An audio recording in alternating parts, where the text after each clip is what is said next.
Ever wondered what it's like to wake up, see a god, and be told, "Congrats, you're dead"?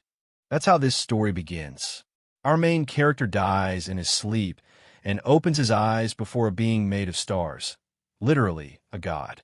The god casually offers reincarnation into a brand new world with a twist. If he lives a satisfying life, he'll be granted one wish.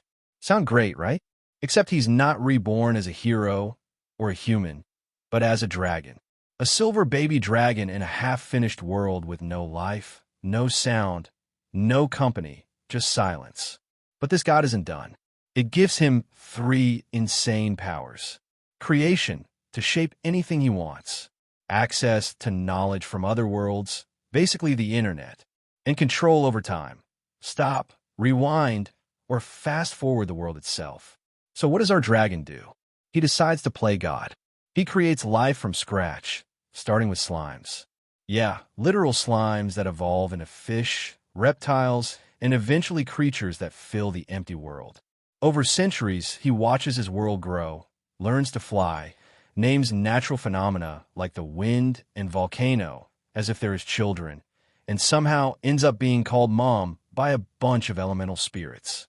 From clueless hatchling to creator of life, this is the story of a reincarnated dragon who builds an entire world, one slime at a time. Welcome to Whether You Call Me a Guardian Dragon or Not, I'm Going to Sleep.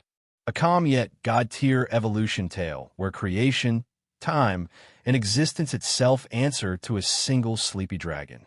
Hey everyone, I sincerely appreciate your support. If you enjoy my audiobooks, I would be truly grateful if you could subscribe to the channel. And if you'd like to support even further, you're welcome to become a Patreon member, where you can access audiobooks of novels as long as they are freely available on the internet. Your kindness and support mean so much. Thank you. I never really thought about it before, but when I saw the being in front of me, I just knew. It looked vaguely human, yet its body shimmered with galaxies and stars, like the universe itself had taken form. The sheer pressure from its presence made my knees weak. If this wasn't a god, then nothing was. "Oh, you're awake. Took you long enough." It spoke in a tone far too casual for a divine being, as if we were old friends catching up. There's a lot I could say, but most of it won't make sense to you right now. I'll keep it simple. The god smiled. Or at least, I felt it smile. It had no face, no eyes, no mouth. So how did I know? I've created a new world. Would you like to be reincarnated there? Reincarnation? Really? That trend's still alive? You can refuse, of course, it added. But in that case, with a flick of its hand, a glowing rectangle appeared, showing me. Or rather, my old body. Your body's already dead. Heart attack in your sleep. Nothing you could have done. Dead? Just like that? No warnings, no goodbyes? I hadn't even started my adult life properly. "So what will it be?" the god asked. "Will you accept my offer?" What choice did I have? I sighed. "Fine. I'll go." "Excellent." Its voice sounded amused. "I prepared the best body for you. You'll love it." "Why me, though? What's the catch?" "No catch," it replied, somehow reading my thoughts. "I just want you to live freely and happily. But I'll make it interesting. If you accomplish something that truly satisfies you, I'll grant you one wish." One wish. Anything. Even a return to your original world. But be warned, I'll only grant it if your heart feels genuine fulfillment. Not easy to fake, trust me. Before I could question further, the ground beneath me crumbled. Have a good journey. I fell into endless darkness, consciousness slipping away. Excerpt from historian Edward Ruckus. Asterisk the creator god, nameless and unreachable. Why it created the world, no one knows. Not even the first intelligent being, the guardian dragon. Perhaps it simply wished for its creations to live as they pleased. Asterisk. I once read a line in a book. A bird struggles to break out of the egg. The egg is the bird's world. To be born, you must destroy a world. I finally understood what that meant because I was living it. Something enclosed me. Solid. Heavy. My prison. My world. I pushed with everything I had. My claws scraped. My body twisted. Then, crack. A faint line of light. Cold air. Freedom. The shell shattered. and I emerged into a new world. Hello, world. Silver scales, small wings, a large head. I was a dragon. A baby dragon, sure, but still a dragon. My reflection in a puddle showed a lizard-like creature with tiny horns and gleaming scales. Cute, if I'm being honest. Disney would have loved me. The cave I hatched in was empty. No parents, no life, just silence. Outside, the world felt unfinished. The trees were barely taller than me. No birds, no insects, nothing alive. Was this really the best body that God mentioned? Then a small envelope icon blinked at the corner of my vision. A message? I tapped it. God Talk, Divine Messaging System. Congratulations, you've reincarnated safely. The world's still new, so don't be alarmed if it looks empty. To help you out, I'm giving you 3 bonuses. 1. The power of creation. Asterisk, asterisk, you can create anything you want. 2. The power of knowledge.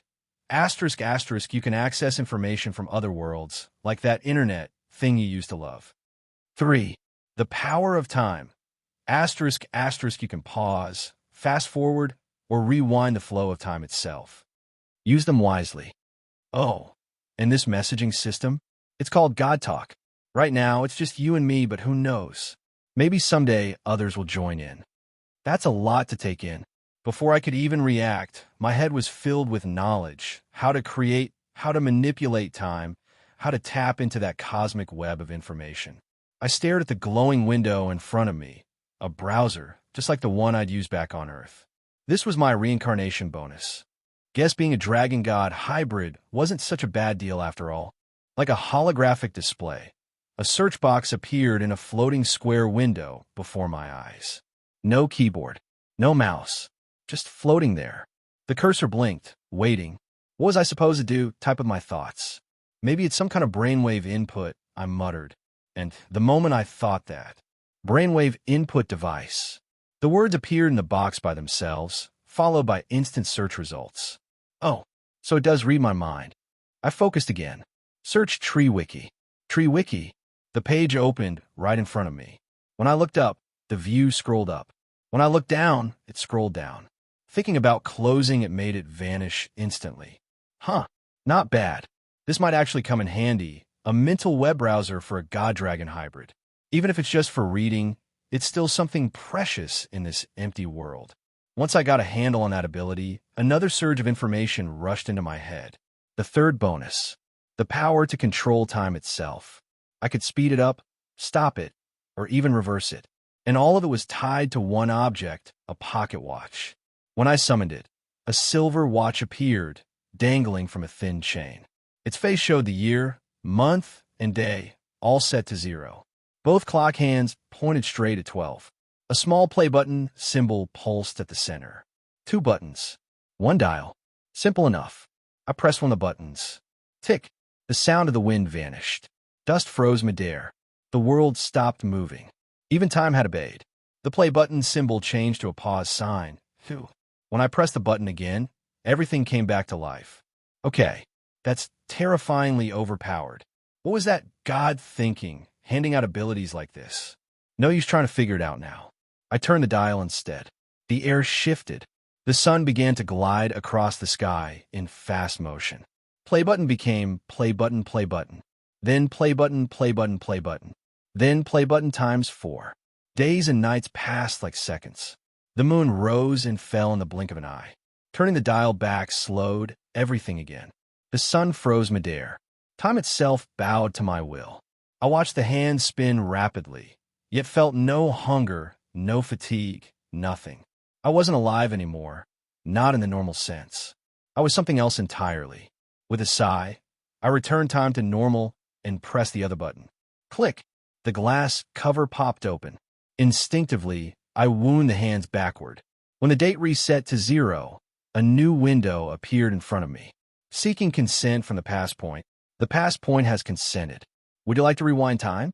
Y/N asterisk asterisk. Consent from the past? So even time is rules. I touched Y. The watch spun backward.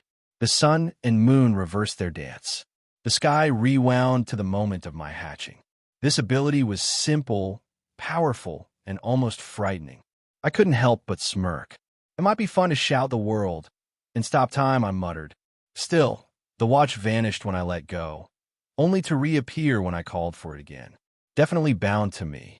That left one last thing, the power of creation, the ability to shape anything I wanted, to fill this lifeless world with something new. But what should I create first? Humans? No, they'd starve without a proper food chain. I need to start small, something simple and sturdy. Single-celled organisms, maybe they could evolve on their own over time. And since I could control time, waiting wasn't a problem. But evolution was unpredictable. Maybe I could give them a little push, make them mutate faster, adapt more freely. Even if I wasn't a biologist, I could fake it. If something went wrong, I'd just rewind time and fix it. I opened the translucent creation window and began setting parameters. Asterisk high vitality. Asterisk fast adaptability. Asterisk short lifespan, maybe a year. Asterisk capable of consuming plants, not just photosynthesis. Asterisk frequent mutations. Simple, resilient, self-sustaining. If survival of the fittest was cruel, then so be it. Life wasn't meant to be kind. All right, I whispered, finalizing the design. Let's see what you become. And just like that, the first spark of life appeared. The ancestor of every living thing that would ever exist in this world. Creating new creatures was a good idea, but how do I scatter them all over the world? I like to just dump a bunch in one place and leave it at that, but that wouldn't spread them all over the world properly. Well, I have plenty of time, so maybe I'll just wait and see. If it doesn't work, I can find another way later. I waddled out of the cave where I was born. Walking is annoying. My legs are oddly thick, making it uncomfortable to walk unlike when I was human. I have wings on my back, but can I actually fly with them? But wouldn't a dragon that can't fly be no different from a dinosaur? I looked at the small wings attached to my back. Being a dragon with a longer neck allowed me to see my back, which would have been impossible as a human. My small, unconvincing wings. For now, I had no choice but to try using them. I touched my wings with the tip of my nose, trying to remember the sensation. The feeling of something touching near the wing bones on my back. A strange sensation of a body part that was different from when I was human. After engraving the feeling of moving them by touching them with the tip of my nose into my mind, I tried to replicate that feeling by moving my back. It was quite difficult to move a part that wasn't originally there, but as I moved it a little, I started to get the hang of it. Is this how it's done? As I moved something on my back vigorously, the small wings fluttered. But it doesn't seem like I can fly with this. At that moment, envelope. A letter envelope icon popped up from the bottom right of my vision. How do you find the new world you're facing? It's still lacking a lot since there's not much there. But don't worry, I'll help you as much as I can. By the way, I've also prepared magical power there. The concentration of magic is thin now, but it will thicken over time. Once the magic becomes denser and a system is established, you'll be able to use magic. Of course, your dragon body should be able to handle that magic. At an instinctual level, a large dragon flying with small wings is possible thanks to the power of magic. Of course, you'll be able to breathe fire too, so give it a try. I'm looking forward to seeing what comes out of your mouth. As for the ecosystems too small for you to create, I prepared them, so don't worry. I might be taking care of too much for you. But still, this world is for you. Enjoy it freely. Thank you so much. Whether there's magic or not, what use is it if I can't feel it? You said I could use it at an instinctual level. I don't even know if it exists. Just like this. Flapping my wings doesn't make me fly with magic. Like this. Like this. My body lifts and I start to rise. Rising. Am I flying? My feet have left the ground? What's this? Just by flapping my wings, a strong wind is generated. My body is lifting. What? What is this? I'm flying. Flying. I'm flying. My body rises higher and higher. Oh, amazing. By slightly changing the direction of my wing flaps, I can move forward, backward, turn left or right. It's incredible. Fascinating. Fun. Even as the height of my flight increased, There was no difficulty in flying itself. Amazing. This is fun. But my back is getting sore, and I'm getting tired. Is it because my muscles aren't fully developed since I was just born? Or is it because the muscles around my wings aren't used to it? At that moment, the muscles near where my wings are hurt. Ouch! Cramp, I got a cramp. Art, I am falling. It's quite high. The height is quite high. Falling from here would be terrible.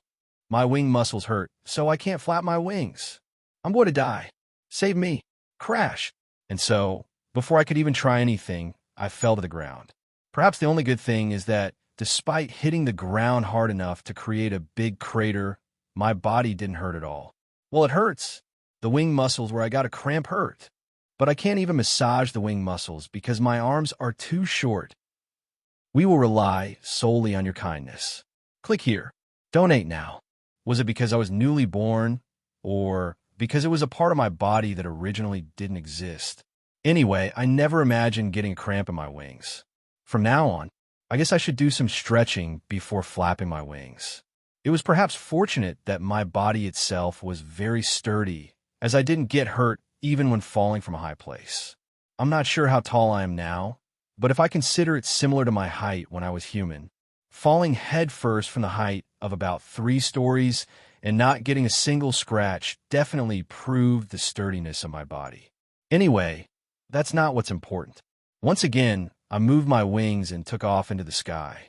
This time, I felt a faint energy enveloping my wings. Could this be magical power? The energy faintly permeating through the air? It was so faint that I wouldn't feel it unless I paid close attention. But as I flapped my wings and soared, I started to get a sense of it. The concentration is still low, so I don't know what to do with it yet. But maybe I'll be able to use magic in the future. Something about the future seems a bit exciting. Yes. And so, I soared high into the sky. The first thing I did, now that I could fly around the world, was, "Come forth, life." I went around the world, scattering the creatures that would become the ancestors of all living beings I created. I also added a little bit of shock absorption, so even if they fell from quite a height, the creatures would be okay. The process of adding shock absorption somehow made their bodies soft and squishy, but that was a minor detail.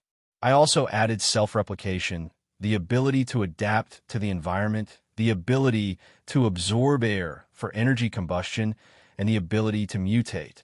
Oh, these are slimes. No, it wasn't intentional, but they're totally slimes. Moreover, they engulf small things with their bodies to feed. They can't swallow anything too big. They consume things like moss and leaves from the ground. Well, does it really matter? It's a fantasy world with dragons and magic, after all. What harm could having slimes do? In fact, adding the function for slimes to consume waste and decompose it might be environmentally beneficial. I also added the function for slime, mucus, and the bodies of dead slimes to become fertilizer for the soil. Thus, creatures that would exist just above the bottom of the food chain were born. What is the origin of humanity? The Church of Life, which worships the goddess of life, claims that the goddess of life gave birth to all life in this world, but this is not correct. After decades of research, I, a professor at the Imperial University, argue that slimes are the origin of all life. Slimes that adapt to the environment and bring about change. They are the true origin of all living beings. This can be confirmed by slime fossils found around the world. A presentation by a certain professor of the study of ancient life at the Imperial University. After this presentation, the professor was declared a heretic by the Church of Life and the Pantheon and went missing. There are rumors that the Empire's guardian dragon was involved in the professor's disappearance, but the truth remains unclear. I scattered slimes all over the world, and watching those slimes turn out to be more fun than I expected. No, I mean the process of change in slimes differed from one region to another. And in similar environments in different regions, they underwent different evolutionary processes. For example, comparing 2 similar swamp areas, in one, the slimes became mud slimes that absorbed the mucus of mud, while in another, they became poison slimes that collected rotting material in the swamp to produce poison. After struggling in the pit for a while, The pain in my wings gradually disappeared. Ugh, it hurt so much. It was a pain I never wanted to experience again. In addition, in environments full of ice, there were ice slimes as hard as ice, and in volcanic areas, there were lava slimes with burning fire. Slimes that eat leaves and produce leaf-like camouflages. Slimes that consume and absorb ores to transform into ore-like beings, and so on. The world of slimes was endless. Slimes that entered water usually dissolved and disappeared due to osmotic pressure caused by concentration differences. But occasionally, slimes that adapted to living in water also began to appear. And quite miraculously, slimes adapted to water started to change their body surface to prevent their bodily fluids from being taken away. From being single-celled, slimes began to divide themselves to create a tougher body surface, starting to protect the moisture within. However, because the surface changed, they started to develop mouth-like structures to easily absorb their microbial prey. They also began to create fin-like structures for more active movement. And to overcome the impossibility of proper breathing underwater, they began to develop gill-like organs to absorb something like oxygen in the water. Is it really oxygen? Anyway, they started to absorb something like oxygen in the water. Thus, slimes began to transform into fish-like beings. Watching the fish swimming around, having transformed into fish-like beings, I carefully dipped my hand into the seawater. The cold sensation. When I slightly licked it, the salty taste was distinctly felt, seeming not much different from the seawater I knew. I want to explore the underwater world more, but there's a limit to what I can see from above. Should I go in? But how do I swim with this transformed body? A dragon with a considerably sturdy lower body swimming. I'm not sure. Well, there's no way to know without trying. I cautiously started to enter the sea. The cold seawater soaked my legs and tail. Not a bad feeling. But wouldn't it sting to open my eyes in the sea? I hesitated a bit since I've never tried it before. Ugh. Whatever, it's all about taking on challenges. As if a dragon would die from drowning. If I can fly with my wings, water should be no big deal. With that, I took a deep breath and dived into the sea. And surprisingly, I was completely free in the water. No need to hold my breath, no discomfort in opening my eyes, and I could move more comfortably as I felt almost weightless. Swimming was easy enough by just moving my tail back and forth to propel myself forward. As expected of a dragon, I worried for nothing. I quickly swam around, observing my surroundings. A sea where seaweed and corals were slowly growing. Although there weren't any proper fish yet, it had its own charm. And there were slimes gradually transforming into fish shapes that caught my eye. Slimes adapting to their environment were transforming into various forms. Some slimes took on the typical appearance of fish. Some oddly resembled squids. There were those transforming into forms like trilobites or shrimps, and even some turning into bizarre deep-sea fish-like appearances. I wonder how many of these slimes will survive. It was becoming quite interesting. Looking back, the ones I released on land were transforming to gain different attributes, but the slimes in the water were somewhat different. Thus, I traveled the world, releasing slimes, and spent my time observing their transformations. 1 day, 2 days, 3 days, 4 days. Time repeated with the rising and setting of the sun. As time flowed, the world gradually changed. The sight of life slowly spreading from nothing. In such a scene, I found myself bursting into laughter unknowingly. With my actions and choices, the world was changing so much, I felt like a magnificent being. Well, it's right for a dragon with godlike powers to be magnificent. After observing the changes in life for days, weeks, months, another change was coming to this world. What is magic power? The driving force for using magic. A mysterious power widely spread throughout the world. A grace bestowed by the gods upon this world. The realization of the will to cause change. As many magicians as there are many definitions of magic power, but I think of it this way. It's like the blood flowing through the veins of the existence called this world. Content of the first lecture in the basic class of the Kingdom's Magic School. At first, I didn't notice because the changes were minor, but as time passed, it became clear. The magic power of the world was gradually intensifying. It was indeed mentioned in the message sent by that person, but what would happen due to this magic power was a bit unpredictable. Still, it's good to have a means I can freely use. As I sighed softly, the magic power within me reacted, releasing a small breath. Since I didn't perform any attribute transformation, it was just a breath of wind. Had I wished for a certain attribute and exhaled, it would have shown such a change. I could have exhaled fire, lightning, cold, or even water. That was what magic power was. The power to realize what one desires. The force that brings about change by placing intentions and will upon magical power. Whether this power would bring change to the world was a concern, yet also something I looked forward to. Unlike my situation, the slimes were thriving today as well. The slimes that flowed into the sea had already taken on the appearances of various creatures. Some had evolved hard shells and resembled insects, while others had fully taken on the form of fish. However, those that underwent such evolution, perhaps because they were no longer just simple slimes, required a lot of energy to maintain their bodies, meaning they needed to eat.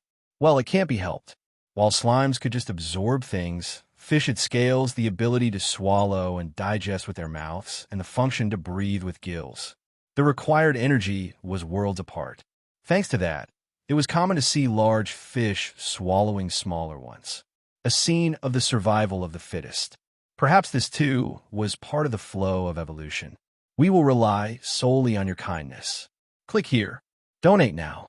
On the other hand, the slimes on land hadn't strayed far from the category of slimes. There were slimes that spat fire or exhaled cold, but it was hard to consider those creatures as living beings. But the rock-like slimes were somewhat fascinating. Because of their solid bodies, moving was difficult, so some had developed small legs to move around. The appearance of these rock slimes with legs reminded me of golems. They still lacked arms or heads, but anyway. Thus, I continued to observe the changes in life and traveled the world. Due to the thickening magical power, I noticed that anomalies were gradually occurring in the world. To be specific, strange natural phenomena began to occur. How should I think about this? Giant whirlwinds formed incessantly between massive canyons, and huge whirlpools appeared in parts of the sea. Magical power was circulating in the world, causing various phenomena. No, if it were just that, it wouldn't be called an anomaly. The biggest problem was, that these phenomena were beginning to possess a slight amount of intelligence. I sighed softly as I looked at the whirlwind before me. A whirlwind of considerable strength, but still not enough to move my body. A faint voice could be heard from within it. The voice of an intelligence that had not yet been properly defined. Something was coming into being in a world where I was the only one who could think. Destroying this phenomenon wouldn't be difficult. Just exhaling a breath filled with magical power would easily destroy it. But I didn't want to do that. I didn't want to destroy a being that this world had given birth to. So I said, "What is your name?" Nanun. Okay, your name is Nanun. Ho. But the newly born intelligence couldn't define itself as anything. After all, it was like a blank sheet of paper. How could it know? Therefore, it was up to me to give it a name. A giant whirlwind. Perhaps I should take a name from the wind spirits. I will give you a name. Sylphid. That will be your name from now on. Fid. Yes. Sylphid. A name synonymous with the king of wind spirits. Giving such a name, a peculiar movement arises from the whirlwind. The wind that had been swirling around now approaches me bit by bit. I am Sylphid. Sylphid. Yes. You are Sylphid. Sylphid. The whirlwind was very happy. So much so that I could feel its joy even from a distance. Simply put, the wind was becoming quite fierce. Name. Happy. I'm glad you're happy. Then, I will go see something else. Yes. Name. Thank you. Leaving the whirlwind writhing in joy behind, I flew off to another place. Whether it was due to magical power, phenomena beginning to sprout consciousness were not just one or two. in the volcano that birthed an eternal flame, in the giant whirlpool that formed in the sea, on the world's tallest mountain, in a tree that grew as large as a mountain due to magical power. Even in the darkness where not a sliver of light entered, even in the light of the midnight sun that never sets, natural phenomena with their own consciousness were emerging. That being said, not one of them shares the same attribute. It's as if someone intended it. Wait, do I have to name these natural phenomena? Me? My naming sense isn't that great. This is troublesome. I traveled around the world, checking on natural phenomena with their own consciousness, and confirmed a total of 7 natural phenomena, including the whirlwind named Sylphid. The natural phenomena, which had just been born with a pure self, were like newborn babies, pure children without a speck of dust. I wondered if it was okay for someone like me to name them, but there's no helping it. I am the only proper sentient being in this world. So, I gave names to the natural phenomena that developed consciousness. For the eternal flame, I named it Ifrit. It was the easiest to name because it was the most straightforward. For the giant whirlpool, Elquin, that doesn't seem right. Elaine, this doesn't feel right either. Should I just simply name it Undine? But just Undine seems to lack something. Eventually, I named it Thetis, after one of the gods from various mythologies. I wanted to give it a better name. My naming sense is really bad. For the one in the world's tallest mountain, I named it Emer. Is that a death flag? Should I name it Everest instead? It's fitting since it's the tallest mountain. No, this is what wiki searches are for. Help me. Knowledge from another world. After searching, I named it Sagarmatha, the Nepali name for Everest. Explaining its meaning, which is the forehead of the world, was a bonus that it really liked. T/N, sorry Nepali, if that's the wrong meaning. For the tree as large as a mountain, I named it the World Tree, Yggdrasil. Honestly, it felt like there was no other appropriate name the moment I saw it. For the darkness where not a sliver of light entered, I named it Erebus, taken from Greek mythology. Although he was a very quiet child, he seemed to like him very much. And lastly, for the light of the midnight sun that never sets, I named it Shamash, taken from Sumerian mythology. Thus, the spirits of the 7 children I named grew rapidly over the decades. Mom. They started calling me Mom. Not Dad, but why Mom? I really don't understand. I am not your mom. Hoping that the pure spirits of the children would grow up properly, I had told them various stories from another world, including about families. Maybe that's why. After all, I am a dragon, and these children are natural phenomena that are hard to call living beings. I'm not sure if this is right, but you gave us names. That's true. I nodded slightly at Sylphid's words. If you hadn't named us, I would have just been a whirlwind that appeared and disappeared. The reason you children developed selves is because this world became filled with magical power, not because I named you. And I'm not your mom. Call me Dad instead. We don't like that. And wasn't that magical power because of you, Mom? Sylphid, what are you talking about? The magical power was created by someone called the Creator God. I had nothing to do with it. But you said that Creator God has never appeared in this world. Well, that's true, but even if that Creator God was the one who first made this world, what else did he do besides sending you down to this empty world? Increase the concentration of magical power? That's just your claim, Mom. There's no proper evidence. It's more convincing to say that the concentration of magical power increased because you exist. Ugh, surely. This child used a stutter and was infinitely cute, but how did it become so logical in just a few decades? Now there's no cute charm left. By the way, the other also agree with calling you Mom. The other children too?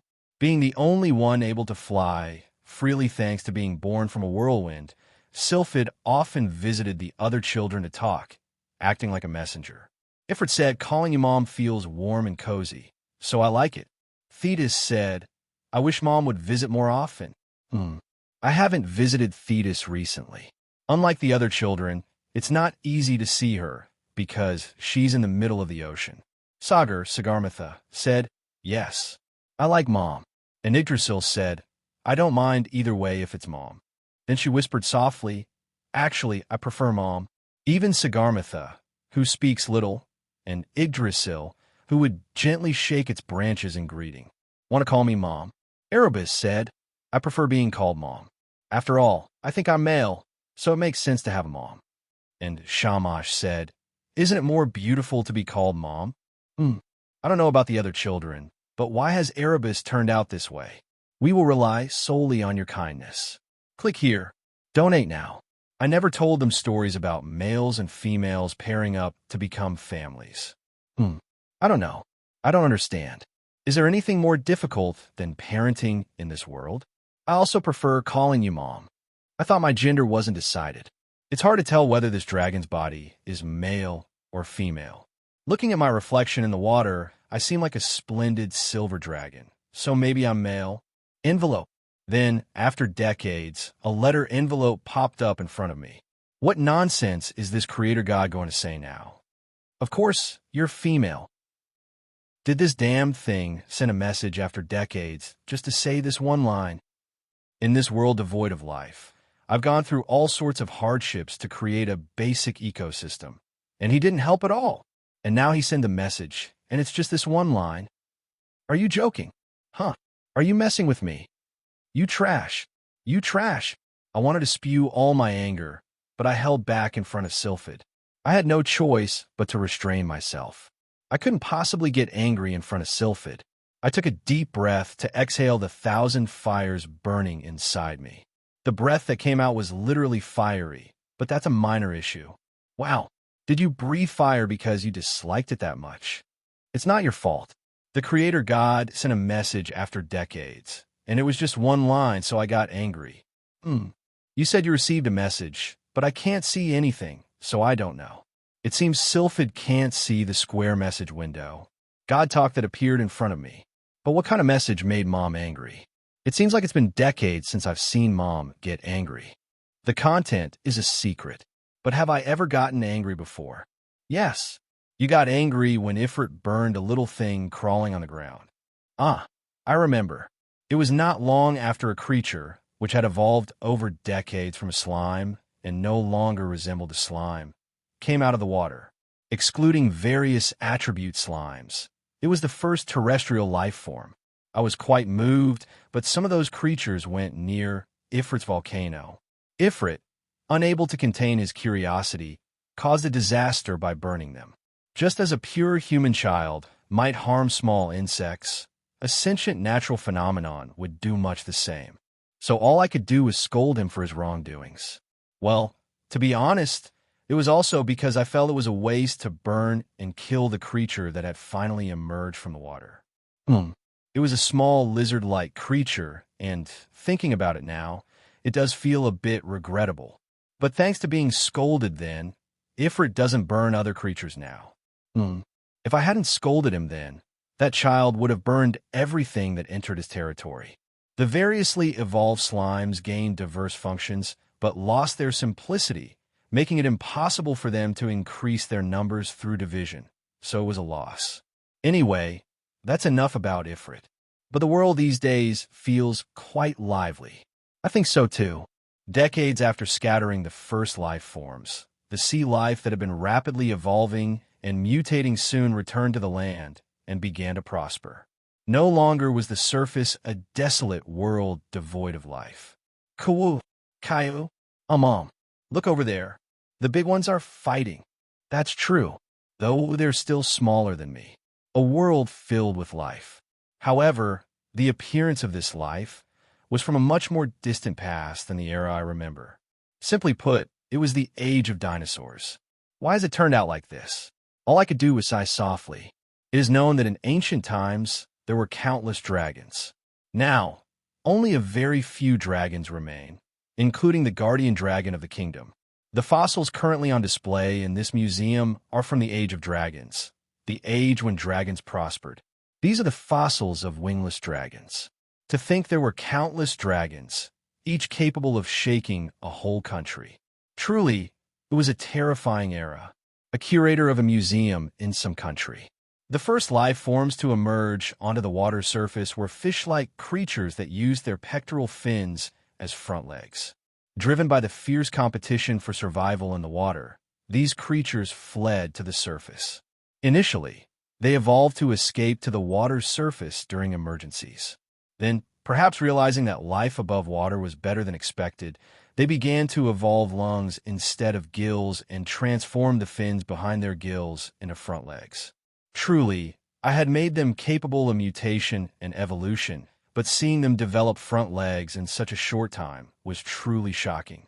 Thus evolved, they grew by feeding on various plants and slimes, increasing their numbers, evolving, mutating, and eventually developing hind legs as well.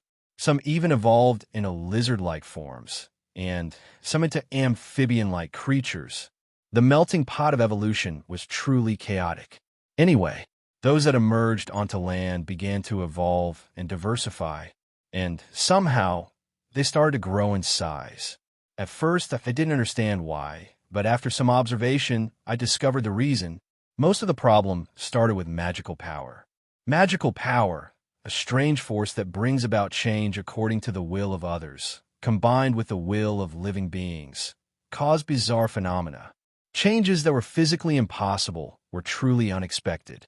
A small lizard grew rapidly, turning into a large dinosaur, and the front legs of a lizard looking up at the sky transformed into small wings, allowing it to flap its wings.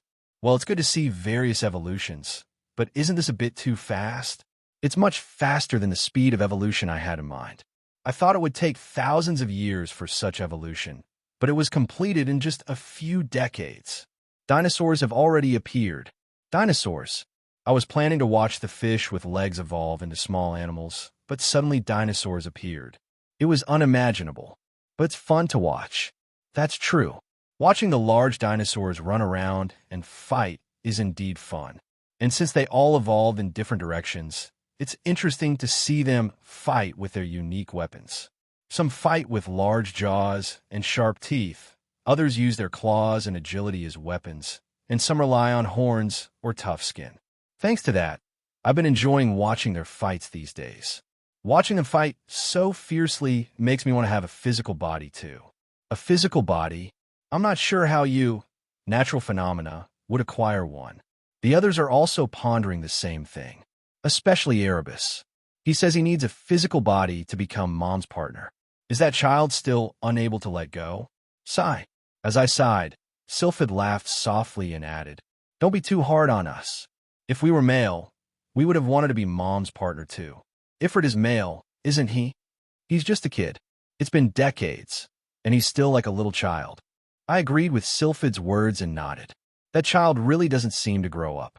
I had scolded him before for burning life, not only because the burned life was precious, but also to educate Ifrit, who recklessly burned life. If it was just about the preciousness of life, I could have reversed time and revived them. No, maybe I should have just rewound time to before the life was burned and scolded him then. But then the point of scolding would be diminished. Well, let's just leave it at that. Yes. Would we be able to live as fiercely as them if we had bodies like that? Hard to say. Even if you had bodies, I don't think you would live like that.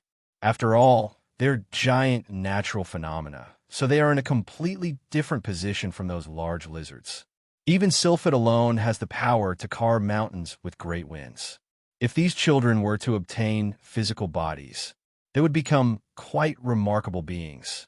Well, not as much as me. After some time had passed, Mom, Erebus found a way to create a body. So, that child finally found a way.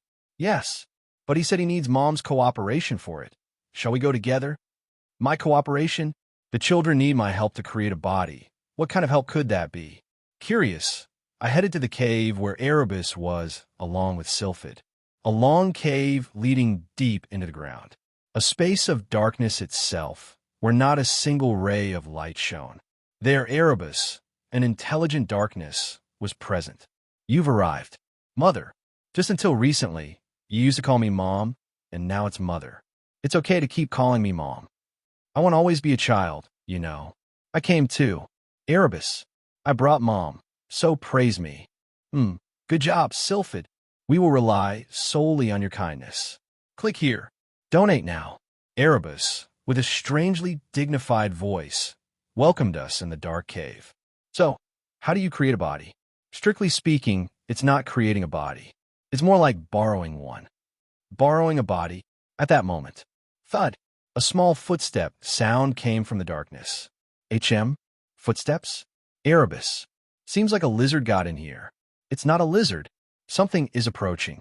Something is walking towards us in the darkness where you can't see an inch ahead. Erebus. I'm sorry, but I'm going to need some light. I gathered magical power and created light. Then, something walking towards us from the far end of the dark cave came into view. A small dinosaur with black skin, unlike other dinosaurs. However, the aura felt from that dinosaur was an endlessly deep darkness. That is, identical to Erebus's. Erebus. As expected, a mother. You recognized me at a glance. What? How? Did you steal a body? Amazing. How'd you do it? Steal? I wouldn't do something so barbaric. I just borrowed the body of one that wandered into the cave and starved to death. Borrowing the body of one that starved to death. Isn't this like necromancy? Of course, since it's already dead, I can't prevent the body from decaying, and it can't withstand my power for long. But it was usable as a temporary body. Decay. Now that you mention it, it does smell a bit rotten. The skin being dyed black. Is it because Erebus is inhabiting it? Anyway, thanks to borrowing this body, I've caught a bit of clue. In the process of compensating for the body's loss with my power, I figured out a way to create a body of the desired form using my power.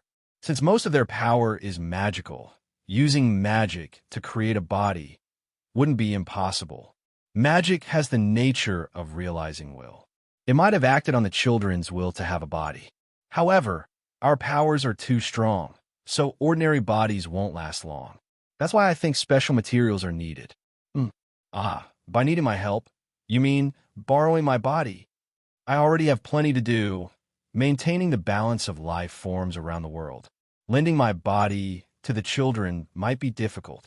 If it means borrowing Mother's body, I'm against it. I want to fly with Mother, not become Mother and fly. I never had that intention in the first place. It's not about borrowing my body. The black dinosaur possessed by Erebus nodded slightly and said, "It's not the entirety of Mother's body that we need. Just one of Mother's scales should suffice." One of my scales? Yes. If we use one of Mother's scales as the core and utilize our power to manifest it, we believe we can obtain a body similar to Mother's. A body similar to mine? Are they talking about a dragon's body, different from dinosaurs? Giving one scale is not difficult, but will that be enough? Yes. One of Mother's scales should be more than enough to contain all of our power. Giving away one scale isn't hard. After all, they grow back anyway. I plucked one scale from beneath my neck and handed it over to Erebus, who was in the form of a black dinosaur. Will this be enough? Yes. It should be sufficient. Mom, give me one too. Me too. I plucked another scale and gave it to Sylphid as well. But how we do it? Do we just infuse it with power? Rather than infusing it with power, think of it as inhabiting it. Feel like you're putting all of yourself into it and wish for a body to be created. Erebus said this and held the scale in his hand.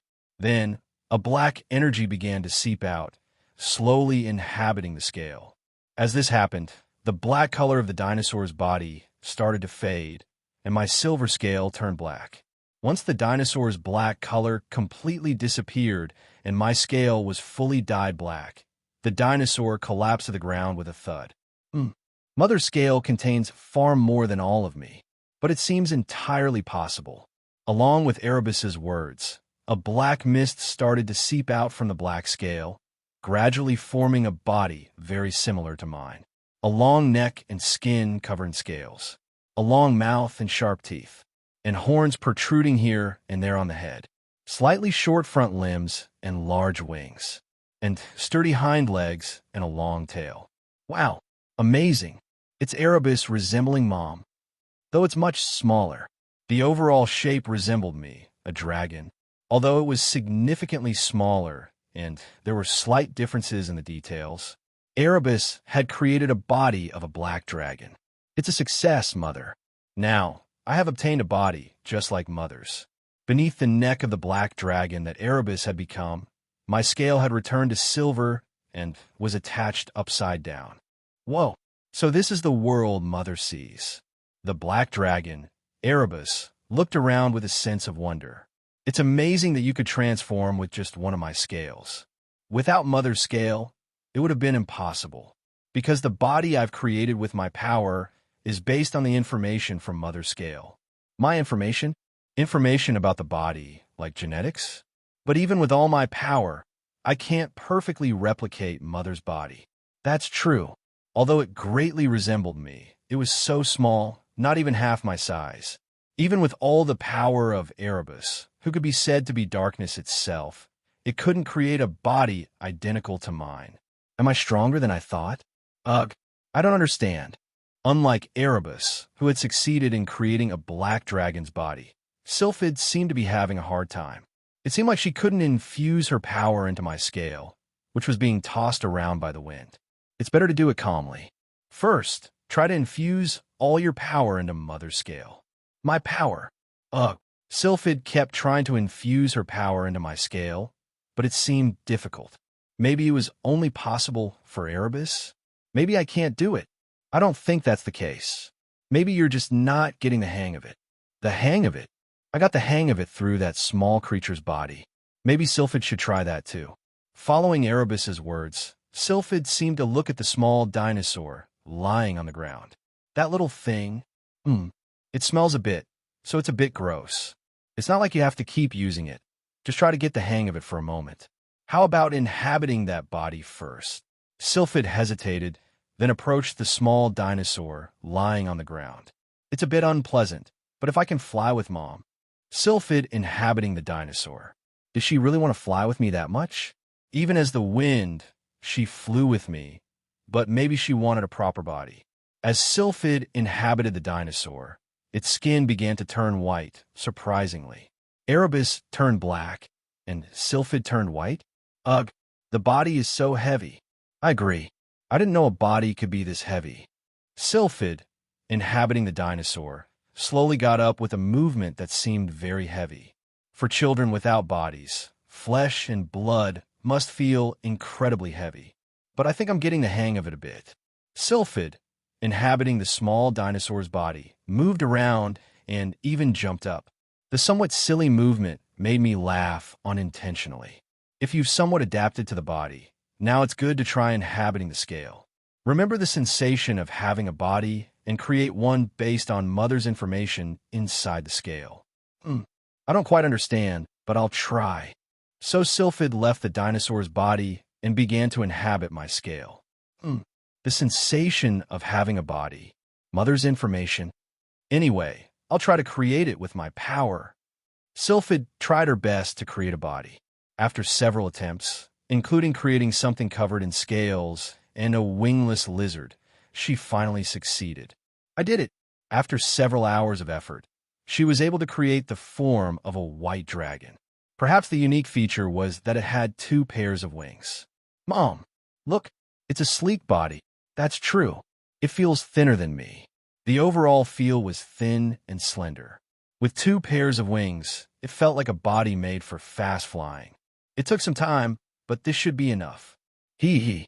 Now I can happily fly in the sky with Mom. The other kids will be so jealous they'll cry. Until you made a body, you couldn't cry though. Watching Erebus and Sylphid bicker, I smiled. All right, then let's teach the other children this method too. That's right. Mom, it feels somewhat unfair that only we have bodies. We will rely solely on your kindness. Click here. Donate now. Meeting the other ones directly, it's the first time. I chuckled softly at Erebus's words. Except for Sylphid, the other children were fixed in place, unable to move elsewhere.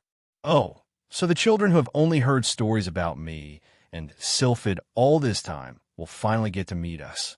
How interesting. Don't worry. Erebus, they're all good kids. At mine and Sylphid's words, Erebus slowly nodded. Now, let's meet Ifrit, who's the closest. Since the other children might also have trouble getting the hang of it, maybe it's a good idea to bring this small body along. That's true. There's a possibility the others might also struggle to get the hang of it. Just like in Sylphid's case, the others might be similar. I picked up the dinosaur lying on the ground. Although it had already cooled down and even started to rot slightly, well, carrying it wasn't difficult. Holding the small dinosaur's corpse, I said to Erebus and Sylphid, "Then let's set off." Starting with the nearest, Ifrit. With the two children who had acquired new bodies, I headed towards the burning volcano. The process of the other children acquiring bodies had its ups and downs, but eventually, everyone managed to get a body. In the process, the small dinosaur's corpse, which had been overworked under the guise of getting the hang of it, could no longer maintain its shape and was buried in the ground. Anyway, I never imagined we'd all gather like this. "Hello, I'm Ifrit." A slightly smaller red dragon greeted us cheerfully.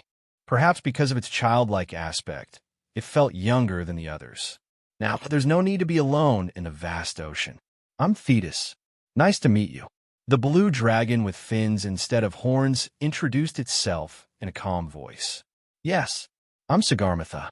The dragon with a body made of transparent gems spoke less than the others. "But why is Sagar made of gems? I don't understand the criteria for scale color." "I'm Yggdrasil. Moving like this is new to me, so it's quite awkward, but I look forward to getting along." The dragon with green scales spoke in a gentle voice. "I'm Erebus.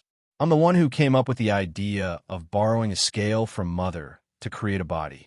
So, everyone owes me one." "Erebus, don't say things like that." "Yes, Mother." Erebus, who was the first to borrow a scale from me to create a body, spoke with a slightly boastful tone, but quickly backed down when I lightly scolded him. "Really? How did such a child come to be?" "I'm Shamash. I'll be the most beautiful being." The dragon shining in gold boasted about its beautiful scales. "Sagar and Shamash. Why are their scale colors like that? Is it because of their unique attributes? I don't need to introduce myself, right? I'm Sylphid. I met everyone even before I had a body." The white dragon with two pairs of wings smiled brightly as it spoke. "That being said, they're all a bit small in size, since the largest, Sagar, was about half my size. With the children having acquired new bodies, I'm somewhat looking forward to what they'll do next." I scratched my bare lower jaw, where scales have been plucked to be distributed among the children. Every dragon has a unique scale under its lower jaw.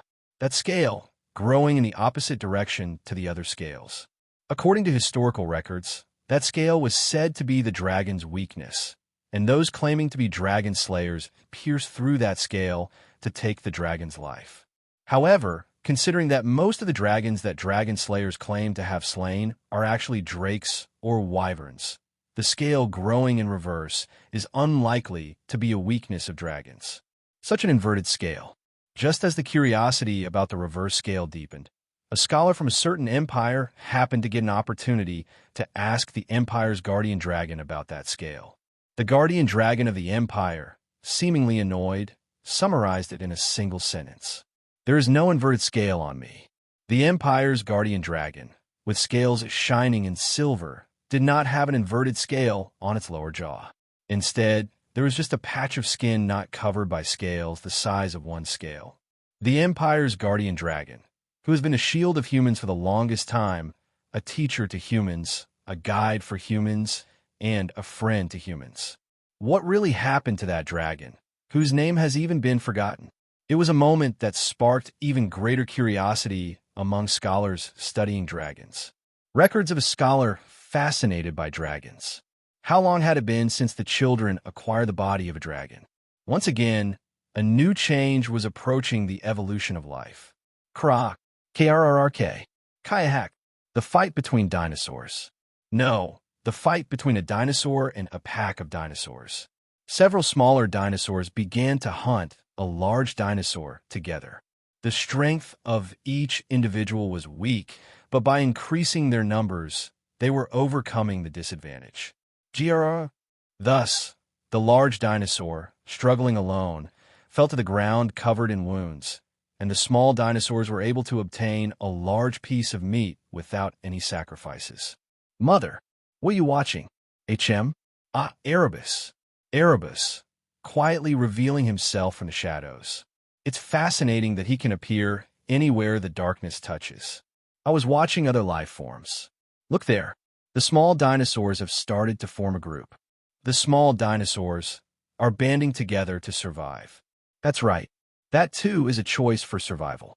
While some of the small dinosaurs guard the prey they hunted, others bring small offspring from somewhere, hiding the offspring in a safe place and feeding them the hunted prey.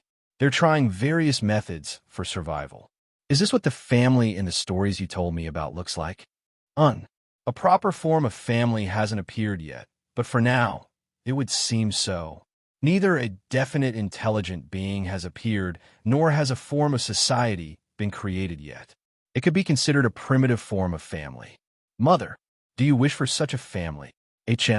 Me? Well, I'm not sure yet. After having this dragon's body, I'm not sure. I don't particularly feel lonely. The faint feeling of loneliness I had felt disappeared thanks to meeting the children. They're not my own children, but thanks to these children, I feel like I can endure my current existence. I stroked Erebus's head with my front paw while looking at the small dinosaurs filling their stomachs with a large dinosaur. There's still time, so let's keep watching. The concept of family is still vague in this world. Although these children call me mother, it's ambiguous to say they are a real family.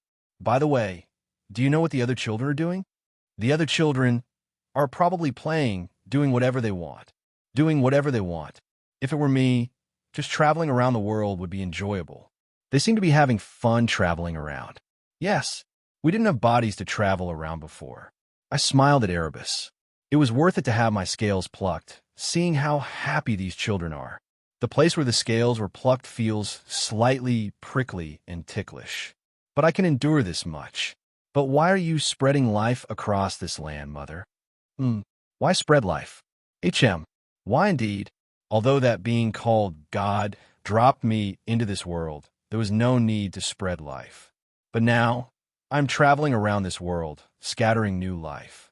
Not only scattering it, but also continuing to look after it and occasionally making adjustments. It seems my actions appeared curious to Erebus. Maybe. I just didn't like the silence that settled on this world. A world where the only moving being was me alone. Perhaps the sight of such an empty world felt incredibly lonely. It felt lonely too. I see. I understand. Erebus seemed satisfied with my answer, simply smiling and nodding. Even though Erebus has the appearance of a dragon, it's interesting that his expressions can be read. It seems I've completely become a dragon now. Dinosaurs were thriving, and the children were enjoying life with their newfound bodies. Lately, what I've been interested in is the method of using magic power. We will rely solely on your kindness. Click here. Donate now. Simply put, it was magic. Magic power is the strength to realize one's will in reality. Therefore, if you were to utilize this power, is it a success? It means that even changing one's physical form is possible. Of course, since it's only changing the appearance, the actual physical specs don't differ much from the original. I looked at my reflection in the lake water. A girl with pure white silver hair. A girl with small horns on her head. Though the figure was that of a very small child, I should be satisfied with just having transformed into a human. Yes, I tried to smile at my reflection in the water, but my facial expression didn't change easily. When I was a dragon, it wasn't hard to change expressions, but now that I've transformed into a human, I'm quite expressionless. This is it, but still it should be fine. Since I've transformed into a human in a world where humans don't exist. I did well. Yes, to think I can transform this much. The potential of magic power is truly amazing. Maybe I could even use magic like meteor falls? Of course, I have no intention of using it in the current situation. I don't plan to bring about the extinction of the dinosaur era with my own hands. However, it seems necessary to research magic more. It's possible to light a fire, sprinkle water, or lift objects with telekinesis, and so on. Since it's not yet systematized, it seems necessary to organize it. While I was researching magic, this energy feels like Mother's energy. A blue dragon was poking its head out of the lake where I was looking at my reflection. Thetis, what's the matter? Mother? Why do you look like that? This appearance? It's the appearance of beings from another world. Since there are no humans in this world yet, it would be easier to explain it this way. Another world.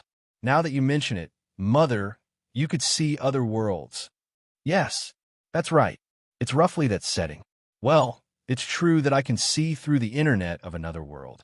The stories I told the children were also about events from other worlds, so it wouldn't be an awkward explanation. By the way, you look incredibly cute. So very small too. Though I've only changed the appearance, the body itself remains the same. I looked up at the large head of Thetis. From this angle, it's as big as a decent-sized van.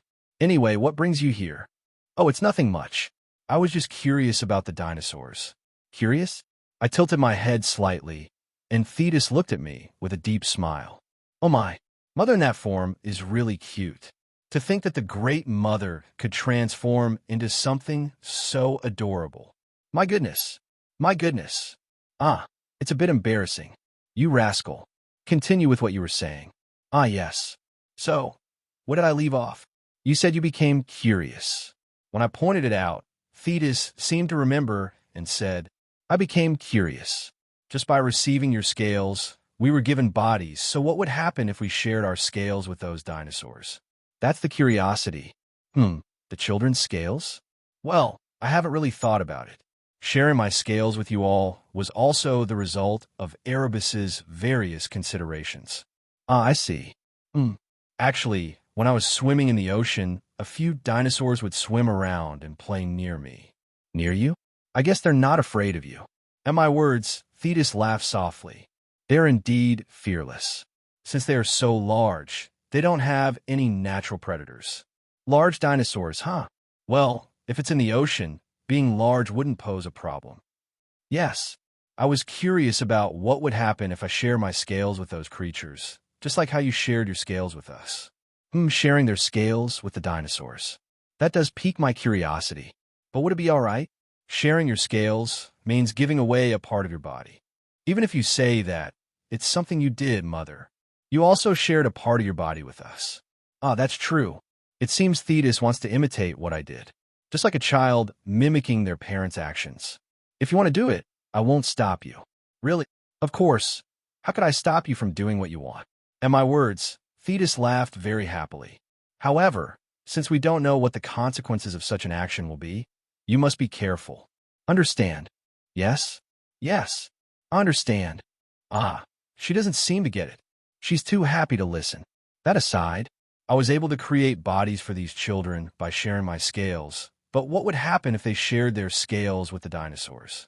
I'm a bit curious. Just in case, I'll watch over it with you. If a problem arises, you might need my help. Yes, it's reassuring to have Mother's help. With that, I changed back into my original form, a dragon. Then, to where the dinosaurs are... Ah, what's wrong? Thetis looked back and forth between the lake she was in and me, then said, I was going to transport Mother through the lake by opening a portal through the water. And it seems Mother's body is too big to fit in the lake. Ah, then, it seems you'll have to transform into a smaller form. Thetis said, as if it were troublesome. Well, my body is indeed large. No choice then. I used my magic to transform my body into that of small girl. Then, would you hold on to the fin on top of my head? Let's do that. I created wings with my magic and flew up to sit on top of Thetis's head. Let's see. This seems right to hold on to. I grabbed one of the fins protruding from the side of Thetis's head. Does it hurt? I held it with just enough force to not fall off, but it would be problematic if it hurt. It's an unfamiliar feeling, but it's okay at this level. Then let's go. With that, Thetis dived quickly into the lake. Even though we dived into the water, I didn't feel like I was suffocating, which meant that even in a human form, my body was still essentially that of a dragon. It was convenient not needing to breathe. My whole body and hair were soaked in the cold lake water. Since becoming a dragon, I hadn't had hair, so it felt quite fresh. In the middle of the cold lake water, Thetis's magic gathered to form a circle, and without any hesitation, she jumped into it. As soon as Thetis swam through the circle, the surroundings changed. from a quiet lake with no movement unless Thetis moved, to a vast sea constantly churning. The salty sea water, countless fish, long seaweeds, and coral reefs. We were in the middle of the brightly shining sea. We've arrived. They should be around here. Ah, there they are. Thetis swam quickly through the vast sea. At the spot where Thetis stopped, there were 5 dinosaurs that had evolved to adapt to the sea. Have you been waiting long? I got permission. Whether they understood Thetis's words or not, the 5 sea dinosaurs started a circle around Thetis. Ah, it's spacious here, so there's no need to maintain a human form. I let go of Thetis's fin and started to move away from her. Mother, it seems there won't be any problems if I change back to my original form here. I move away from Thetis and took off the white slime leather cloth wrapped around me. Now, if I change back to my original form, Kaio, just as I was about to change back to my original form, one of the sea dinosaurs circling Thetis, with a long neck like a sea serpent, charged towards me. Does it see me as prey now? Stop. Kiao. The large dinosaur opened its mouth wide, trying to swallow me in one bite. It seems to have underestimated me quite a bit. Tisk, we will rely solely on your kindness. Click here. Donate now. I lightly flicked my index finger in the direction of the dinosaur. Kwung. In an instant, a tremendous shock passed by the dinosaur's side. Well, I avoided a direct hit for Thetis's sake. You should choose your opponents more carefully. This is why beasts are beasts. Even though the shock from the flick only grazed by the dinosaur, its skin became tattered in an instant. Krah, the dinosaur, twisting in pain. If it had been a direct hit, its body would have been torn into hundreds of pieces. Oh dear, what should I do? It wouldn't matter if we lost one, would it? I spoke to Thetis in a calm voice, and Thetis, not knowing what to do, bowed her head slightly. I carefully chose one with a good head, but I didn't expect this. That one had quite a good head on its shoulders. The dinosaur, bleeding and suffering. Well, it was an instinctual action, so it couldn't be helped. I gathered my magic and lightly enveloped the dinosaur. Then, I hoped that the dinosaur's wounds would heal with the magic. Kuru, as the dinosaur writhed in pain, light swirled around its body, and the wounds began to disappear. Mother, what was that just now? I used magic to heal the wounds. I thought it might work, and it did. Wah! Thetis was very amazed. Well, I didn't expect it to be this effective either. Anyway, it seems the situation has been sorted out. I transformed my body, let's just call it polymorph. The other dinosaurs showed signs of fleeing at my sudden appearance, but it was a minor issue. When Thetis called them back, they quickly gathered again. Now, I'll pluck my scales and share them with these dinosaurs. I wonder what the result will be. I wonder too. Thetis plucked 5 scales from under her chin and distributed them to the 5 dinosaurs. Strangely, the scales automatically found their places under the chins of the dinosaurs. Oh, what's this? I wonder. The children I shared my scales with initially had no bodies, so that's understandable. But what would happen to these dinosaurs that already had bodies? Water magic, similar to Thetis's, spread from the scales under the chins of the dinosaurs, covering their bodies. The dark scales of the dinosaurs began to turn blue, and their bodies started to change. Fins transformed into front and back legs, and they began to resemble Thetis. They had wings, albeit a bit smaller, and instead of horns, fin-like shapes appeared. After a brief moment, the dinosaurs transformed into beings that looked a bit like smaller Thetis's. They looked like a blue dragon's, except for one. That one, it's the one that attacked Mother earlier. That's weird. The dinosaur that had attacked me, perhaps because it had been tattered and wounded, couldn't fully absorb the power contained in Thetis's scale. It looked like it was halfway transformed into something resembling Thetis. Although it had blue scales, it ultimately transformed into something closer to a giant sea serpent. Perhaps it couldn't fully accept Thetis's scale because it was battered by my attack. The dinosaur, resembling a sea serpent, realizing it was too different from the other dinosaurs, the blue dragons bit the scale that had fallen from its body and started to flee somewhere. That one. Will you chase it? No, it's okay. It wouldn't matter if we lost one. On Thetis's face, as she said this, was a trace of complexity. The calamity of the sea. Sea serpents were known to be monsters far removed from dragons, but recent research has revealed them to be distant relatives of dragons. More precisely, they are classified as lesser dragons, a category that includes monsters like drakes and wyverns, which, while not as powerful as dragons, are still formidable creatures. While the sea serpent, freely swimming through the ocean and attacking ships or harbors, does not exhibit the same intelligence as dragons, the strength of its scales is undeniable. As hard and strong as dragon scales, these scales are among the best materials for armor, and many adventurers have lost their lives trying to hunt sea serpents in hopes of striking it rich. Hunting a sea serpent with its tough scales may seem impossible, but there is one spot. A vulnerability exists, right under the jaw of the sea serpent. There is a patch of skin about a handspan in size where no scales grow, and this skin is quite fragile, so it can be pierced with a sufficiently powerful arrow or crossbow bolt. Of course, the feat of hitting a single weak spot while a giant sea serpent is rampaging in the sea is a trivial matter. Monster Encyclopedia. Sea Serpent Edition. The dinosaurs that fully accepted Thetis's scales and changed their appearance. No, it would be more fitting to call them blue dragons now. Anyway, the blue dragons, quite miraculously, thank you for bestowing your scales upon us. Mother, it seemed that they had developed intelligence as they transformed. Mother, isn't that what you call the one who has given you scales? At that, Thetis looked at me. Well, considering Thetis and the others call me mother, it's not incorrect.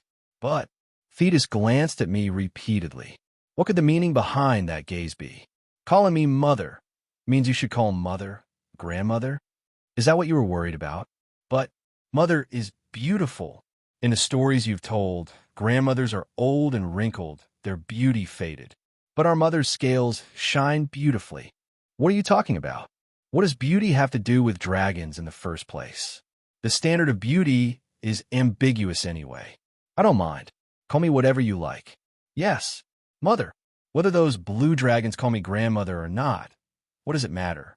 The important thing is that a new intelligent being has been born into this world because they received the scales. It seems giving out the scales turned out better than I thought, so I'll be on my way now. I've followed them in case of any problems, but if there are none, there's no need for me to stay. Ah, but the names of these children, shouldn't you be the one to name them? You are their mother. At my words, Thetis hesitated for a moment before nodding slightly. Yes, they're my children, so I should name them, just like you named us. I simply smiled at Thetis. And when the other children heard that Thetis had shared her scales, if we share our scales with dinosaurs, they will become like us? Then I want to share. Yes, me too. Sharing scales became a trend among the other children. It's fine to share, but you should carefully choose who you share them with. Can't I just share them with anyone? Ifrit, are you not thinking at all?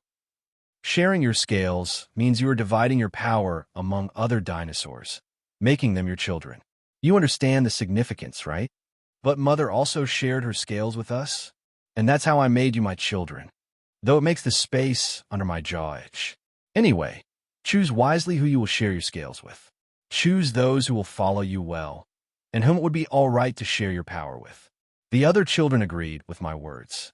Sharing one's power with another requires careful consideration. Thus, the children traveled the world, selecting dinosaurs to receive their scales. Each child's criteria were quite interesting, but to put it simply, I chose ones who, like me, wished to fly in the sky. Sylphid brought dinosaurs that longed for wings to fly. I brought brave ones like flames. They're all incredibly brave. Ifrit brought dinosaurs that were brave, or rather, had fiery personalities. But is that right? They seem rather ferocious. I chose ones who, like me, love nature. They're also gentle. The dinosaurs Yggdrasil chose were similar in temperament to Yggdrasil. It seems like the children are bringing dinosaurs similar to themselves. They're all dependable and good children. They don't talk much, though. Sagar brought quiet and reserved children. But they're so quiet they don't speak at all. I chose ones who, like me, want to become beautiful. Children who want to emulate me. The children Shamash brought were showing off their appearances. Their golden scales were shining. But in an era where the concept of beauty is still unclear, does Shamash think of themselves as the epitome of beauty? Well, having confidence is a good thing. We will rely solely on your kindness. Click here. Donate now. I chose children who wanted to become family. Thanks to that, the number was quite large. Erebus, your scale. Erebus came with dozens. No, you have hardly any scales left under your jaw. Only one of the silver scales I gave you remains. It's okay. If I can increase my family, this is a small price to pay. If that's what you want, I won't say much, but I wish you knew moderation. It seems Erebus values family, perhaps because of the stories I told about family. Honestly, I was worried he might bring children like himself, dark offspring of the shadows. But this is much more positive. It's good that so many dragons have been born. What about those children? In the direction I pointed, there were dinosaurs that hadn't fully accepted the power of the scales and hadn't become dragons. There were ones whose front legs had turned into wings, walking on two legs a bit smaller than dragons, and those that didn't grow wings and crawled on all fours. They looked a bit pitiful, but what can we do? It's their own fault for lacking the strength they desired. Even if I wanted to help, it seems there's nothing I can do. Those guys were prepared for this much when they accepted it. Even though they've transformed like that, they've become much stronger than before. I looked at the dinosaurs that hadn't become dragons. They were pitiful, but perhaps they were satisfied in their own way. Well, if they're content, then it's fine. Let's call the ones with wings wyverns, and the ones without wings drakes. Oh, okay. Wyverns and drakes, staples of fantasy. It might not be the best names for children who couldn't become dragons, but they fit too well. What do you plan to do with those children? There's nothing we can do. They've already partially accepted the power of the scales and transformed. What about the scales? We've recovered what we could. Erebus spread his scales so much that many were lost. That was within my expectations. Well, if Erebus says so, hopefully, the unrecovered scales won't cause any problems. And so, dragons came into existence in the world. It's good that dragons have come into existence, but another fight, the red ones attacked first. The black ones invaded our territory first. We were just passing by. We even told Ifrit. I didn't hear it. It was complete chaos, especially the hot-tempered red dragons and the blacks, who were too numerous to control, often cause problems. What a mess. Great creator dragon, please make a judgment. Who's the creator dragon? Who? But everyone calls you the creator dragon. Aren't you the divine dragon that has existed since the beginning of the world, right? Well, that's true, but it's quite burdensome to be called by such a grand title. Although the Black Child did invade the territory, they had informed Ifrit beforehand. So, I think it's Ifrit's fault for not properly conveying the message. What? Or, it's the fault of the Red Child who attacked the Black Child without confirming with Ifrit. But, honestly, the Red Child is at fault for attacking without assessing the situation. From now on, don't attack first. You're not mindless beasts. Try to solve things through dialogue. Don't try to solve everything with violence. The Red Child, knowing their fault, nodded slightly with a sullen expression. And you, Black Child, don't just fight to the death if they attack first. Try to solve it through dialogue. But, though the other side is more at fault, you also fought back. You know what the Reds are like. But when they attacked first, I just reacted. This time, I'm siding with you because the Reds' fault is clear, but remember that fighting itself is wrong. The young dragons, with their slightly better than beast-like mindset, were quite wild. But well, it's fortunate they can understand through conversation. And so, I spent my time mediating among the numerous dragons. But why have you transformed into that appearance again, Mother? HM, what do you mean by that appearance? Shamash asked, looking at me, transformed into a human form. What's wrong with this form? Normally, Mother shines and is as beautiful as ever. But now, Mother looks more cute than shining. But it suits me, doesn't it? I smiled slightly and poked my cheek with my index fingers. Well, it does fit. It's cute. but I prefer Mother with your shining beauty. But isn't this also good in its own way? Since I have become a woman, shouldn't I enjoy it? Well, that's not to say I plan to marry and have children. Now, I have 7 children, not mine, but still. Indirectly born, but like grandchildren, plenty of them. A whole lot of them. Unlike when I roamed the world alone, creating life, there's a noisy joy to it now. Great creator dragon. This wretched blue dragon. No, it's this foolish gold. It's quite a tough job looking after the other children from this standpoint. Certainly a small number. Except for the blacks. The blacks started with dozens. Anyway, the dragons started with a small number, but now there are hundreds of dragons spreading their wings in this world. Therefore, a tremendous amount of work was pouring down on me, who was mediating these children. If it's not a serious matter, can't you resolve it through conversation? What was it? If Thetis and Shamash could just talk it out. No, that wouldn't be resolved. Because they were made from my scales, the children sided with those who had the same scale color as themselves. Anyway, I was the only one who could listen to the children's words from a neutral standpoint. So today, too, I was being troubled by the children. Mother, please return to your original form. Let's show your shining beauty to the other children. It's bothersome, and my body is too big and gets in the way. Since I'm twice as big as the largest, Sagar. Honestly, it's hard to sit calmly with that body. And more importantly, being in this human form allows me to reminisce about being human. Yes, if humans are born someday, it will be nice to live among them. But I also have to do something about these horns. Even if I transform, the horns remain, which is quite troublesome.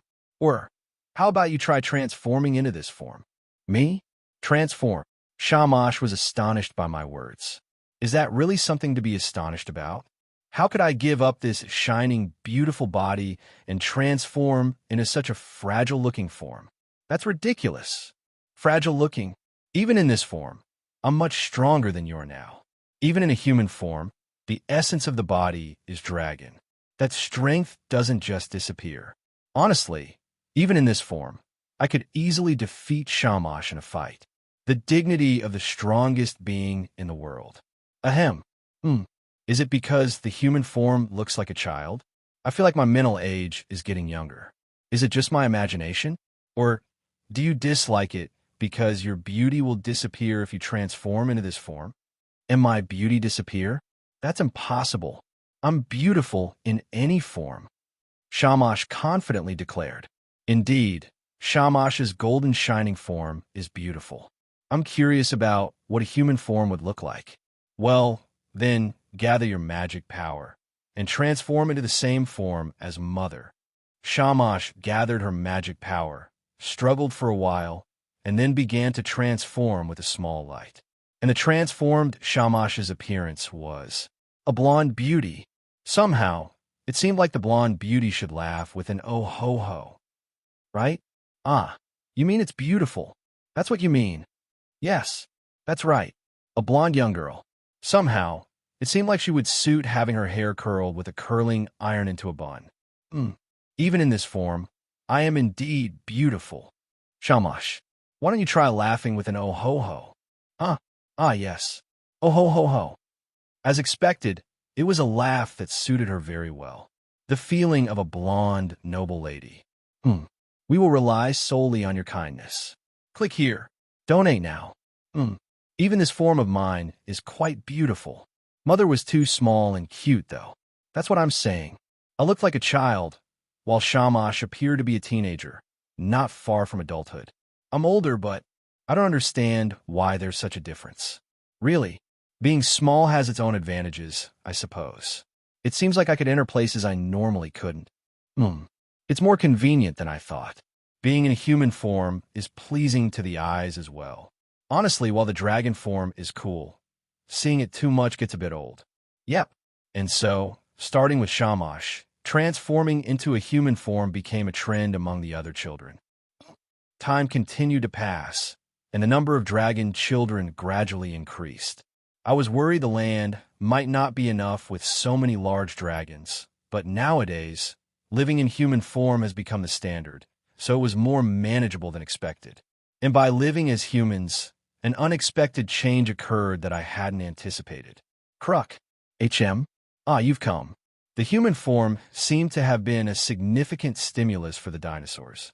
Dinosaurs of smaller size began to mutate into forms closer to humans.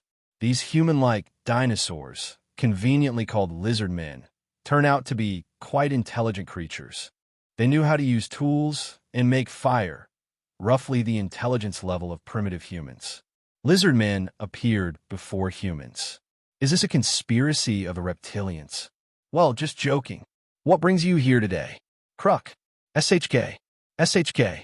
Lizard men, who had changed in admiration of the dragons transformed into humans, still had a mouth structure not quite suitable for speaking language, making sounds closer to cries. What was held in its hand was a small flower. Is this for me? Crew. Thank you. I smiled and accepted the flower given by the lizard man. A small white flower. A common little flower that bloomed around here, but receiving it as a gift made me very happy. Then I must give something in return. What do you wish for? Kruk. Crew. The lizard man handed me something it carried with its tail. A broken stone spear. A spear with a blade made of shiny black obsidian. A broken spear, I see. Do you wish for it to be repaired? Though it couldn't speak, the lizard man nodded slightly in agreement. I didn't know what had caused it to break, but it must have been an important item to this lizard man. I took the spear handed to me by the lizard man. What should I do to fix it? Well, the answer is simple. I raised my magical power and wrapped the spear with it, then used magic. Well, although the system of magic hasn't been fully developed yet, I could still use fragmentary magic as much as I wanted. The magic I'm using now is a very simple time reversal magic. Simple as it may be, even when I tried teaching it to other dragons, they couldn't use it. Well, since it's a magic based on my special privilege, maybe it's to be expected. The broken spear shaft automatically clung together, and the crack that had formed slowly disappeared.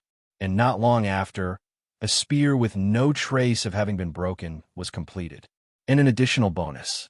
I cast a time freeze magic on the spear so it wouldn't break again. Here, it won't break again. Use it well. Kruk. Cuff. The lizard man, extremely happy. Seeing it so purely happy makes me happy too. Compared to the dragon children whose personalities have started to worsen lately, this is nice. Definitely. The treasure of the lizard man. The ancient obsidian spear is a sacred treasure given by the legendary creator dragon to the ancestors of the lizard men. According to legend, the ancestor of the lizard men offered a white flower to the creator dragon and received the magic-infused obsidian spear. Due to the magic, the obsidian spear never dulls, and its shaft never breaks under any attack. What magic the creator dragon cast on the spear is still a matter of debate, whether it's simply a strengthening magic or an abnormal effect by primitive magic, and it is said that even the dragons, masters of magic, do not understand this magic. The ancient obsidian spear is still passed down to this day and serves as a treasure of the lizard man race, handed down from generation to the representative and the chief of the major tribes. Encyclopedia of Legendary Weapons. There was a problem. Not a minor problem, but rather a serious one. Doesn't it seem like there have been more dragons around lately? Not just a few. I add a word to Ifrit's grumbling. It was fine when it started with just me alone, and then there were 7 children born from self-aware nature, and from their scales, dozens of dragons were born. But now, hundreds of years later, dragons have been pairing up and laying eggs, and before we knew it, their numbers had nearly reached the thousands. I never imagined that the extinction crisis of dinosaurs would come not from a meteorite, but from dragons. The dragons born after me and the 7 children were originally transformed from dinosaurs, so they couldn't escape the limits of being a creature. Simply put, they were creatures that had to eat to live. Dragons, needing to consume a large amount of food to maintain their huge bodies. Thousands of such dragons were spreading their wings over this land. Naturally, their prey was the large dinosaurs that were most common on this land. It's probably a relief that they don't touch the smaller dinosaurs, lizard men, or the few small mammals. Well, with the size of dragons, Eating such things wouldn't even make a dent in their hunger. I'm worried about the decreasing number of dinosaurs. But I can't tell the children to starve. I've heard that there are dragons starving due to being pushed out of the food competition. They came to me asking for help, so I used magic to turn a large rock into meat. It was the first time I used transformation magic to turn a stone into meat. I used it because I felt sorry for the children clutching their hungry bellies. Honestly, the meat wasn't very tasty. It was lean and tough. But the hungry children devoured it anyway. We have to do something, right? At this rate, all the children might starve to death. I understand that something needs to be done, but how? Should I scatter new creatures here? No, the ecosystem that's finally stabilizing would become chaotic again. Well, it's already chaotic with dragons rampaging. Maybe it doesn't matter? No, there could be other problems. Let's leave that as a last resort. If it's not a simple creature like a slime, there will definitely be problems. Then, would it be better to transform the dragons? But transforming a creature that's already been created is a very tricky task. It's not impossible, but honestly, I don't want to. If only these children could photosynthesize like trees, it would be so much easier. Wait, photosynthesis? Did you come up with a good idea? I'm not sure if it's a good idea, but a small idea has come to mind. I'm not sure if it will work, but it's an idea worth trying. Dragons are creatures, but at the same time, they are beings that received scales from self-aware, natural phenomena. From such a birth background, I thought of one solution. To put it simply, if there's no meat, why not eat magical power? That's the conclusion. Dragons are physical beings, and at the same time, they are children of natural phenomena. Therefore, they can be seen as half-natural phenomena. What if we utilize the magical power that has become quite abundant in this world? If we can maintain the body through magical power and minimize eating, if we can use magical power as a nutrient to maintain the body, therefore, I would like you to teach your children the magic of transforming their physical forms. I gathered the 7 children and broached the topic. I explained that the situation was so dire that dinosaurs might become extinct, and if dinosaurs go extinct, most dragons wouldn't be okay either. Was the situation that serious? Yes.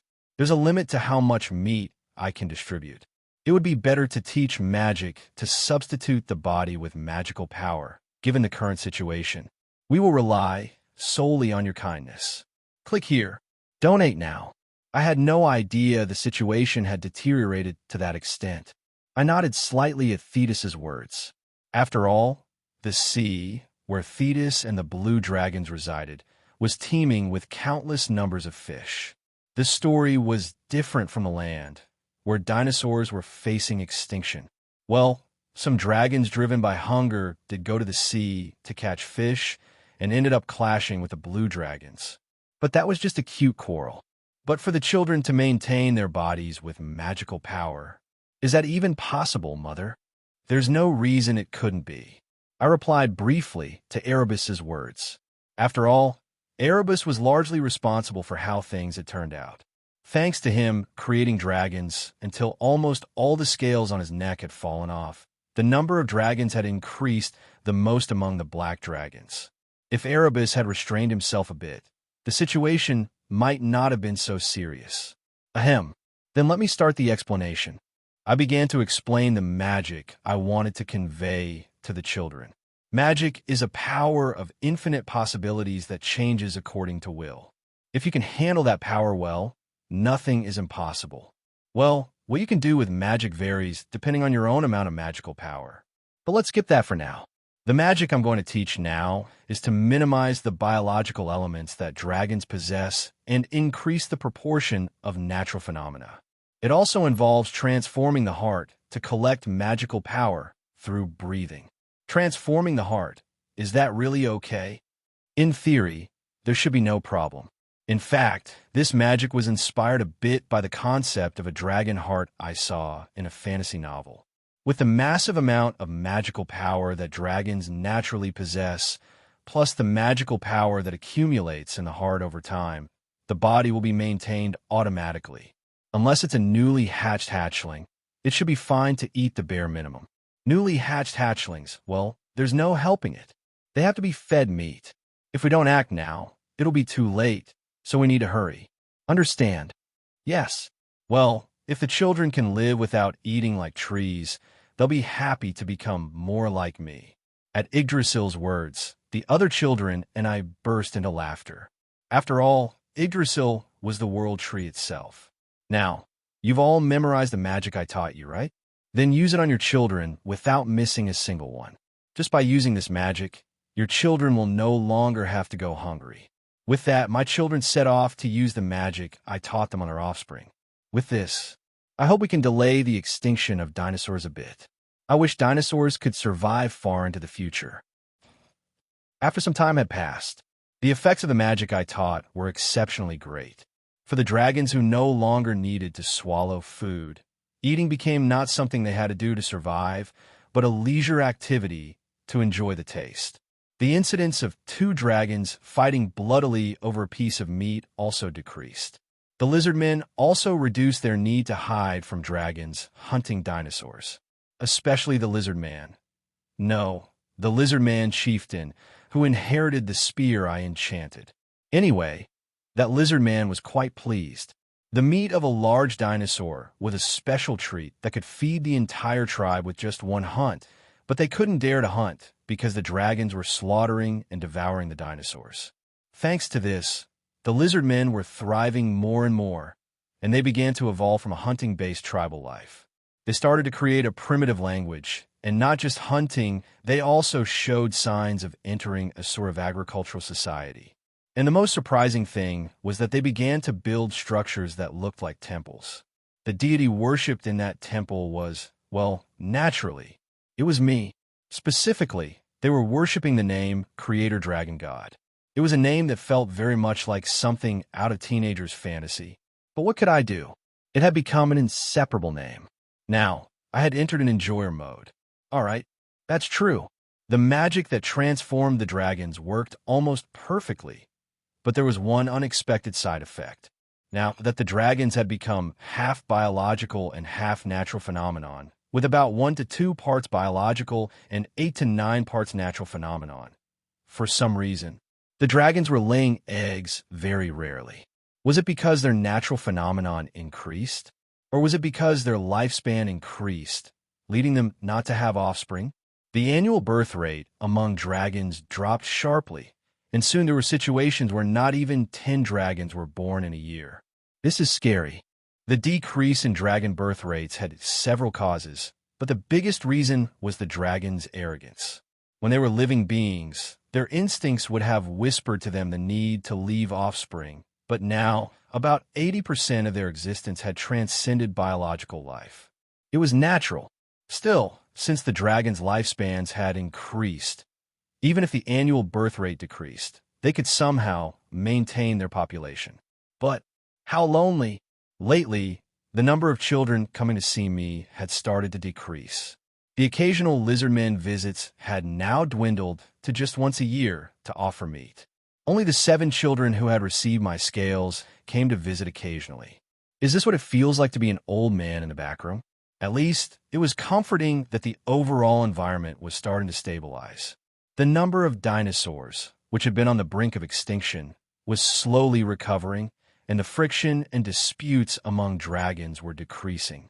Well, they're not coming to me, so it must be decreasing, right? The number of lizard men was increasing, too. It would be nice if mammals diversified at the right time and primitive humans appeared. Thus, I spent my time leisurely, observing the overall situation of the world, and soon felt a bit sleepy. After all the tiresome events, it's only natural to feel sleepy. Yes, I wrote a note in the cave where I lived, saying I was going into hibernation for a while, and then moved to the top of a high mountain to dig out a large cave. Here, I wouldn't be disturbed by others. And so, I began my first hibernation. Well, even though it was hibernation, only my body slept and my mind was awake.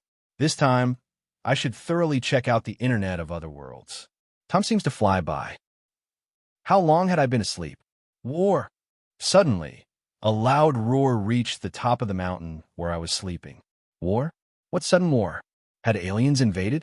Or had a transcendent, octopus-headed monster awakened from the abyss? If not, could it be?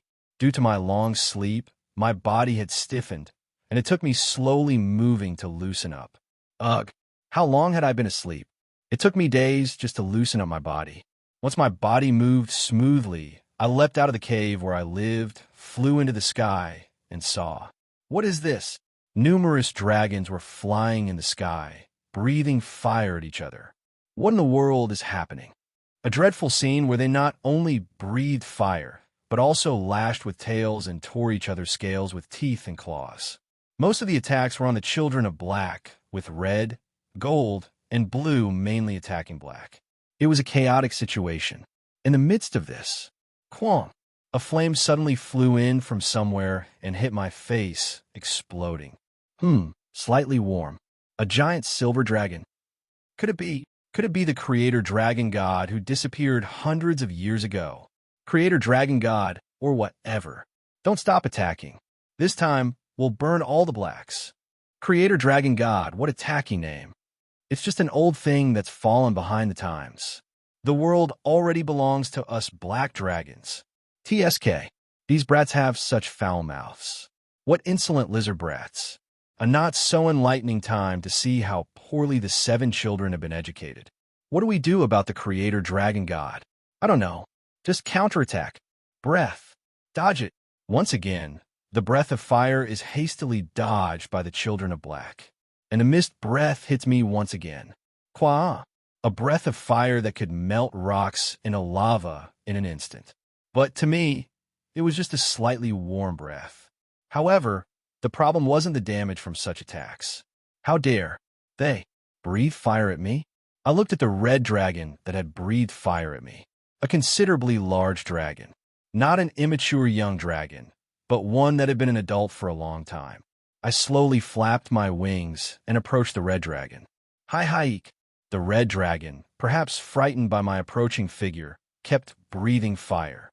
However, such lukewarm flames couldn't even make me feel a slight warmth. These kids these days have no manners, breathing fire at their elders like that. As I got closer, the red dragon panicked and tried to flee with its wings. But, slow, we will rely solely on your kindness. Click here. Donate now. I was much faster in grabbing the red dragon's face than it was in escaping. Ifrit has really messed up the education of these young ones. What a pitiful sight. Cough. The red dragon struggled to escape from my forepaw, but its feeble resistance couldn't even affect one of my claws. Do you want to die? Yuck. Something twisted inside the grip of my hand, and the groaning of the red dragon slowly lost its shape and flowed away. I sighed softly while looking at the red dragon and then spread my forepaw. The red dragon, now with a bloodied head, fell lifelessly. Silence descended on the battlefield. All eyes were focused on me, and not a single noise could be heard. I spread my wings and headed elsewhere. My former home, the cave I used to come to when the dragons had a dispute. My home before hibernation. The cave was completely blocked due to the mountain collapsing from the war. The temple of the lizardmen, located near the cave, was already in ruins. The temple that the small lizardmen had diligently built by stacking stones had now turned into a pile of rubble. I sighed softly and looked up at the sky. A chaotic scene of giant dragons fighting in the air, attacking each other. The aftermath was destroying the ground. Giant trees were burning and collapsing. Numerous dinosaurs and animals were losing their homes and dying while trying to escape, and small animals were digging burrows to survive in a hellish scene. Amidst such a scene, I let out an annoyed sigh and said softly, "Stop!" Unknowingly, magic was imbued in my sincere words, and the dragons that my voice touched stopped moving and plummeted to the ground. A slight annoyance is rising. What exactly happened for these immature ones to wage war? What is this? My body won't move. Looking down at the dragons that had fallen and created dozens of large craters, I swallowed my annoyance and said, "What happened while I was asleep? You there? Speak." I spoke to the black dragon groaning in pain in one of the craters, and the black dragon looked up at me and said, "Creator Dragon God, please withdraw your killing intent. I didn't harbor any killing intent, though. Then why can't we move our bodies? Well, why indeed? Perhaps it's because I was rudely awakened by the noise from a nap, only to find the world I had been tending to shattered by these grandchildren-like creatures waging war. Well, it must be because of the one sincere word I spoke. I spoke sincerely again. Move. Then, the dragons that had been struggling to move were freed. Why did this happen? Explain slowly. Well, it's a very long story if I start talking. Summarize it shortly.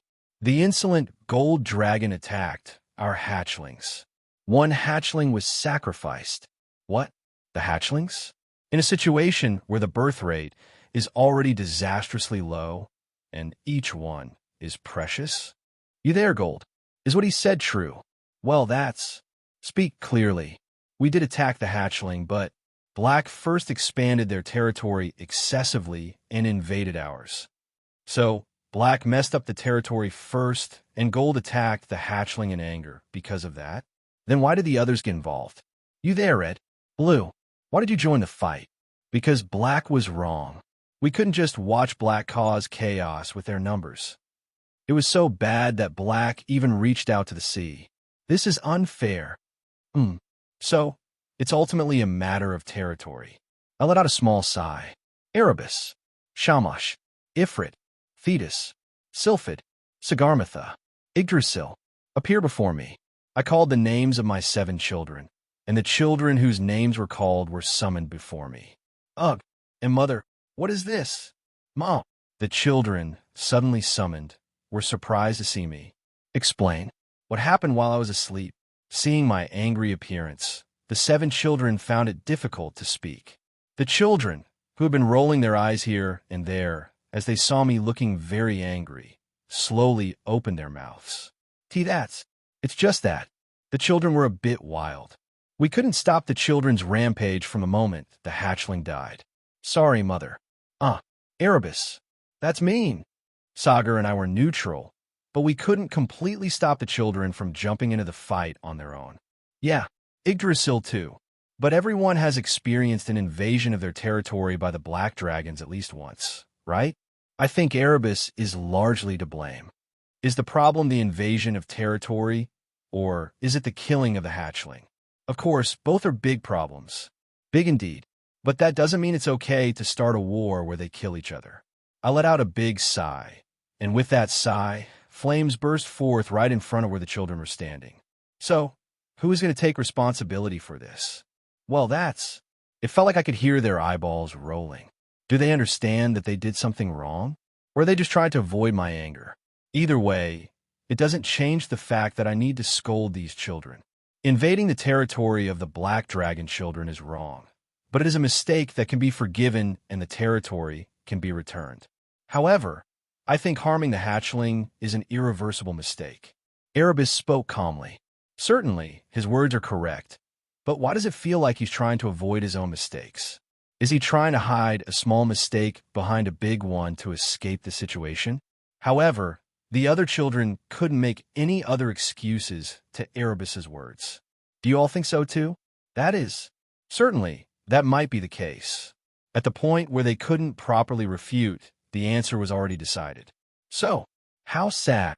The dragons who waged war, the 7 children who couldn't properly control such children, and I, who had been asleep without knowing such things were happening. Everything was just sad and lamentable. When exactly did the hatchling die? That's about a month ago. Erebus hesitated before answering my question. A month? It hasn't been that long. I took out a pocket watch that could turn back time. If we could make all this never have happened, would the war disappear? What? Make it as if it never happened. Mother, I have a bad feeling about this. I pressed the button on the pocket watch and quickly rewound the hands. 1 turn for 12 hours. 2 turns for a day. After winding and winding, the pocket watch showed a time about a month ago. Let's return this world to before the mistake was made. That would be all right, wouldn't it? Mother, I let out a small sigh and closed the lid of the pocket watch, seeking agreement from the past point. The past point has agreed. Would you like to rewind time? Y/N. Unlike when I tested it on myself, I'm rewinding a world with other children and dragons. But it's better than leaving this detestable war alone. Thus, the world began to rewind. I forced my body, which was not moving well due to a long hibernation, to move. My whole body was stiff, not just sore, but I couldn't just stay still. Why would I have rewound time, if not to prevent the mistake before it was made? Ho! I summoned the children while loosening my stiff body. Erebus, Shamash, Ifrit, Thetis, Sylphid, Sagarmatha, Yggdrasil, appear before me. Then, the children suddenly appeared in the cave where I was sleeping. A sudden summoning. Since they had no experience with such an event, all the children looked bewildered. Mother, Mom, weren't you asleep? That's what I thought. It seems I can't sleep peacefully, I said, forcing my stiff body to move. I had to prevent the war, so I couldn't use my stiff body as an excuse. I want to establish one rule for you all. What? A rule all of a sudden. We will rely solely on your kindness. Click here. Donate now. Calling us out of the blue, and now a rule. Mother, you seem different than usual, somewhat strange. There's a reason. A reason. I can't just say I saw the future and rewound time. And looking at the children's reactions, it seems their memories from before the rewind are gone. Well, does it matter? It's a rule that should have been established before, but before it's too late, before a big problem arises, I think I need to tell you. A big problem? What kind of problem are you talking about? It's a rule about hatchlings. At my words, all the children tilt their heads in confusion. Hatchlings? Why suddenly hatchlings, Mom? These children don't know what will happen in the future, so they react this way. So, even if it's a bit forced, I have to establish the rule. Isn't it better than letting a war happen? After my magic changed the dragons, the act of laying eggs and raising hatchlings has not decreased, has it? At my words, the children nod their heads. They all must be feeling the drastically reduced birth rate. So, I will establish a rule that harming these hatchlings is prohibited, and if someone injures or takes the life of a hatchling, all dragons, regardless of scale color, must unite to exterminate the perpetrator. Only by speaking this strongly can we prevent future incidents of harming or killing hatchlings. Who would harm a hatchling? If they were in their right mind, they wouldn't do such a thing. Well, what about that? If they were in their right mind, would they have killed a hatchling and waged a war before time was rewound? How deep must the emotional rift between the dragons have been for them to take such irrational actions? It was difficult for me to understand. Anyway, spread the word to the other children. If anyone harms a hatchling, they will not be forgiven, even if it's another dragon. I will not leave any room for war to be used as an excuse. That's how all the problems were solved, or so I thought I had. Why would you engage in such a fight? A localized fight between black dragons and red dragons. As a result, 2 black dragons and 1 red dragon lost their lives, and many others were injured, some severely. I caught the perpetrators of the fight and asked them why. But those black ones were so annoying. The red ones started the fight. How could we not respond? An eye for an eye, a tooth for a tooth. Attack for an attack. The red ones and the black ones screaming at each other, each claiming they were right or better. Just shouting and being annoying. It felt like 1,000 fires were burning inside me. And to engage in a fight like this, I rubbed my throbbing head and sighed. When they killed a hatchling, I could press down on them with rules and such, but stopping these big and small disputes was not easy. No, to those children, the hatchling was just an excuse for war. Even without killing a hatchling, dragons were resentful, using various excuses to engage in big and small fights. Despite my presence as a deterrent, dragons sneakily avoided my warnings, growling and escalating their disputes with each other. No matter how much I try to stop the fights, these cunning dragons ignite flames where my gaze doesn't reach. Sigh, I just want to smash everything, drop a meteor and wipe out everything, dragons and all. But I can't do that. At least in my position, responsible for spreading life on this land, I can't do something so irresponsible. Then, should I rather subjugate all the dragons and oppress them under numerous restrictions? The future point wants to rewind time.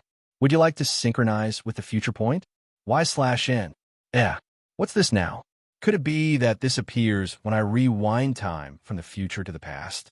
Wait, rewind time again. From this point? I carefully pressed Y with my finger. What is the creator dragon? Isn't it rather a dragon that destroys the world? It can't be. Even with all the dragons combining their powers, they can't win.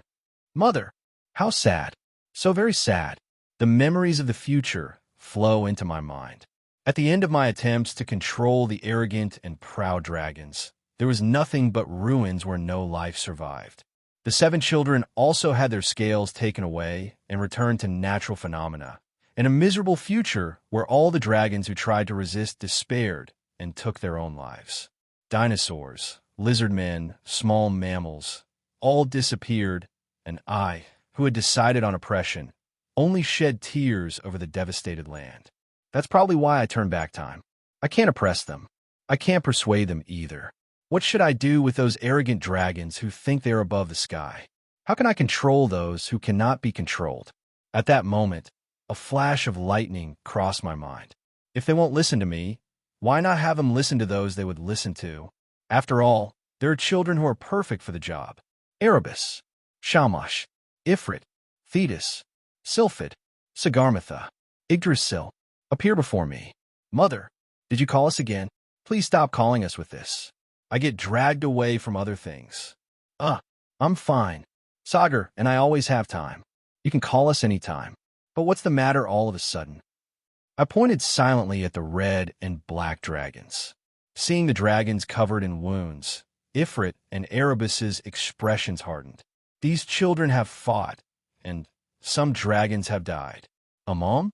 The kids might be a bit willful, but maybe it's okay for kids to fight a bit. What kind of children fight to the extent of taking each other's lives? Especially when the dragon birth rate is plummeting and their numbers are decreasing, to try and kill each other over trivial disputes. I sighed deeply and said, at least I made a rule not to harm hatchlings. That way, the newly born could be protected. Without such a rule, those reckless ones would have surely killed the hatchlings. It was also something that escalated into a war. Anyway, since I can't suppress all the children, you'll have to take responsibility for your own. Us, those troublemakers. My children are relatively obedient, but what if other children start trouble? Obedient? The black dragons?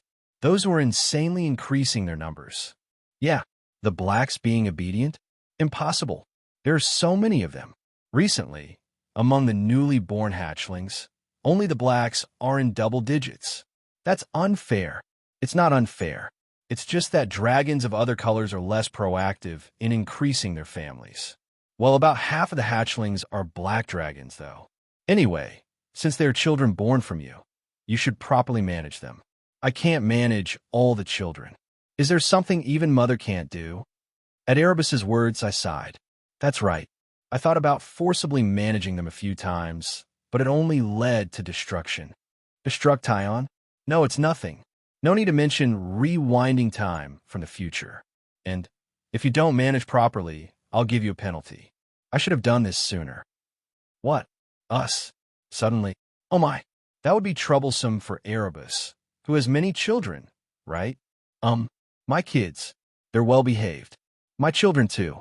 They don't fight unless provoked. It should be fine. Yggdrasil and Sagarmatha's children rarely cause problems, so it should be fine. The biggest issue is with the blacks and reds, but I have no choice but to leave that to those two. Mother, if we manage our children properly, instead of punishing us for failing, will you reward us? A reward? At Erebus's words, I was momentarily speechless. I hadn't thought of that. All right. For the next 100 years, to the parents of children who do not kill other dragons. The children's eyes focused on me, with eyes full of expectation for what would come out of my mouth. Eyes that were slightly burdensome. Just one thing. I'll grant anything, as long as it's within my power. At those words, all the children looked at me with surprised eyes. What? Is that so surprising? Hey, anything? Are you serious, Mother? Yeah, Mom. You shouldn't say such things lightly. Mom, you should take care of your body. I disagree. Oh my, what's going on? Why is the atmosphere like this? Just granting one request. Why is it such a fuss? None of you are confident in managing your children. I see. Then this contest is my victory heart suit. We will rely solely on your kindness. Click here. Donate now. Shamash's words, brimming with confidence, make all the other children bristle in unison. That statement. We can't just let it slide. This is why she is a golden glitter with no brain. I'm confident in managing my children. Well, do your best in managing? By the way, the penalty will be confiscating the dragon scales I gave you. Upon my brief addition, the children's expressions stiffen. What? Why? What? The scales I gave you.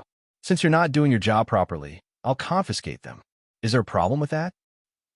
Thus, the not-a-bet I proposed, hoping the dragons wouldn't kill each other, turned into, why has it come to this?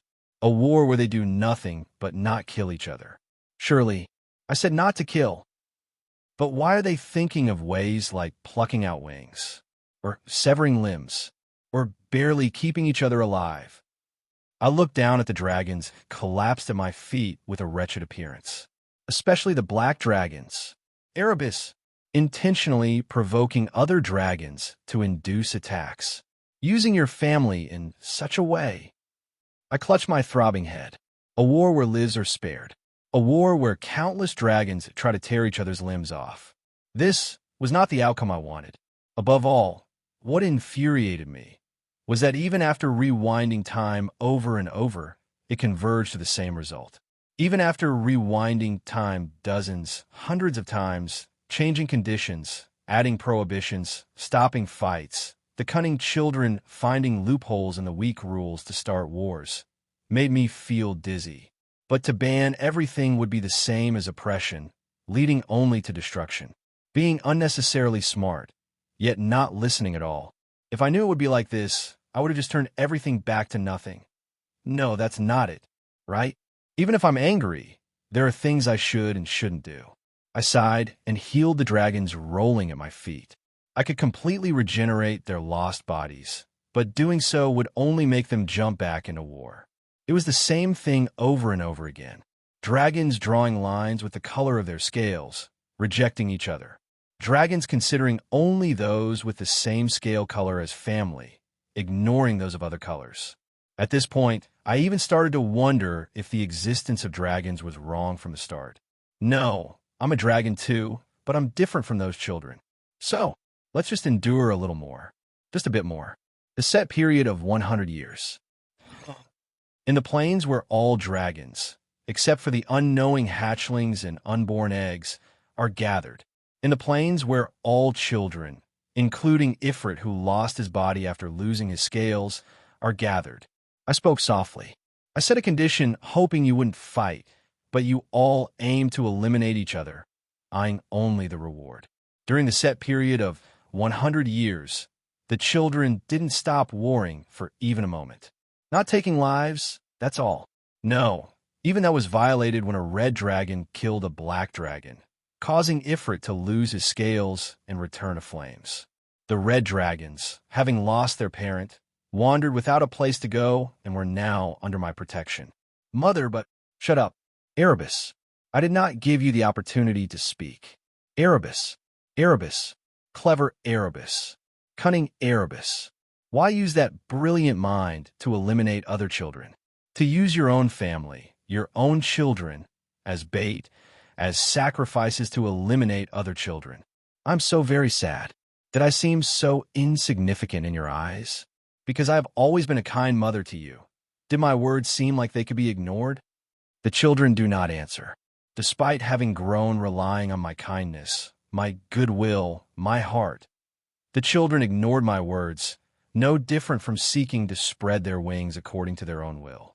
I did not want to become a scary and fearful parent, so I tried to be as kind as possible, to persuade with words as much as I could. In the clearing where all dragons are gathered, dragons with healthy bodies and those with injuries, I let out a small sigh at the sight of dragons gathered according to the color of their scales. Even in this situation where I am angry, still distinguishing each other by the color of their scales. Now my patience has reached its limit.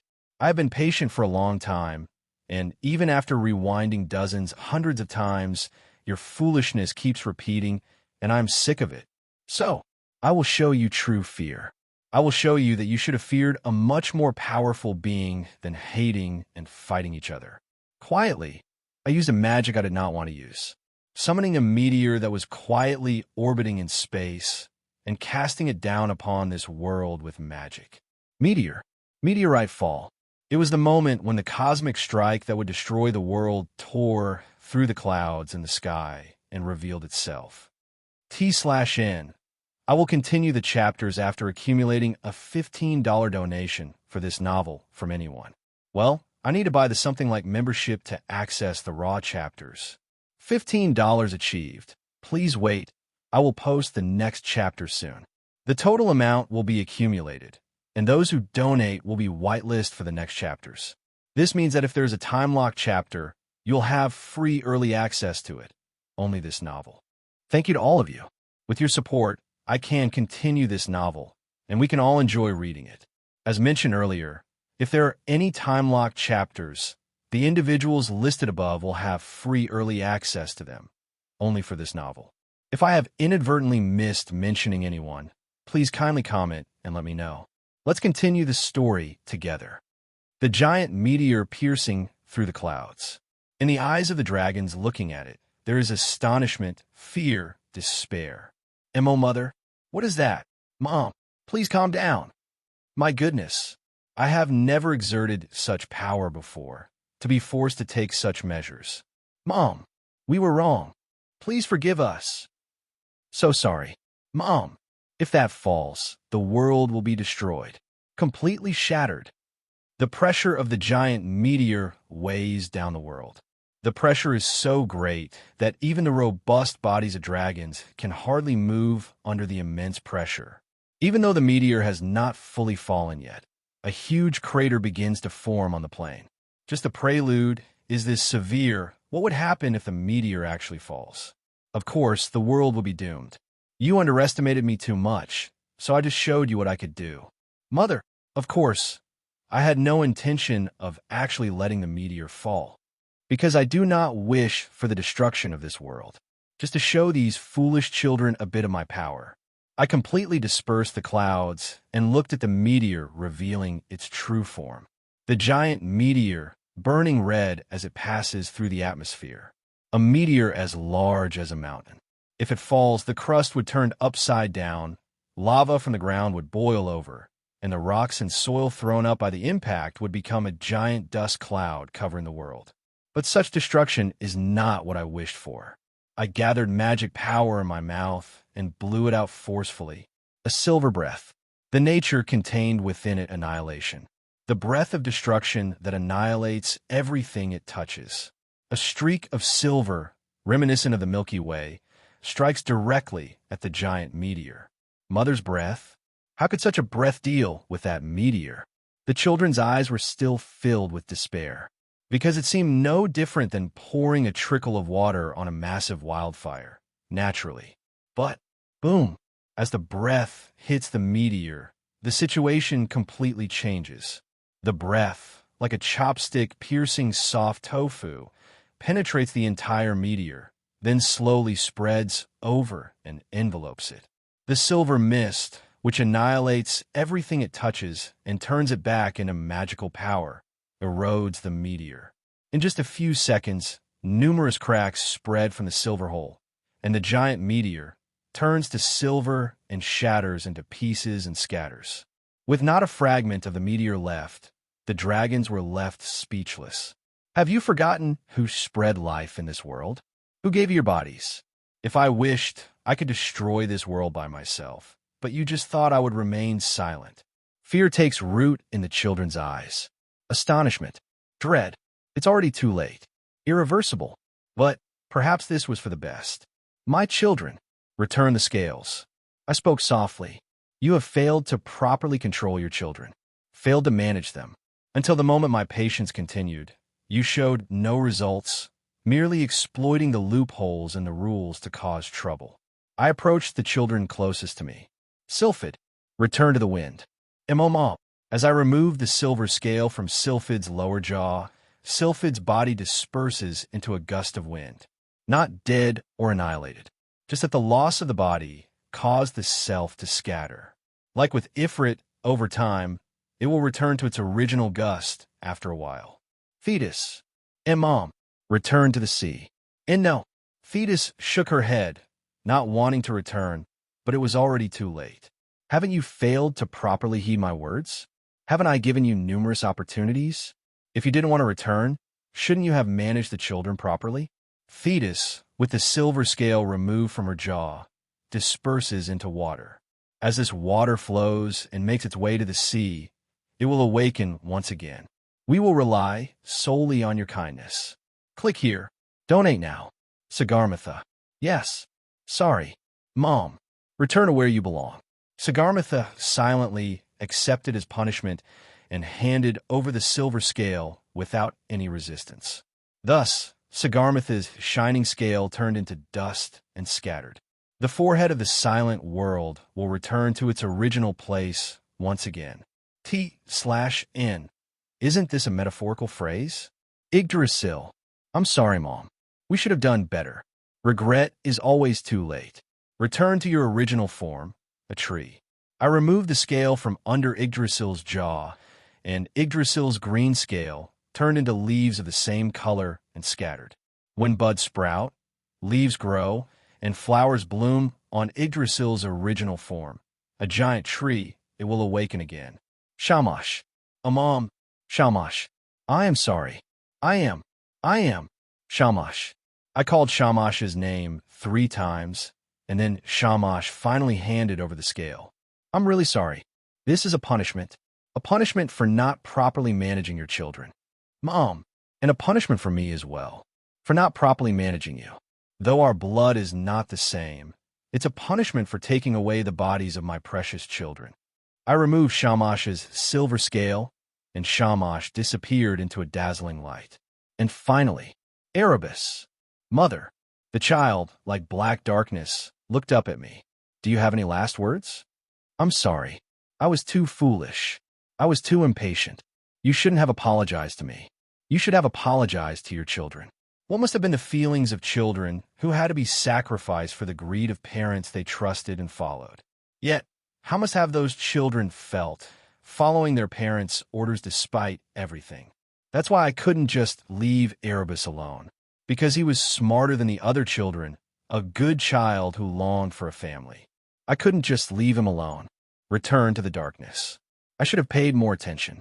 Could I have paid more attention than now? If I could turn back time, could I have achieved a better outcome?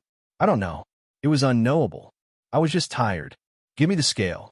I reached for the scale under Erebus's jaw. Ugh! Suddenly, there was an explosion of magical power from Erebus's silver scale. Erebus? What have you done now? I'm sorry, Mother. Was it because of the explosion? The silver scale under Erebus's jaw was split into 2 pieces. I'm really sorry. And then, Erebus disappeared into the shadows in an instant. Erebus? Erebus? Even though I called his name again, Erebus did not answer. Erebus, show yourself. Even though I called with sincerity and magical power, Erebus did not reveal himself. Did he not want his scale to be taken away that much? How could he have been so greedy? I just wanted to live peacefully with the other children. Where did it all go wrong? From the beginning? Was it when I gave the scales to the children? Or was it when those children wanted to share their scales with other dragons like me? I was just filled with regret. The creator dragon is a unique faith held by the lizard men. It is a primitive faith that believes that this world was created by a giant silver dragon, and that those who commit sins will be taken away by the dragon of destruction, who is the mate of the creator dragon. Scholars argue that the origin of this faith is the primitive dragon faith. They say that the origin of this faith is the era when countless dragons ruled the earth. To the primitive lizard men, who were the first inhabitants of the earth before humans, the existence of the strong and fearsome dragon must have been a godlike existence. And this faith in the creator dragon mentions the existence of the dragon of destruction, who ends everything. It says that when this world is filled with sin, the benevolent creator dragon will become disillusioned with everything and become the dragon of destruction, who will destroy the world. The lizard men say that the obsidian spear they receive from the creator dragon is proof that the creator dragon existed. They say that in the era when countless dragons existed, the dragon of destruction opened its eyes due to the anger of sin and war. After that, the lizard men claim that the dragon of destruction destroyed the majority of the dragons that had disappointed it, but scholars do not accept this claim. The most likely explanation of the end of the Dragon Age is believed to be the destruction by a giant meteorite. It is claimed that countless dragons burned their own lives to prevent a meteorite that would destroy this world from falling. This is claimed to be evidenced by the results of dating the numerous dragon corpses excavated from dragon graves and the fact that the thick magical layer created by the enormous magical power used to destroy the meteorite was created at the same time. This is currently the most accepted theory. The lizardmen's faith, the creator dragon, and the age of dragons. The other children returned to natural phenomena, and even Erebus ran away. In such a situation, I looked at the other dragons. Dragons that had transformed from dinosaurs upon receiving the scales. The children born from those dragons pairing up prospered and were born as dragons. There were so many dragons that they covered the land. The majority of those dragons were bowing their heads in front of me. Do you understand your wrongdoing? I spoke in a low voice, but no answer came back. Even if there were thousands of mouths, no answer would come out. If they knew they were wrong, they should stop. Why repeat the same mistake? Is it because they're living beings? Would they be satisfied if they shed their biological shell and abandoned the 7 emotions to become beings without them? Then they could no longer be called living. I looked at the dragons with sad eyes. What should I do with you? How should I accept your wrongdoing? I truly do not know. What exactly do you desire to rot my insides like this? If I don't understand myself, how can I understand others? As I looked down at the dragons, one dragon in the front raised its head. It was the old blue dragon that first received Thetis's scale. I'm sorry, creator dragon. I didn't ask for an apology. What did you desire that you waged such wars? Killing them all wouldn't be difficult, but I didn't want to. They were the children that my children made, the children that stemmed from those children. I didn't want to take their lives. We want to become complete beings. Complete beings? The blue dragon suddenly brought up a strange topic. What do you mean by complete beings? Are you saying that you are incomplete beings now? Shamefully, yes. That body? The body that flies freely, is strong and uses magic at will, and breathes powerful breaths? Is that incomplete? Why do you say it's incomplete? Although the creator dragon has enchanted us to a certain degree of completeness, we are trapped in the shackles of the body and have not achieved perfect completeness. Our parents said that if they won the war, they would fulfill such a wish. Shackles? The body? The blue dragon quietly bowed its head. How can a being that gets hungry over time, cannot resist sleep, be considered complete? Isn't completeness being in a state where nothing else is needed? Is completeness being able to exist alone without needing anything? Just as the creator dragon, we too wish for such completeness. You thought that was completeness? How foolish to say that biological instincts are incomplete. Do you know what happens if you give up those things? We think we will become beings that rely on nothing, existing solely on our own. I took my eyes off the blue dragon, looked around, and spoke. Do the rest of you think the same? Surprisingly, a significant number of dragons agreed with the old blue dragon's words. Really, did they believe that? Being without food, not sleeping, not seeing offspring is completeness? In the completeness that those dragons spoke of, I felt déjà vu. If that's completeness, then I and my 7 children are complete. Is that so? These children saw their parents. They wished to become like their parents. They wanted to transcend and become beings beyond creatures. I nodded slightly. Was that the wish of these children? Then, what do you wish to become? Just as the creator dragon transformed us, we wish to be transformed into even more perfect beings. Meet transforming them. Does that mean adjusting the ratio so that dragons can exist through magic? The current dragons are about 80% composed of natural phenomena. Are they asking to adjust that ratio to 100% natural phenomena? Do they understand what that means? Are they saying they want to give up being creatures? I became profoundly sad. Do all of you think the same? Then a significant number of dragons nodded their heads. Are there any among you who do not wish for this? Raise your hand. Then a few dragons raised their hands. No, some were scolded by nearby dragons and lowered their hands again. How sad, and yet again sad. I understand. If that is your wish. I spoke without showing my sadness. We will rely solely on your kindness. Click here. Donate now. Those who do not wish for this, come behind me. There. Do not oppress another child. This choice must be one's own. It should not be swayed by the will of others. Thus, a few dragons came behind me. Young dragons. Dragons that had just emerged from being hatchlings. It's only you guys. I said with sad eyes. Why are you so sad? How can I not be sad? The completeness these children speak of. It's entirely different from what they imagine. How could I not be sad seeing them make a foolish choice without knowing that? If they had listened to me, there wouldn't have been wars in the first place. Then, let's begin. After sending the young dragons behind me, I used magic on the dragons that were bowing their heads. I changed the ratio of natural phenomena and biological aspects inherent in the dragons, raising the ratio of natural phenomena from 80% to 100%. Then, the bodies of the dragons lying on the ground began to move this way and that. Cough, kuha, kahak, stop. The dragons screamed in pain. But what can I do? It's about detaching the soul and mind entangled in the body. It wouldn't be painless. That's the price of leaving the body. The dragons clawed at the ground. Their brightly colored scales became dirty with dust and dirt. Yet, the magic does not stop. When the heart stops, the flowing blood stops, and the body stops then. The dragons were reborn as beings with only natural phenomena and spirit, leaving their bodies behind. Is this completeness? What is this omnipotence? It feels like I could do anything now. The dragons, freed from their bodies, were momentarily intoxicated by that power. Perhaps it's the feeling of being freed from a heavy and bothersome body. How did they not realize that it was armor protecting their soul and spirit? The anomaly began small. The bodies of the dragons, transformed into various natural phenomena, began to lose their form gradually. Creator Dragon, something is wrong. My body is scattering. I could only speak in a sad voice. Did you not know how fragile a soul and spirit are without the armor called a body?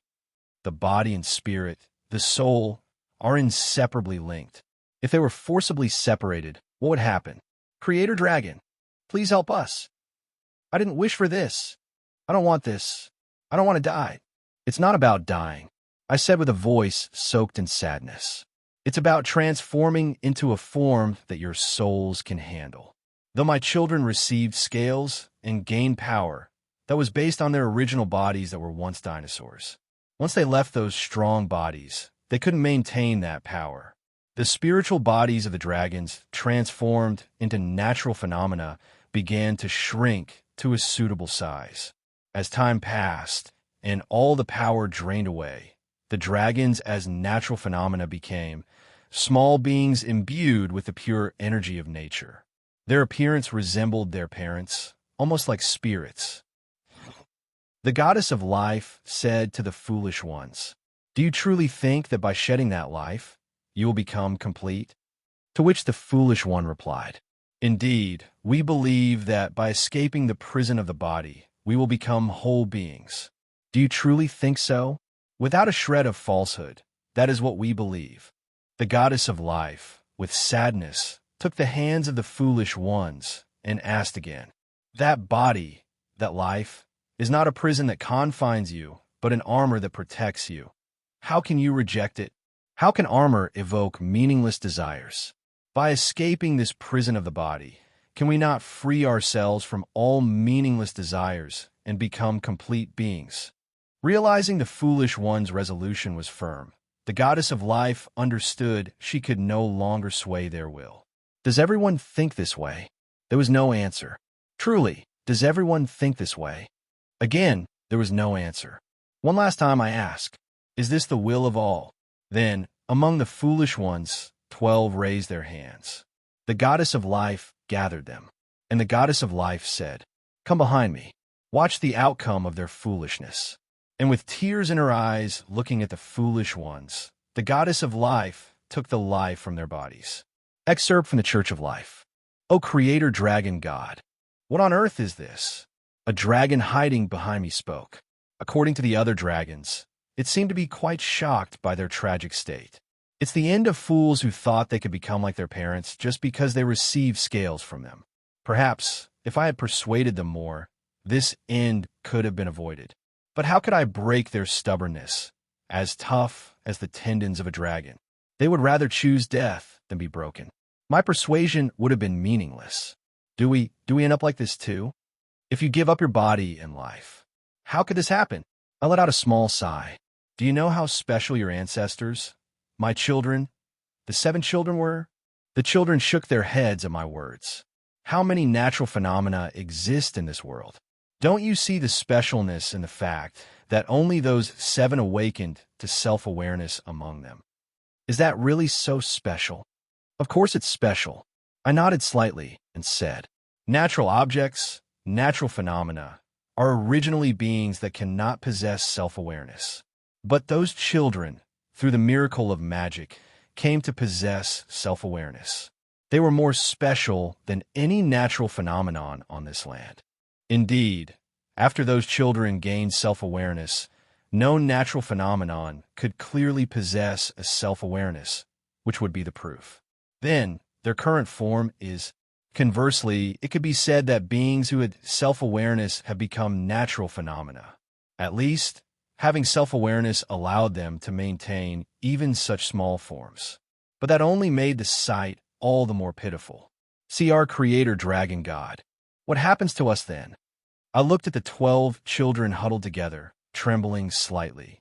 Young children just out of hatching. Young dragons not yet tainted by hatred and anger. Perhaps if I take good care of them, they might choose a different path from the foolish dragons. I have gathered the young hatchlings and unhatched eggs elsewhere. Let's go there. As I stretched out my arms slightly, the children flinched. Fear was evident in their eyes. Of course, it couldn't be helped. How frightening the things I showed them must have been. Showing them the destruction of the world, eradicating that destruction, and reaping the life from numerous dragons' bodies. If this is not frightening, what is? Be at ease. As long as you do not commit the same sins as they did, I will not do the same thing again. Only after such reassurance did the children harbor a weak sense of relief. I was too angry, too impulsive, and acted too harshly, but I will not do so anymore. There's no need to stay here any longer, so let's leave. But before leaving, I looked at the bodies of many dragons left on the plain after their spirits and souls left their bodies. The lifeless corpses. I couldn't just leave so many dragon corpses like this. I manipulated magic to pull a large amount of soil from beneath the plain, creating a huge cavity. Then, I caused a shock to the surface of the plain, making the entire plain disappear into the ground, dropping the dragon's corpses into the giant hole. Finally, I sprinkled the soil pulled out when creating the cavity over the hole to finish. Let's call it the dragon's tomb for now. It might have been okay to leave it, but as their parent, I couldn't just leave their last moments unattended. It made me a bit sad, but this would be their conclusion. All other matters have been settled, but one anxiety remained in my heart. Where did Erebus go? What kind of tricks did you use that made you not respond to my summons? I looked at the empty space where Erebus had disappeared. Looking at the empty space, the sadness and emptiness of my most cherished child turning his back and running away washed over me. Should I turn back time? If so, to when? Even if I turned back to before the scales were stolen, could I see Erebus with the same eyes as before? I might be able to catch the child trying to run away because he didn't want his scale stolen, but could I capture his heart? If I turned back even more time, I might be able to change the child's mind, but I was too mentally exhausted to do so. I just want to rest a bit after everything ends. I want to give up on everything, but I can't. So, I ignored the small anxiety nestled in a corner of my heart and moved through space with the 12 children. Now, I will open a new world with these young children. The dragon's tomb is one of the 7 major prohibitions of the world and is presumed to be an area used as a tomb for dragons during the era of dragons that existed in ancient times. It is presumed that this area, originally a vast plain, contains numerous dragon corpses buried within it, and depending on the situation, the intact bodies of dragons with bones and skin can still be excavated. However, this area is one of the 7 most dangerous prohibitions in the world, and those who step foot here cannot guarantee their lives. The aura of death emanating from the numerous dragon corpses erodes the flesh of living creatures, stealing life, and bodies consumed by the aura of death soon become undead, craving life and moving. We will rely solely on your kindness. Click here. Donate now. Fortunately, the temples of the Church of Life surrounding this area prevent the aura of death from escaping, and therefore, one cannot enter the dragon's tomb without their permission. If you, reading this, are confident in your abilities, why not take the test of the Church of Life and challenge this prohibition? Even obtaining a small bone or skin fragment could make you rich overnight. Of course, there's also the possibility of becoming undead and not making it back out. A guide for adventurers exploring the world. Chapter of the 7 major prohibitions of the world. After that, well, I spent peaceful time teaching the young children. Since they were children not yet tainted by hatred and anger, it was a very positive result that I could instill at least some new morals in them, including the hatchlings and newly born dragons. Although the number is only in the tens, at least they're not trying to kill each other, which is much more positive. As I was teaching various things to the young dragons, "Wah, Mom," Sylphid came crying. "Have you awakened? It's not about my awakening. How could you do such a cruel thing?" The children have all turned into small fragments of wind. That's what those children wished for. If they hadn't wished for it, they wouldn't have gone that far. Otherwise, did you wish for those children to be completely annihilated? No, how could that be? I just feel sorry for the children.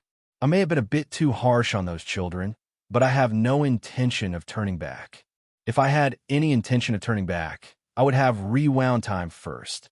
Of course, even if I rewound time, it wouldn't have led to a different result. Hua, I won't return your scales either. What? Why? I think I've been punished enough. A few years is hardly punishment. Unless something extraordinary happens, I have no intention of returning them. Hua, Mom, you're too harsh. You're the ones who are too harsh. How many times have you betrayed my expectations? Sigh. I pushed Sylphid away with a flap of my wings as she sulked.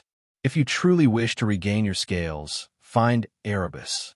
If you find that child, I will return your scales. Where could that guy be hiding? He's not even properly summoned when I try. Erebus, if I find him, you'll return my scales? You promise? Yes, I promise. I scratched the spot under my chin where scales were not present. The space the size of one scale. I had a feeling it would never be filled again. KRR. Oh, Creator Dragon God. HM. Oh, you guys. You're alive. And now you even speak. Not long after Sylphid came, a lizard man holding a spear I recognized came. Despite the surface being devastated by the foolish dragon's war, they somehow managed to survive. In a situation where dinosaurs are almost extinct, these guys have somehow managed to survive. Did they survive by digging burrows underground? Thank you for ending the era of dragons. Did I end it because I wanted to? It feels more like it ended somehow. It's nothing. I just did it because those fools crossed the line. We saw everything. The destruction of the world. We don't want to see such things anymore. Therefore, we will offer a sacrifice. Sacrifice. Behind the lizard man, other lizard men appeared. Lizard men carrying chunks of meat from the now scarce dinosaurs, and a small lizard man bringing a bouquet of white flowers. For a long time, it has been passed down to offer sacrifices and hold rituals for the Creator Dragon God. It has been difficult, but we will not miss it anymore. That's quite admirable. But there's really no need to go to such lengths for a ritual. Thank you. But just take the meat back with you. I said that and received the bouquet of white flowers. It was the same type of flower I had received when I fixed the lizardman spear before. Offering me these flowers is enough. Take the meat back and eat your fill. I could eat it, but it's not a must. It would be better to give it to the lizard men, for whom not eating could be life-threatening. How gracious you are! Thank you. Oh, Creator Dragon God! In a situation where there are hardly any dinosaurs left, such a large chunk of meat would hold great value. Perhaps today will be a big festival day for them. Today is a day to eat our fill. See, it is a festival, isn't it? The lizard men started to head down with the meat in very excited steps. Watching the lizard men, I brought the bouquet of white flowers to my face, and a slightly sweet smell tickled my nose. Seeing such innocent creatures made me feel like I could look forward to the future a bit. Time kept flowing. The dragons, seemingly intent on not repeating their past mistakes, lived together as amicably as possible. They even began early moral education for the existing hatchlings and those just emerging from their eggs, teaching them that dragons must not fight among themselves. They act this way because they remember how angry I get when similar problems arise. If fear can serve as a deterrent, I'm more than willing to play the villain. The lizard men also come once a year to offer me flowers and hold festivals among themselves, showing a harmonious atmosphere. Their regular visits were quite endearing. The spirits, having lost their physical forms and scattered here and there, now live like carefree children, having forgotten what they once were. It's too sad to call it the end of an era for the dragons. As for the rest, I've met each of the 7 children, except for Erebus, who had returned to natural phenomena over time. Unlike Erebus, these children accepted their mistakes. Well, that doesn't mean I plan to return their scales. I'll consider it if Erebus comes to me. Oh, and there's been one problem. The dinosaurs have gone extinct. Their numbers drastically reduced during the Dragon Wars. And after the dragons disappeared, dinosaurs were pushed out by wyverns, drakes, and sea serpents, their numbers dwindling to the point of no return. Eventually, they vanished from my sight. Although descendants of dinosaurs have survived, they can no longer be called dinosaurs, like birds or various reptiles. They might be living somewhere out of my sight, but since they're not on the surface, it's right to consider them extinct. It's very sad, but it was inevitable. Not that the dinosaurs were bad, but it's time for the age of mammals to begin. Oh, but thanks to their intelligence, the lizard men are still surviving. With only a few dragons remaining, the world's former rulers are gone. In such a situation, it's about time for humans to make their appearance. It's time to pass the baton of the era. Well, mammals are still only a bit bigger than mice, so there's a long way to go. Time flies quickly. I appointed one of the most mature dragons, who is well followed by the others, as the leader of the dragons, the Dragon Lord, and outsourced the management to them. I left them in charge of overall management of the dragons, hatching of eggs, and communal rearing of the young. Especially for hatching eggs and communal rearing, I instructed them to pay attention, so they should do well. If they are born and grow up together, regardless of scale color, there should be no more wars drenched in blood. There have been cases where dragons of different scale colors paired up, but, well, it's not particularly important. It seems that the offspring of mixed-scale dragons don't mix colors, but inherit one of their parents' colors. It didn't seem to be a problem. The overall natural environment was being maintained by the children who had returned to natural phenomena and the spirits in a moderate manner. The small spirits, despite having forgotten about themselves, still remember or feel familiar with their parents' energy, and they follow their instructions well. Thanks to this, the small spirits traveling around the world under their parents' instructions, making this world more diverse, was an unexpected benefit. And the lizard men, currently the only intelligent beings besides dragons, seem to have increased in number. The agriculture I taught them out of boredom turned out to be more successful than expected, and the lizardmen's population was rapidly increasing. I slightly modified a plant similar to corn and gave it to them, and they managed to farm it well on their own. Considering the energy consumption, I also provided them with a bean-like plant. After a few farming attempts, they were alternating between corn and beans, which made me feel quite proud. And the much-anticipated mammals were, they had become monkeys. No, of course, but doesn't it feel like the speed of evolution has slowed down a bit? I understand that more complex organisms evolve more slowly. Perhaps it's fortunate that among those monkey-like mammals, intelligence has begun to sprout as they've started to grasp branches and use them like tools. That's quite positive. Using tools will develop their forelimbs, hands, so they might evolve quickly. One concern is whether the lizard men might hunt these mammals. But that worry has been resolved thanks to their completely different living environments. Well, since lizard men are cold-blooded, they're severely affected by the environment. Dinosaurs might have minimized external influences with their large bodies, but it seems lizard men couldn't. So, it seems difficult for lizard men to live if the temperature or humidity doesn't suit them. That's why lizard men can't spread all over the world, even though they're physically quite strong. By the way, I've instructed them not to come and hold rituals for the creator dragon anymore. I occasionally go into hibernation, and if the lizard men come to hold rituals during that time, they would be disappointed.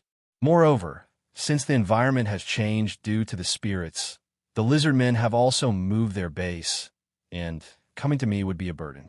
I've decided to accept their intentions only. Just their intentions. But instead, I've taught the lizard men a bit of knowledge. It's nothing grand, but it's the ability to resonate with spirits, which other creatures, except dragons, can't even see. Lizard men had almost no talent for magic, but whether it's because of their excellent ability to interact with nature or because both dragons and lizard men share the common root of being dinosaurs, they even managed to create a kind of sorcery that borrows power from interacting with spirits, which is quite positive, isn't it? But the important thing isn't the lizard man. Kick. I watched the monkeys from a distance. They were picking fruits from trees and playing with other monkeys. We will rely solely on your kindness. Click here. Donate now. How much time will pass before these creatures form a civilization? It felt like it would take quite a lot of time. Mom, were you watching those furry ones again?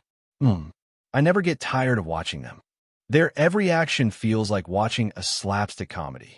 It's fun because they have a bit of intelligence. The dragons were smarter. Were they so intelligent? They waged war. T/N. Sylphid couldn't say anything else. With a sin committed, and even if she had a mouth, she couldn't speak. Have you still not found Erebus? Yes. The other children became sullen and stayed quietly in their places, but even when I went to the original cave where Erebus was, he wasn't there. I wonder where he went. A slight worry crept into my mind. I'm endlessly worried about what mischief that cunning child might be up to. I fast-forwarded time a bit to observe the changes in the monkeys. Monkeys evolving in various directions. Some resembled gorillas, and others looked like chimpanzees. Though evolution has no direction, they're really evolving in a haphazard manner. And such evolution wasn't limited to monkeys, but occurred in other creatures as well. Kion, quiet you. I grabbed the head of an animal resembling a tiger that was rushing at me. A saber-toothed tiger, perhaps? A tiger with exceptionally long fangs. Surely the beginning of mammals resembled a mouse-like animal. But how could they evolve so rapidly? Even though I've expedited mutations and evolution, this seems a bit too rapid. Maybe it's a good idea to control the evolution of creatures a bit once it's on track. Kion, the saber-toothed tiger, trying to bite and chew my arm as if to tear it apart. Look at this guy. It's not even ticklish. I grabbed the saber-toothed tiger by the back of its neck and lightly tossed it, and with a scream of Kaiweong, it flew far away. Cats can fall from high places without getting hurt, so throwing it like that shouldn't kill it. It won't die, right? By the way, when will humans appear? It's fun to see animals evolving in their own ways all over the world, but the really important humans are not appearing. It feels exactly like a gacha. A gacha where the character you want doesn't come out. While animals resembling bears appear, and animals like horses grow horns, and creatures like cows and elephants are emerging.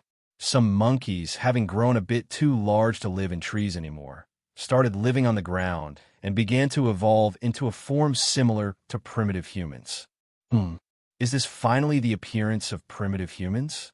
I've waited quite a long time, but they're finally appearing. Oh, wait a minute. There are monkeys starting to resemble humans in other places too?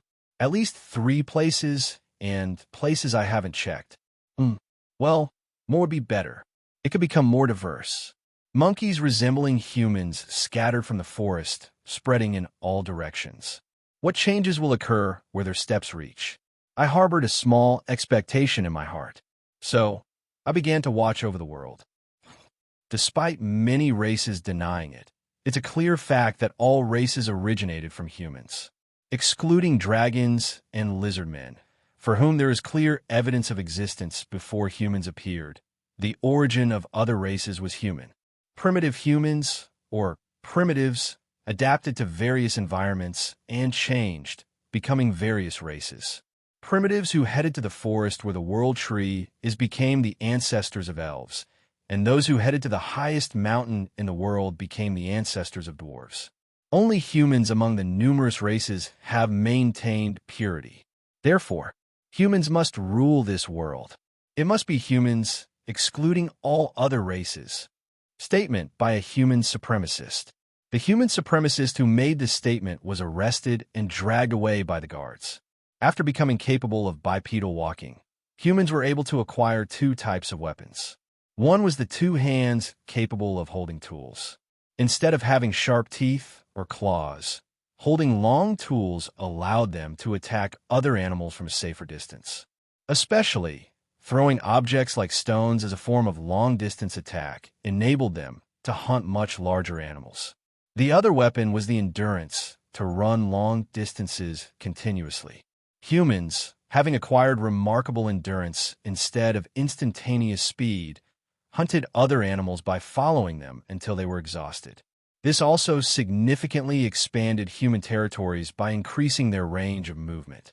Thus, with these 2 weapons, the population of humans, as a species, exploded. This might seem like a good situation, but unfortunately, reality is harsh. The overcrowded population led to problems with limited food, living areas, and so on. To alleviate the unbearable population, some human groups began to expel members. Well, it's only natural. They hadn't even started farming yet. Fruits from trees weren't always in season, and they weren't always successful in hunting. Moreover, they could lose their prey or even their lives if they encountered dangerous predators during hunting. Of course, if they were lucky, they could get a 2-for-1 deal on prey. But such cases were extremely rare. Usually, it ended with giving up on the prey. Anyway, humans expelled from their groups began to scatter around the world. Some couldn't survive the harsh environments outside their groups and lost their lives, but not all humans met such a fate. After all, life is about adapting and changing. When I first created slimes, I made them prone to frequent mutations and evolutions. And magic is a power that brings about change in response to will. When those 2 combined, creatures that had just emerged from the sea, like lizards, could undergo astonishing transformations into giant dinosaurs. This change is a bit unexpected. I discovered a group of humans settled in a very cold forest. There were about 15 of them. It was a considerable number for wandering humans, but fortunately, it seemed they had enough food thanks to the abundant prey in the cold but rich environment. But that's not what was important. Humans. Giant humans. Humans that had grown 2 to 3 times larger than other humans. I really don't know if these creatures have a tendency to grow at any opportunity. Seriously, their significantly increased size meant they needed much more food, making it a bit difficult to sustain the group. But the environment was rich enough, except for the cold, so maybe it didn't matter much. The sight of giants pulling out trees to use as clubs and hunting large animals looked more like human-shaped monsters than humans. Actually, looking at their current behavior, it hardly feels like they possess intelligence. Is it that if you have a huge and powerful body, you don't need intelligence? Or is it the result of focusing all the necessary elements for evolution and mutation on physical enhancement? Well, either way, it doesn't really matter. Having such giants is a uniqueness in itself. Oh, and perhaps influenced by these giants, the animals around here also started to increase in size. It might be the judgment that having a giant body, like the giants, is more beneficial for survival than a small body that could be crushed with a single blow. I was really surprised to see a deer as big as a giant. Of course, the deer's head was smashed by the giant's wooden club. For wild animals living in the fierce wilderness, weight and size were sufficient strengths on their own, but the food needed to maintain that size was a problem. So it was fortunate that the population was small. I wondered if releasing such large creatures would cause chaos, but surprisingly, they didn't spread far, seemingly heavily influenced by their environment. What was it? Search. The thing about animals growing larger in colder environments. Bergman's rule? The tendency for animals to increase in size in cold environments? Anyway, I'm not sure if the same principle applies in this world. During the era of dinosaurs, there were no spirits, so the overall environment was warm. Perhaps it was thanks to the varied environments created by the spirits that I was able to witness such a scene. Anyway, that's enough giant watching for now. I need to look around other places. Can't stay here forever. A giant is a subrace that is 3 times the size of an average human. Although slightly lower in intelligence, they are capable of communication to some extent and can be excellent workers if given proper compensation. We will rely solely on your kindness. Click here. Donate now. However, one must be careful. Never anger a giant. A giant throwing rocks and swinging trees is truly a force to be reckoned with. Even dozens of veteran adventurers would struggle to face a giant. But a slightly civilized giant can become a good companion, physically destroying obstacles in an adventurer's path. Many have coveted the powerful strength of giants, but unfortunately, all such attempts have failed. The reasons are varied, including their reluctance to leave their homeland and their inability to use their full strength if the temperature rises slightly. The biggest reason was their intelligence, not understanding long-term contracts. It wouldn't be strange to say that an army led by giants would not exist unless the god of wisdom bestowed wisdom upon them. A guide for adventurers exploring the world. Chapter on Subrace. The Giants. Humans scattered across the world in search of a way to live. Primitive races that could be called human first appeared in 3 places: the north, east, and southwest of the continent. The giants I saw earlier were humans who had split off from a group in the north. Kaivong, take it easy. I grabbed and pressed down the back of the neck of a bipedal large cat that was trying to bite me. Perhaps because I was wandering around in human form, wild animals kept attacking me. It's quite troublesome. If I wandered around in my dragon form, it would definitely cause chaos. Annoying, but unavoidable. Kyle, looking at me with those eyes won't make me let you go. A bipedal large cat. Moreover, its front paws were becoming like human hands. A very suspicious cat. Well, if monkeys living in trees could come down to the ground and become primitive humans and giants, there's no law saying other animals can't transform into humans. Lizardmen were originally dinosaurs, but transformed into human forms out of admiration for dragons. It's not strange for other animals to be influenced by humans and change. And the result was this furry bipedal large cat in my hand. In other words, a cat beast man. The term furry naturally comes to mind. Suspicious. Of course, it's not just cats that are like this, which is quite a peculiar feeling. There were werewolves, as commonly seen in fantasy, and creatures with the heads of cows or pigs scattered around the world. I'm a bit worried that bipedal animals might push humans out and take over the land. Kyle, the human-shaped cat began to look up with unnecessarily sparkling eyes.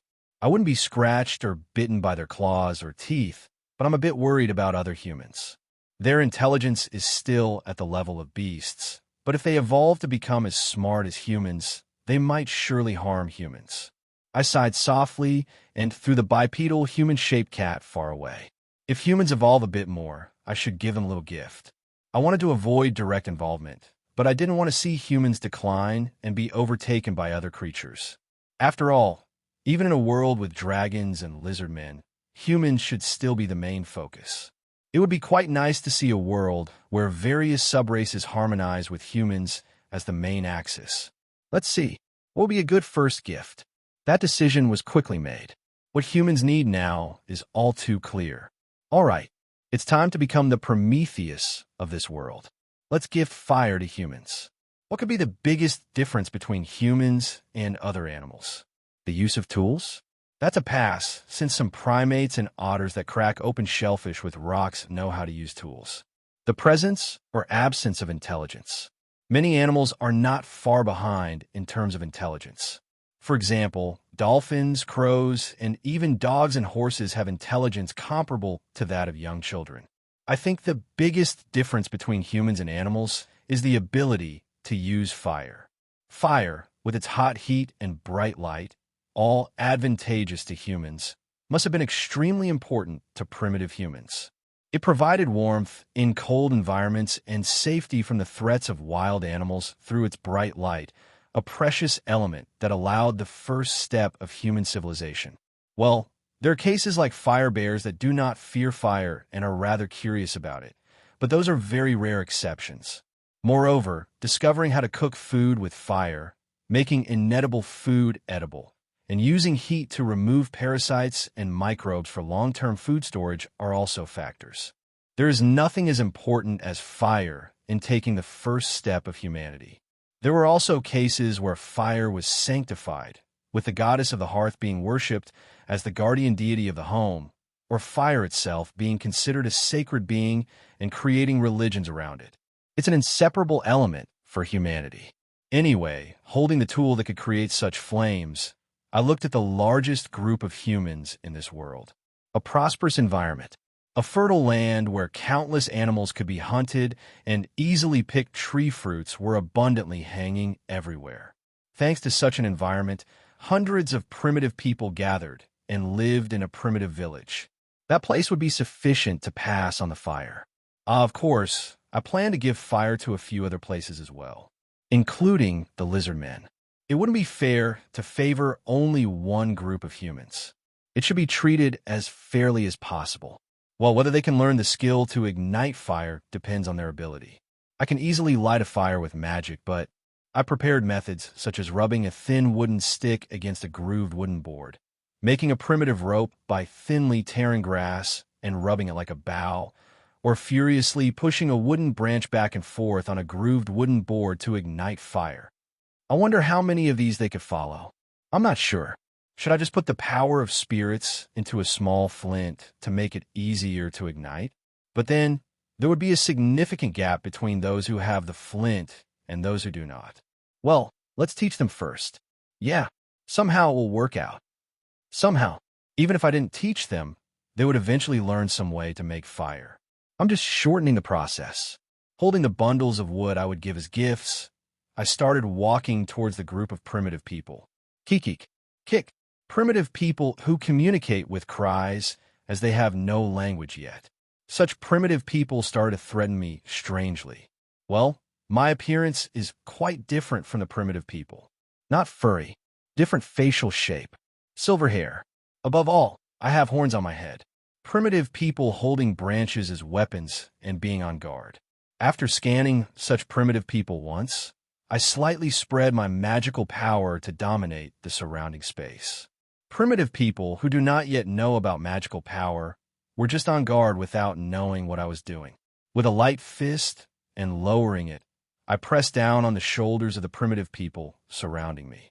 Kayak, primitive people suddenly kneeling and screaming under the pressing force. Those guys wouldn't understand what was happening right now. Well, it's easier if they don't understand. I have no intention of explaining. Your heads are too high. T/N, wow. Intimidating. Kiik, kikik. I wonder when you'll learn language. It took hundreds of years after the first birth for lizard men to learn it. Well, wouldn't it take more than hundreds of years? Moreover, teaching the same language to humans scattered all over the world is practically close to impossible, isn't it? No. What if I empower the one who is learning the language to conquer the world? If that one spreads the language across the world? It sounds a bit far-fetched, but it will be fun if possible. Kiik. Sorry. I was lost in thought for a moment. I released the pressure I was exerting on the primitive people, and they slowly raised their heads, seemingly relieved. And then my eyes met with the one at the forefront of the primitive people. A primitive person of larger build than the others, clumsily wrapped in animal skins around his waist. We will rely solely on your kindness. Click here. Donate now. When I was observing from a distance, this one seemed to be the leader of the group. As the pressure on his shoulders lifted, he prostrated on the ground and bowed to me. Then, the others surrounding us also bowed to me in unison. Did I scare them a bit? No. This much is necessary to make these creatures listen. After all, the humans of now are primitive people infinitely close to animals. I piled up some of the firewood I brought and drew up magical power to create flames. Kayak, Kiak. The humans were terrified by the flames I had lit. Have they never seen flames before? Well, unless they go to where Ifrit is, there would hardly be any occasion to see fire. I transferred the flames I created to the pile of firewood and dusted my hands lightly to shake off the fire. Good. It seems to have caught well. The firewood burning hotly, the humans unable to approach easily. I gestured lightly to the one who seemed to be the leader. Kiik. The leader, not understanding the meaning of my gesture, just looked around by moving his head back and forth. Language is indeed needed. I used magic to pull the leader towards the burning firewood. Kiik. Kayak. The leader, who seemed terrified as if I was trying to burn him alive. How is he the leader if he's this scared? Can't be helped. Sometimes, not only a whip but also a carrot must be given. I picked up a stone rolling nearby. It was slightly larger than the palm of my hand, and I used a magic on this stone, the magic that turns stones into meat, and the hard stone transformed into delicious meat with just the right amount of fat. The first time I used it, it turned into dry fillets, but after repeated improvements, now it produces meat that wouldn't lose to any ordinary meat. Anyway, after roasting the meat created with magic over the fire, turning it this way and that, I took it out when it smelled well cooked. Smells good. Maybe I should cut it into bite-sized pieces. Keek. Huff huff. Sniff sniff. Attracted by the appetizing smell, the leader also drooled, sniffing the scent of the meat. I offered a piece of the cooled meat to the leader, and after hesitating for a while, he could no longer resist his instincts and put the meat in his mouth. Good. Hooked. The leader, unable to make a proper sound. Putting well-cooked meat on a tongue used to raw meat and fruits would do that. The leader's expression melting. Can't let him enjoy this deliciousness alone. I used magic to cut the meat into bite-sized pieces and distributed them to the humans surrounding us. Initially wary, the humans couldn't resist the appetite-stimulating smell of freshly cooked meat. Kikik. Kayak. Really? Learn some language. Can't understand what you're saying. Anyway, they should have learned the usefulness of fire by now. Wait a minute. Why are you suddenly trying to put your hand in the fire? I stopped the leader's movement and shook my head to convey that it wasn't allowed, but the leader didn't understand my intention. Sigh. It's so inconvenient without language. I quickly extinguished the firewood fire and handed over a few tools for making fire to the leader. The leader, after examining the items I handed over, threw them away again. This beast-like creature, really? I suppressed the rising anger slightly and demonstrated how to make fire using each tool. I tried to create fire by rubbing a wooden stick against a wooden board with a small groove, making a bough with grass and lighting it, and finally, after vigorously rubbing a wooden stick on a grooved wooden board. Ukiik. Kikik. The leader seemed to have understood that these items could be used to make fire. Sigh. Can I, leading these beast-like primitive people, guide them in the right direction? My worries are piling up like a mountain. I employed all sorts of methods to somehow teach the primitive people how to make fire. Honestly, it wasn't easy teaching such things to creatures that could barely use tools and didn't speak the same language, and although there were numerous trials and errors and the destruction of wooden boards. Still, I guess it worked out since I managed to teach them in the end. Let's skip over the fact that the humans got blisters on their hands from rubbing them so much.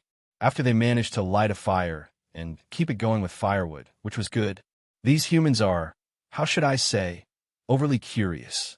Initially, they were terrified of the hot heat and bright light and wouldn't go near the fire, But after realizing that the fire didn't affect them if they kept their distance, they started to stare at it blankly. And now they're experimenting with putting various things in it. Somehow, they've started to roast meat they hunted and skinned on sticks over the fire, and even tried lightly charring fruits. They even screamed in pain after burning their hands. Why would you put leather in there? Don't put grass or wood.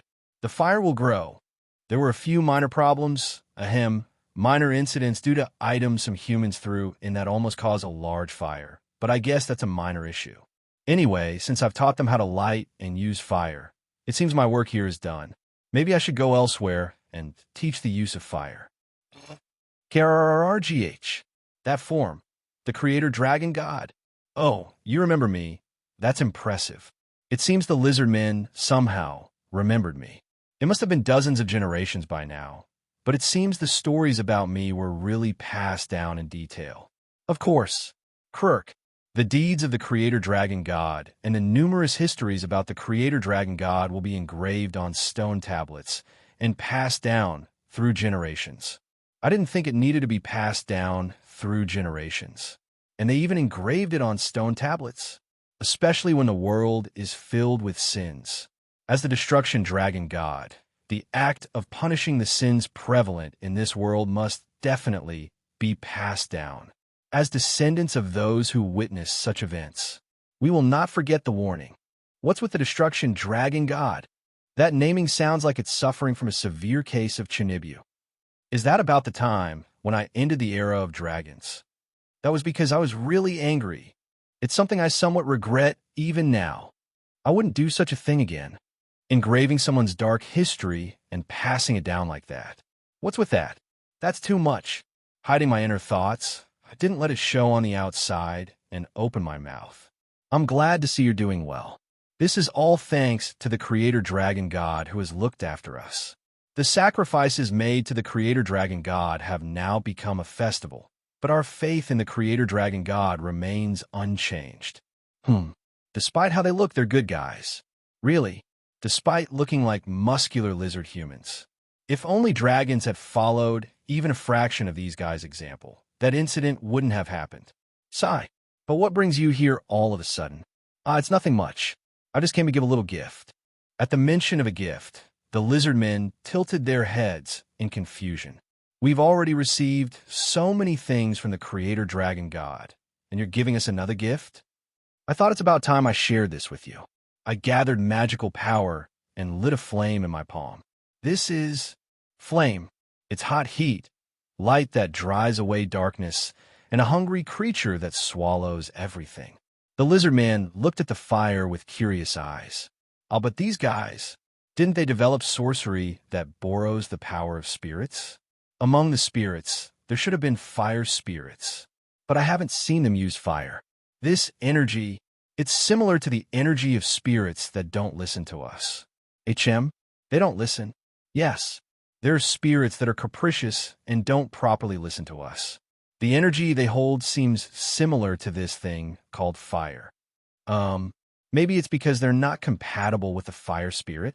Looking around, there were water and wind spirits. There are also occasional earth spirits, but fire spirits were almost non-existent. Is it because lizard men are not compatible with them? Or is it because the humid environment where lizard men live is not favorable for fire spirits? Well, I'm not sure, but it seems there's some issue. Anyway, knowing about this fire will be very useful in various ways. So take it. I distributed the items needed to start a fire to the lizard men. It's convenient when we can communicate. I really should teach humans to speak too. We will rely solely on your kindness. Click here. Donate now. Isn't this wood? Yes, it's wood. It would be simple if you could borrow the power of fire spirits, but since you can't, you'll have to use something like this. Maybe it's a good thing that lizard men and fire spirits are not compatible. Imagine how awkward it would be if I came all prepared to give them a gift, and they said, "We already know about it." I demonstrated how to start a fire using wood to the lizard men, rubbing a wooden stick vigorously to create friction heat and producing small sparks, then rubbing dried grass or leaves against the sparks to kindle the fire. Of course, blowing on it to supply enough oxygen is a given. Lizardman's skin is covered in scales, so it's convenient that they don't get blisters. Wow, it starts burning from the wood, right? Now, if you attach this to well-dried firewood, oops, come to think of it, the environment where lizardmen live is humid, but can they produce well-dried firewood? And with the hot heat causing moisture to evaporate, would lizardmen be okay being exposed to such heat? Surely, there are lizards that live in environments like deserts, but what about lizardmen? I'm not sure. By attaching the kindled flame to well-dried wood chunks, you can start a fire, but the flame doesn't grow as large as expected. It's less than half the size of when humans started a fire before. Is it related to the fact that fire spirits hardly show themselves around here? It's a bit curious. It's very fascinating, but what can we do with it? What can you do? You can illuminate the darkness and gain heat. Aren't you weak to the cold? Indeed, that's true. Since lizard men can't regulate their body temperature, it's difficult for them to survive in non-warm environments. If they can use fire, their range of activities could significantly expand. Maybe they might come into contact with humans? Humans who still can't use stone tools and lizard men who use obsidian tools due to environmental influences. It's quite curious what would happen if the two met. If lizard men in a situation where their body temperature drops are placed near this fire, their body temperature will rise quickly. That alone makes this fire valuable. But just approaching it makes the scales feel like they're drying out. It's not different from the sunbathing you guys often do, just a bit faster and stronger. Just be careful of that, and you can use this fire to expand your range of activities even more. Pay more attention to hydration. The lizard man bowed his head in gratitude at my words. To receive such a precious thing, I don't know how to express my thanks. Don't mention it. Even if I hadn't told you, you would have discovered it eventually. I just shortened the time a bit. I smiled and pointed at the well-burning bonfire. This fire will not only provide you with warm heat, but also it will offer light in the darkness. With a slight flick of my finger, I pulled a fish that was drying nearby. A fish gutted and cleaned for long-term storage. Using the hot heat, you can cook fish or meat like this. The slightly fishy-smelling fish, after circling above the campfire for a while, turned into a deliciously grilled fish. It would have been tastier with some salt or other spices. But there's nothing we can do about that. There are also various other uses, but discovering those will be your homework. It's definitely not because I'm too lazy to tell you. Definitely not. There are other ways to start a fire, but I only showed you this one. I briefly demonstrated how to start a fire using a bow made from grass rope and rubbing a stick into a groove on a piece of wood. Honestly, starting a fire by rubbing hands is the hardest method. I should teach them various methods. As for flint, maybe the lizard men will figure out on their own. They're using stone tools, after all. Hitting stone against stone is already a familiar task for them. Now, let's see how much fire will change human civilization. I'll observe for a while. It is said that the basic desires of humans are appetite and sleep. Of course, that's complete nonsense. Upon looking it up, there was no academic or scientific basis for this claim at all. Anyway, to such an extent that such a misconception could be formed, appetite was an important element for humans. Well, it's obvious since if you don't eat, you die of starvation. Anyway, the act of eating is an essential act that must be performed for the survival of a living being, and, as such, it is an act that cannot be neglected by living beings. To the primitive people who only ate raw meat and fruits, what would happen if they were given delicious grilled meat to eat? Kig, kayag. The answer to that question was unfolding among the group of humans.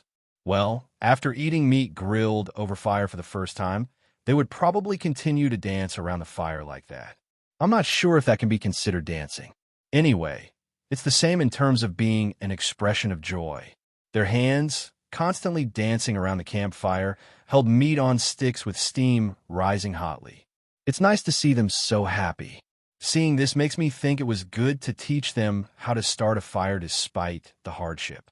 Therefore, I prepared another gift today. Tada. At first glance, it's just a white rock. But this rock is not an ordinary rock. That is, I got a bit excited. Let's calm down for a moment. while wandering around the world to check on the overall situation and to look for traces of the disappeared Erebus. I discovered a place that used to be the sea but is now land, and, out of curiosity, I found a somewhat interesting rock. A white rock with a faint pink hue, emerging from the barren land where grass hardly grows. Is it some kind of gem? While investigating, I saw herbivores passing by and licking the rock a few times. It was none other than rock salt. I wondered if it could be.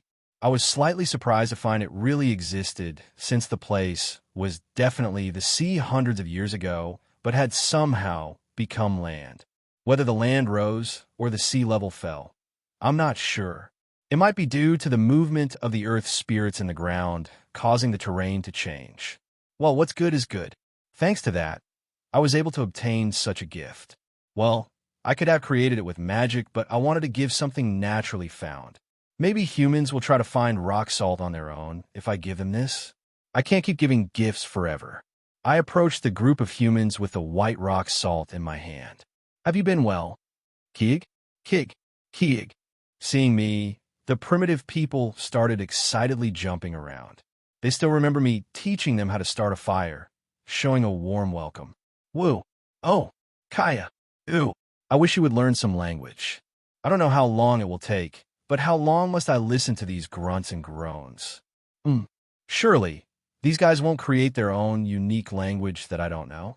Keeg. Ko. Key. Ah, thank you. As I approached, one of the primitive people managing the campfire handed me a piece of meat they were grilling on a stick, as if to proudly show that they were using fire so well.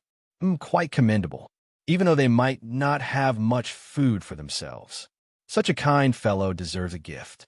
I levitated the rock salt with magic, pinched a little off with my thumb and index finger, crushed it into powder, and lightly sprinkled it over the meat. Not too much, just a little as it would be salty. Just a tiny bit.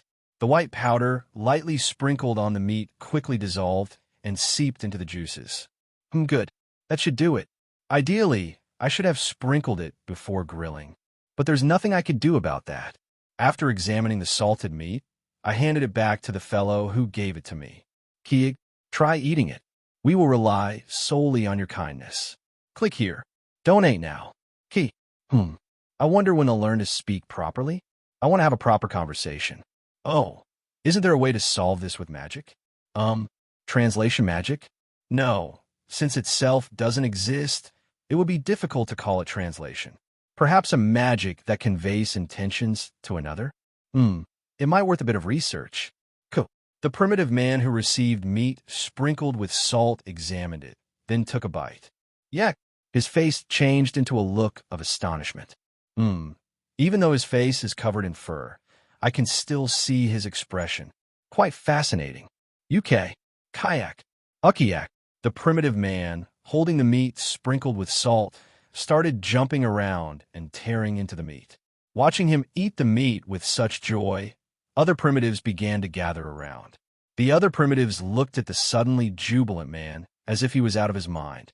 Well, I too would think someone suddenly jumping around next to me was crazy. I smiled at the other primitives. Good. It seems these primitives also like the meat sprinkled with salt. Maybe I should lend a hand. I lifted a nearby rock with magical power, then used magic to transform the rock into a large chunk of meat. Then, I sliced it to an appropriate thickness with a blade of magical power, crushed a part of the rock salt into powder, and sprinkled it evenly over all the meat. To finish, a flame of magical power. A large flame burst forth, quickly cooking the meat. The delicious smell and the juices dripping from the meat made even me, who doesn't need to eat, feel hungry. Kayak. Ukiak. Keek. Keek. The cheers of the primitives, who had yet to develop language. Amidst their cheers, I distributed the appropriately sized pieces of meat to the surrounding primitives. Here you go. This is what delicious means, young humans. Well, seeing them so happy makes me a bit happy too. Thus, my routine became occasionally visiting the group of humans to give them various gifts. What is humans' favorite color? Red, blue, green, etc. Among the many colors in this world, it is said that silver is humans' favorite color. Is it because the most commonly used currency in the empire is silver coins? Or is it because the empire's symbol, the guardian dragon, has silver scales? According to Professor Irene M. Plione, a scholar at the Empire Academy, humans' preference for silver is an instinctual phenomenon.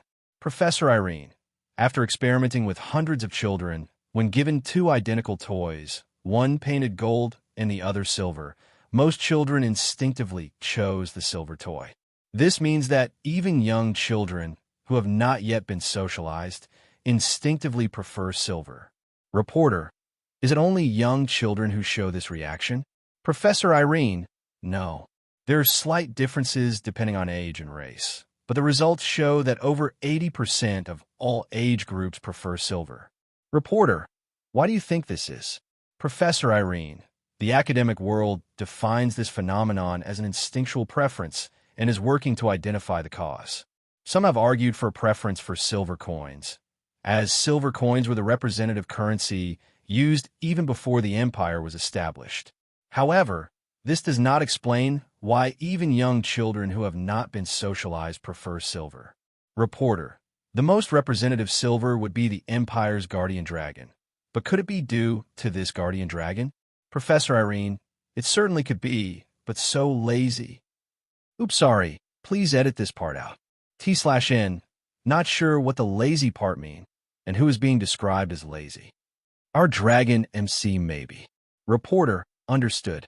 Professor Irene, I think it's unlikely that the guardian dragon, who stays secluded in its lair and does not engage in external activities, is the cause of this phenomenon.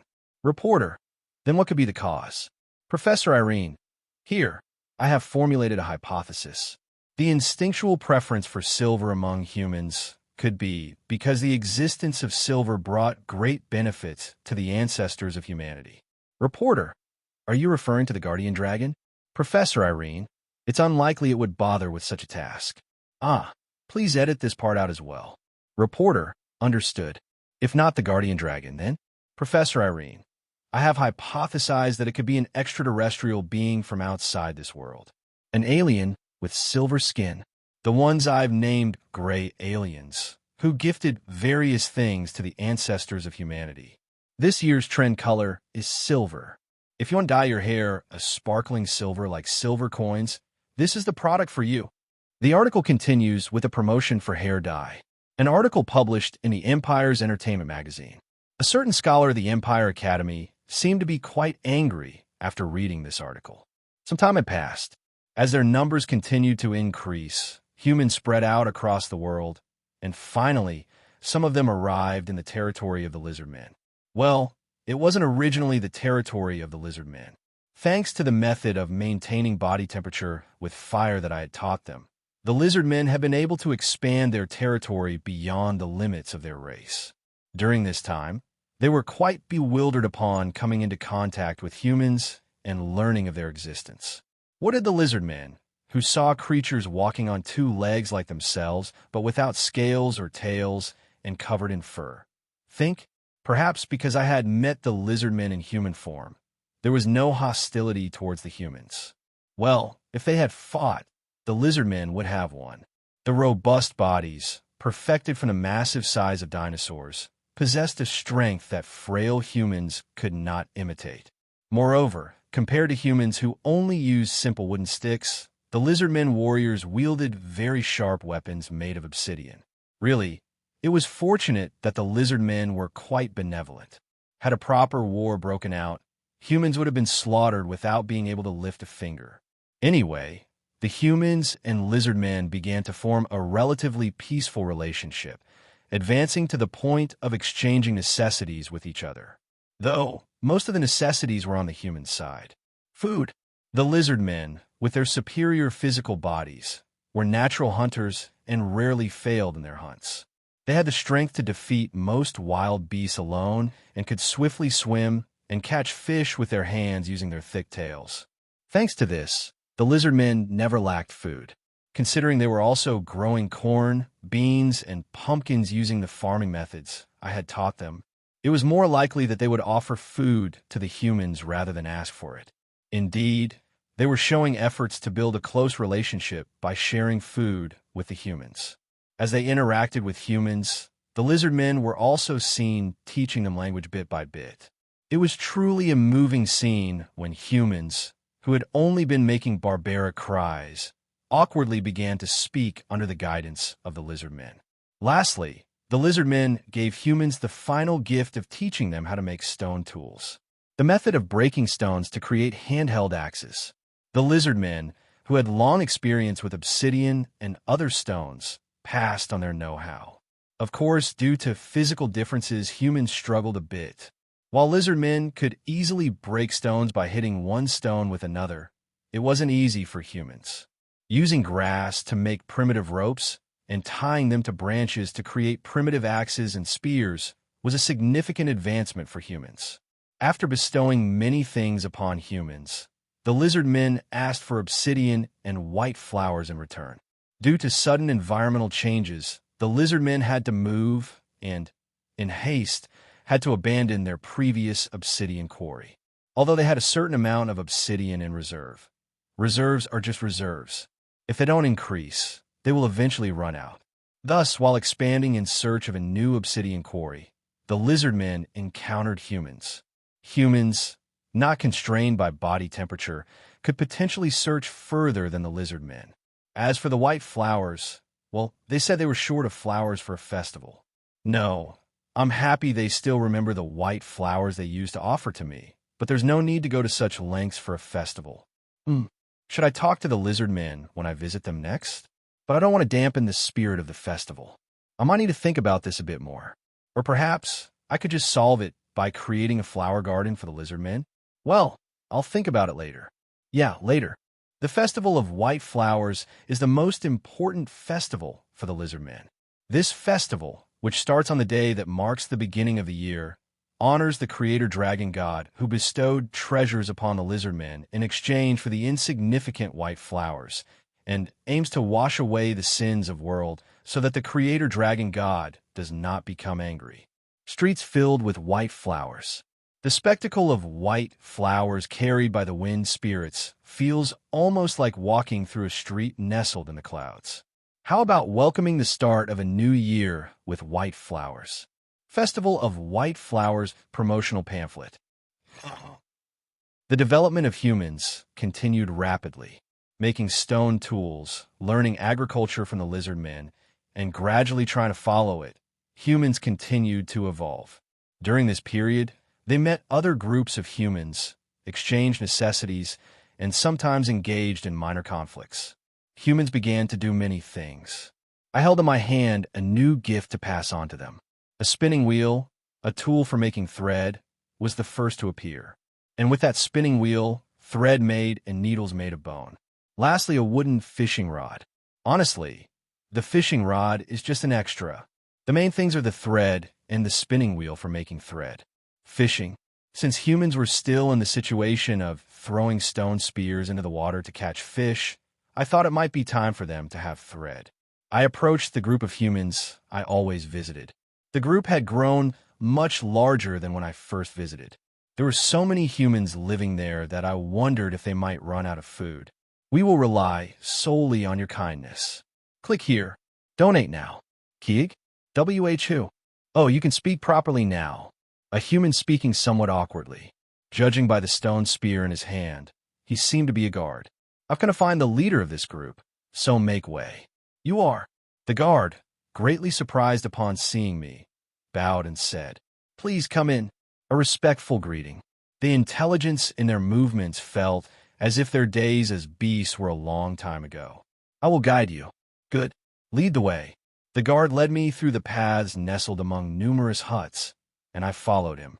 As we walked, many humans looked at us. Well, it's always like this whenever I come, so I'm used to it now. That person, here they comes again. Thanks. Do they remember my face now? Well, I have visited often. It seemed the guard recognized my face as well. Following the guard's guidance, we arrived at a hut that was completely different from the others. A large house situated on a small mound of earth. Unlike the cone-shaped huts, this one was properly built with several large pillars. This must be where the leader of this group lives. Following the guard's lead, I entered the house and saw the leader sitting on a spacious rock. What's the matter? Huh, you are. A younger human than the leader I had seen before. A human I vaguely remembered seeing before. Please come in. Are you the son of the previous leader? Yes, that's correct. Indeed, had the previous leader died of old age? Although communication was difficult, he wasn't a bad fellow. As a living being, he couldn't escape the limitations of lifespan. I am the new leader. His face was so covered in hair that it was hard to guess his age, but he looked to be in his 30s. But why are you wearing branches on your head? The new leader was wearing something like a crown made of branches. A primitive crown? Or something like a laurel wreath? I wonder if wearing that on your head isn't prickly? This is, well, the leader took off the crown of branches he was wearing on his head and held it in his hand, saying, I wanted to imitate you. T/N. Imitate. Imitate. Could he be talking about imitating me? Wearing branches on his head like the horns on mine? As the new leader, the others did not listen well. When I imitated you, they listened. Is that so? It's an imitation of me. It seems there was resistance because he's the new leader. Quite a clever move. But such a crown of branches doesn't look good, and the branches poking into the head must be uncomfortable, right? Let's give another gift. I created a lump of pure silver with my power of creation and began to change its shape using magic. Let's see. First, make it resemble a laurel wreath. Not too heavy, easy to wear on the head, so it doesn't slip off. And even a magic that changes size to fit the wearer, adding to it an appropriate sense of authority with splendid decorations. Somehow, as magic seeped into the pure silver, it felt like it was transforming into something else. But that's not my business. The object that was created was a splendid silver crown. The leader's gaze was fixed on the crown in my hand. A dazzling silver crown. It's naturally remarkable at first glance. I twirled the crown on my finger, tossed it up, and caught it again. The crown and the leader's eyes moved in unison, which was somewhat amusing. Do you want this? Yes. The leader did not hide his desire for the crown, a desire honest to its primitive nature. Even after learning language and forming a primitive society, that desire remains as honest as that of a beast. Well, I made it to give it away in the first place, so it doesn't really matter. Pure silver. No, now that I look closely, it has been transformed by magic. Anyway, to the humans living in the Stone Age, this metal crown must seem like an incomprehensible artifact. It's natural for them to desire it. That's why it holds even more value. All right, I will give you this crown. Really? But there's a condition, I said with a faint smile on my lips. Lead the humans well. That is the condition. The number of humans is not yet large, so I could intervene and meddle. But if the number of humans increases, I won't be able to care for all of them. If I ask the leader to look after the humans in my stead, wouldn't he do well? Just like how I left all matters of the dragons to the Dragon Lord. Is that all there is to the condition? That's all. Do you know how difficult that is? Even the dragons who inherited my scales hardly listen to me, let alone humans. Creatures with strong egos are hard to manage. A nod. All right, I should add some magic to this crown to help him govern the other humans. Not too powerful magic. Just a modest, minor effect should be fine. Maybe something like an increase in charm. Even if it's an increase in charm, not too dramatic of an effect. Just something that makes the person wearing the crown be seen more positively, with more favor. And add immunity to disease and poison so he doesn't die prematurely. While I'm at it, should I also add an increase in vitality? If it works properly, it should extend his lifespan a bit. My magic flowed from my hand into the crown, bestowing it with magic. A weak enchantment that captivates the minds of others. Magic that completely negates poison and disease. Congenital diseases can't be helped with this. It's a mechanism that reverts to the base state when a disease or poison is detected. Congenital diseases are considered the base state, so there's nothing I could do about them. If I were to cure that disease, it might revert back to the base state and the disease could reappear. Well, would that even happen? Unlikely. Surely not. In addition to a slight increase in vitality. The silver, transformed by magic, seems to absorb the magic well. I examined the crown in my hand, now faintly glowing due to the magic I had bestowed. The crown, glowing faintly, certainly looked like a precious item. Quite a nice feeling. Honestly, I could make it a cheat item if I wanted to, but since it's supposed to be a light-hearted item, just wearing this crown should slightly extend one's lifespan. Not a tremendous effect, but it should be fine. Let's see. The magic used includes automatic size adjustment, charm increase, minor, poison immunity, disease immunity, vitality increase, minor, something like that. Would a slight increase in charm or vitality be enough? Should I add a bit more? No, this should be sufficient. It's still an era without magic or anything. This level of magic should be enough. Surely. And as a finishing touch, let's add an automatic repair magic. More precisely, a time-related magic that reverts to a designated point in case of damage. Just by wearing it, one gains favor from others, becomes immune to diseases and poison, and even increases vitality. And if it gets damaged, it automatically repairs itself. We will rely solely on your kindness. Click here. Donate now. With these minor magics applied, it's a modest crown, but in an era without magic, this should be more than enough. Take it. I levitated the crown with my magic and sent it in front of the leader. This crown is a token of your promise to me. If you keep your promise to lead the humans in the right direction, this crown will bestow blessings upon you. The crown, emitting a faint light. The human leader stared blankly at the crown and threw away the branch crown he had been wearing on his head. If you do not lead the humans in the right direction, the crown will fall off your head. So be careful and remain vigilant. The crown settled perfectly on his head, as if it was meant to be there all along. Oh! The crown on the leader's head began to glow brighter. It looked as if a halo was shining from behind his head. The immortal crown, one of the symbols of the emperor of the empire, and one of the three wonders of humanity. The year of creation is unknown. There are theories that it was created right after the birth of humanity, but due to being made of pure mithril, it is impossible to measure its magical era, and thus it cannot be confirmed. It's natural, considering it's an imperial treasure that has never been approved for era measurement. It protects the wearer's life from poison and disease and enhances the wearer's charm with primitive magic. And because it is made of pure mithril that enhances magic, its effects are maximized. However, more important than the magic it carries is its symbolism. Since ancient times, it has been used as a symbol of power among human kings, and there is even a legend that whoever possesses this crown becomes the king of humans. Its symbolism is so immense that wars have broken out among those who coveted this crown, leading to the disappearance of several kingdoms into the annals of history. Although there was a period when it disappeared from history, it became a symbol of the emperor of the empire and a national treasure of the empire after the founder of the empire overcame all sorts of hardships to find it again.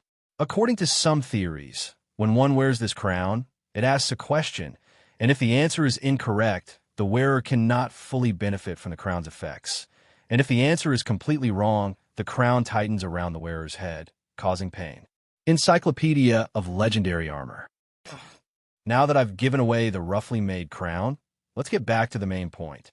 Since the humans, still without thread, are pitifully wrapping themselves in leather, I presented a spinning wheel, thread, and a needle made of bone. This is a gift. It's a tool for spinning animal fur or plant fibers into thread like this. You can't always live wrapped in animal skins, can you? It's troublesome since I don't have knowledge about sewing. Could I figure it out by searching on the internet over there? I can make materials as much as I want. Well, it's better to do it than not. How do you use this? You use it like this. I snapped off a branch from the hut, trimmed it appropriately, and fitted it with a spindle that would act as a weight. Then, I sharpened the back into a hook shape, intertwined the animals down well, and spun the rod with the spindle attached to spin the thread. Of course, it's a primitive form, so the efficiency isn't great, but for humans at the Stone Age level, even this much would be a big help. By spinning it like this, you can make thread like this. You can use this thread and needle to sew leather, use a fishing rod and hook to catch fish, and by weaving the thread horizontally and vertically, you can also make cloth. I levitated the thread in my hand, weaving it back and forth in the air to make cloth. The sight of thread being woven into cloth. The leader of the humans just stared blankly as the lines stacked layer by layer, turning into fabric. Well, I don't expect you to do this from the start. For now, just focus on using the thread made from this for various purposes. Making cloth is a task for later. You can't expect to be full with the first spoonful, can you? Telling those who have no concept of thread to weave cloth is no different from telling a baby who can't even crawl to run. For now, it should be enough to just let them know that such a thing exists. Moreover, this spinning will can be made by carving a stone appropriately or by firing clay. Come to think of it, they don't have pottery yet, do they? I thought pottery would appear soon since they have fire and can use tools. Well, they'll probably figure it out on their own. Surely, I don't have to teach them everything one by one, do I? Humans began to forge their own paths, using the gifts I had given them as a stepping stone, little by little, slowly but surely. The one I handed the crown to started to lead people with great enthusiasm and began to merge surrounding human groups, sometimes through persuasion, sometimes through force. The owner of the crown merged other human groups to form even larger ones. This sight could be seen as the birth of a primitive state. Well, it did lead to food shortages, but they managed to supplement the lack of food somehow through farming learned from the lizard men, fishing with the thread I gave them, and exchanging necessary obsidian with the lizard men for food. They also made pottery by baking clay with fire and made crude clothes by weaving leather with thread and needle. The humans were developing, albeit slowly but surely. Good. It seems I can reduce the gifts now. It's so nice to see them finding their own ways. It's nice not having to intervene. If possible, let's just observe the humans without interfering.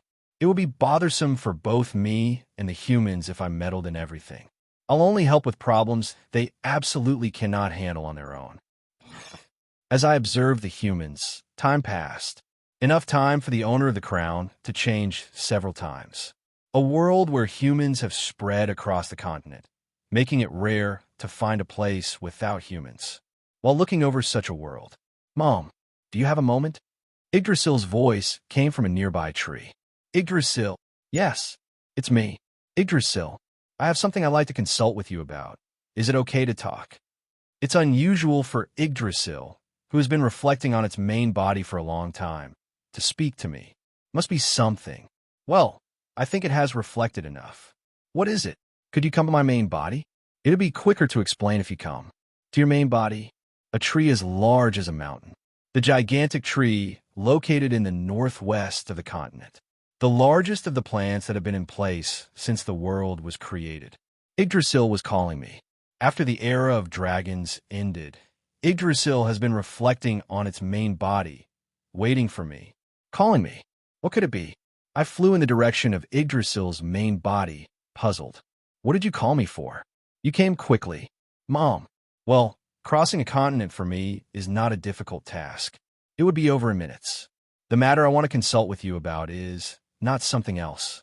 Yggdrasil moved one of its branches to point at the tree's base, where a large number of humans were gathered closely. These people have started to gather around me, and I don't know what to do. Yggdrasil's voice sounded strangely flustered.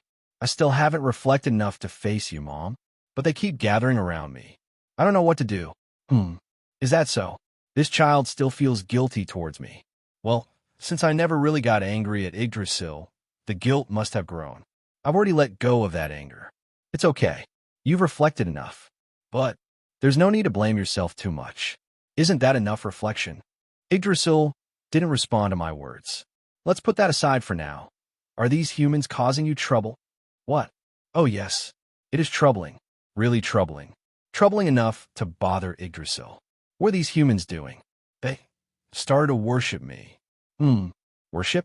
At first, they were humans who came to the forest looking for food, but upon seeing me, they silently kneeled and bowed. Then they went back, brought more humans, and the new humans bowed too, and brought even more humans. This repeated, and There were easily over 100 humans gathered around the base of Yggdrasil. They're causing you trouble. Is that what you're saying? Then should I drive them away for you? Oh no, it's not that kind of trouble. We will rely solely on your kindness. Click here. Donate now. Yggdrasil hesitated for a moment before speaking. May I take them in? Is it all you called me for? After the chaos caused by the dragons, the children, especially Yggdrasil, felt a great deal of guilt. I never thought Yggdrasil would rely on me for such a trivial matter. Do as you wish. There's no need to feel guilty about the past anymore. Haven't you reflected enough? But much time has passed since then. My anger has subsided, so don't worry.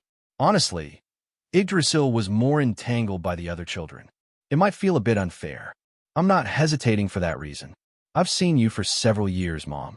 I could tell at a glance whether you're still angry or not. That's not it.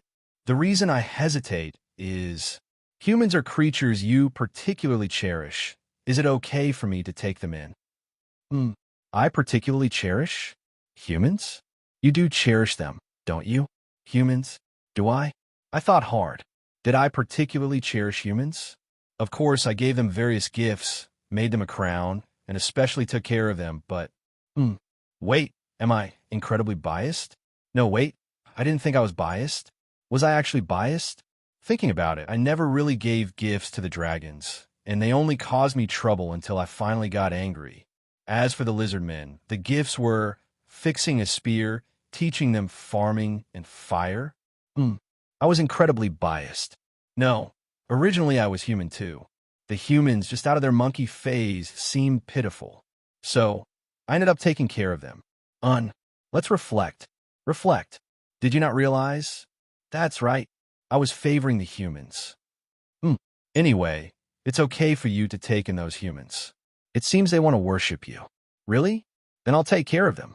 I won't make the same mistake again. Yggdrasil spoke confidently, the guilt gone from his voice. Though it said otherwise, Yggdrasil must have been hesitating because of my previous anger. Then, let's see how the humans Yggdrasil takes and will develop. Elves, children of the world tree, Yggdrasil, guardians of the great forest and the quiet people of the woods.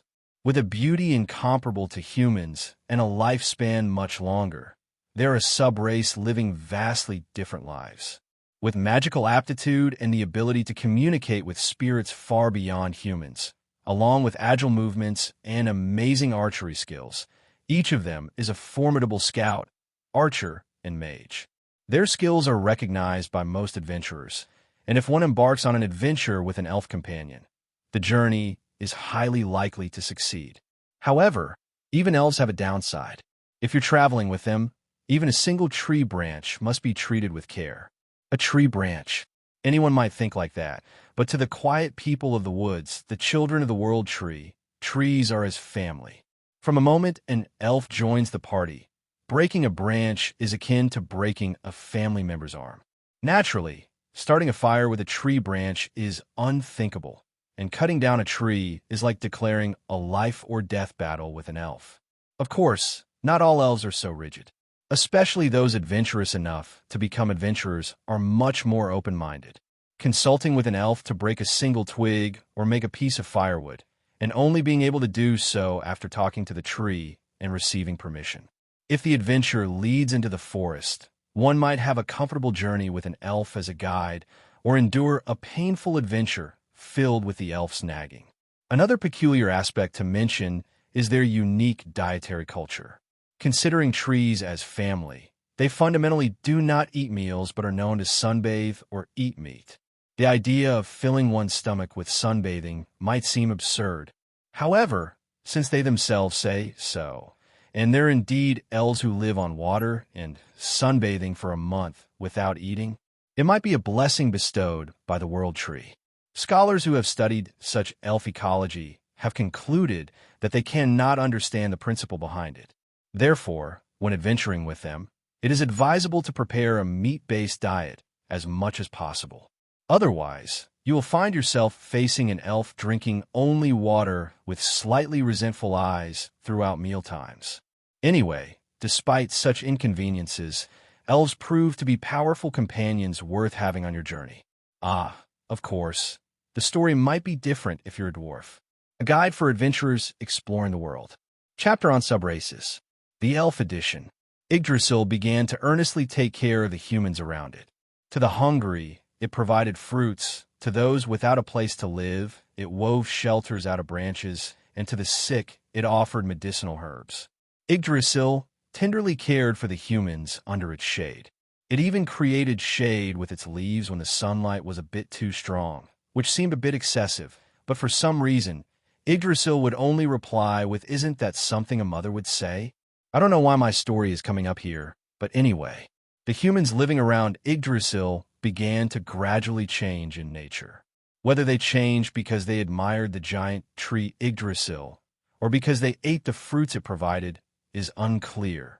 The idea that humans would come to resemble a tree was a bit hard to understand. But what can I do? It's actually happening. Their growth slowed down, but their lifespan increased, and their hair could photosynthesize. Why? Isn't photosynthesis supposed to occur through chlorophyll? But these humans don't have chlorophyll. Are they using magic to cause a similar effect to photosynthesis? How is that even possible? I don't know. I don't get it. I handle magic too, but sometimes I wonder how far this power of magic can go. I don't like it when everything is simply chalked up to thanks to magic. I'm curious about why these things happen. I should thoroughly research this sometime. And while I'm at it, I should organize magic more systematically. It's fine for now since there's no one else but me and the dragons who use magic. Both I and the dragons just cause phenomena by moving the abundant magic within us with our will, so there's hardly any proper system in place. Someday, if others also start using magic, we should avoid such makeshift magic. Let's organize a bit in preparation for the time when many others will use magic. Well, it's not an immediate concern, so let's move on. The bodies of those living around Yggdrasil also began to change. Their limbs becoming slender like a model's are minor stories. Becoming beings infinitely close to Yggdrasil, they gained the ability to communicate with spirits, and thanks to their increased lifespan, the amount of magic accumulated in their bodies also increased. Not comparable to dragons, but an amount of magic incomparable to other humans. I thought I had seen this somewhere before. Except for not having long ears, it's no different from the elves in fantasy. But there was something missing. Ears. Elves are supposed to have long ears, and they should be good at shooting bows. An elf that doesn't shoot a bow can't be recognized as an elf. My inner elf fundamentalist insists. Therefore, do you want to give those children a gift? It's nothing grand. A gift all of a sudden. I thought it would suit those children. I held a bow made from wood that bends well, but doesn't break. The bowstring was made from fibers extracted from vines, and with wooden arrows.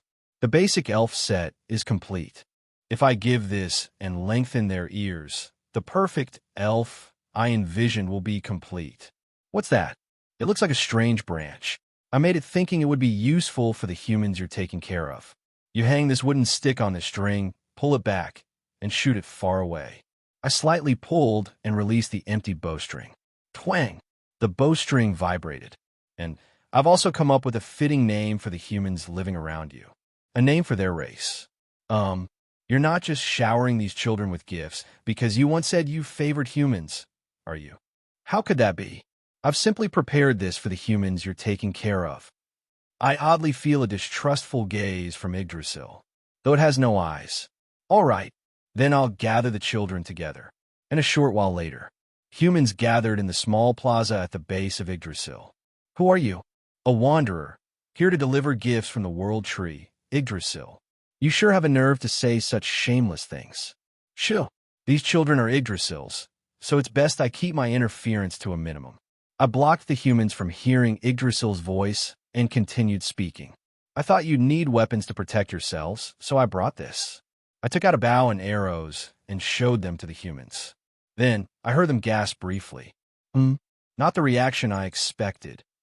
How could you do such a thing? We will rely solely on your kindness. Click here.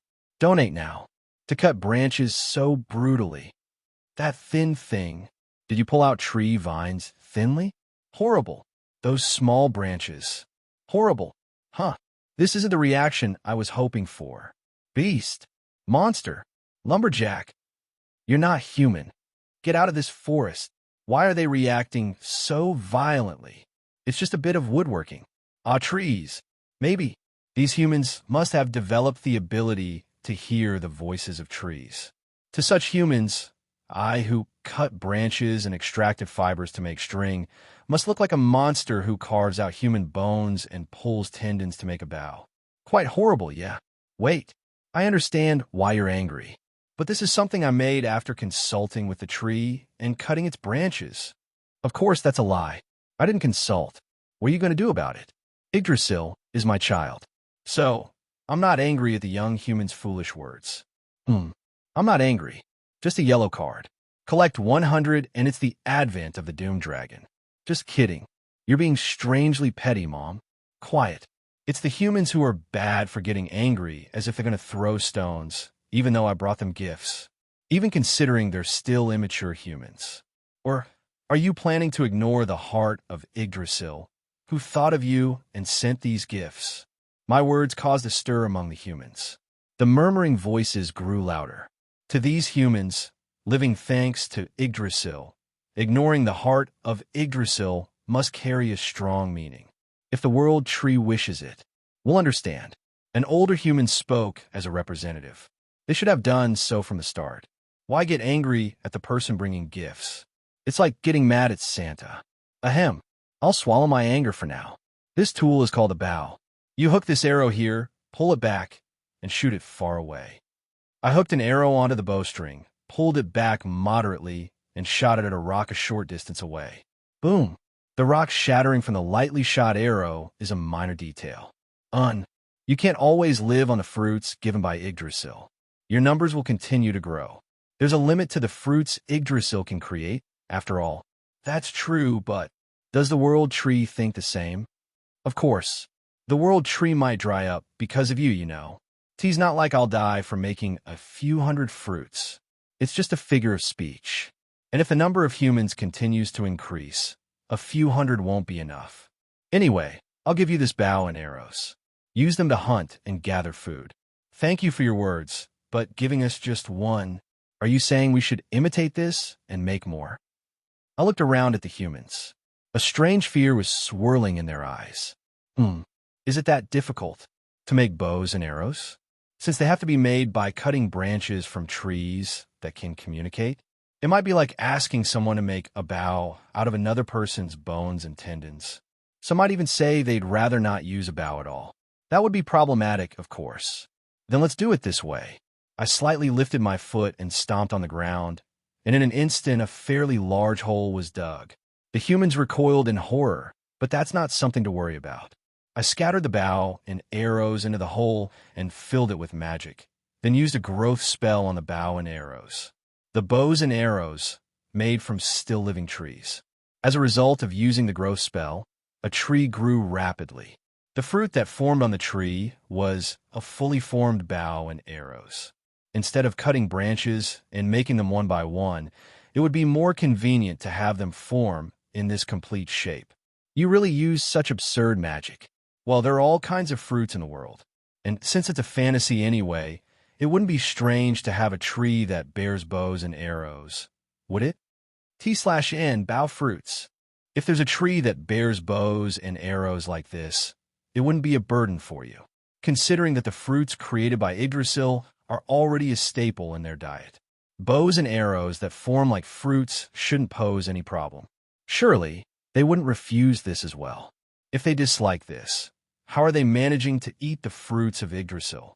How can you plant an item made of wood and make the tree grow? Who exactly are you? I did it, but it seems like an extraordinary act even to me. It's definitely extraordinary. I'm simply one who wishes for you to use this bow. Upon my words, the humans all knelt down and began to bow to me. Oh, great one. That's not necessary. These children do have some discernment. Ignoring Yggdrasil's interjection, I lifted the prostrated humans with my magic. I'm just a passerby. I have no intention of revealing my name to you, so don't worry about it. No, if you're the Great One, You must have your reasons. Understood.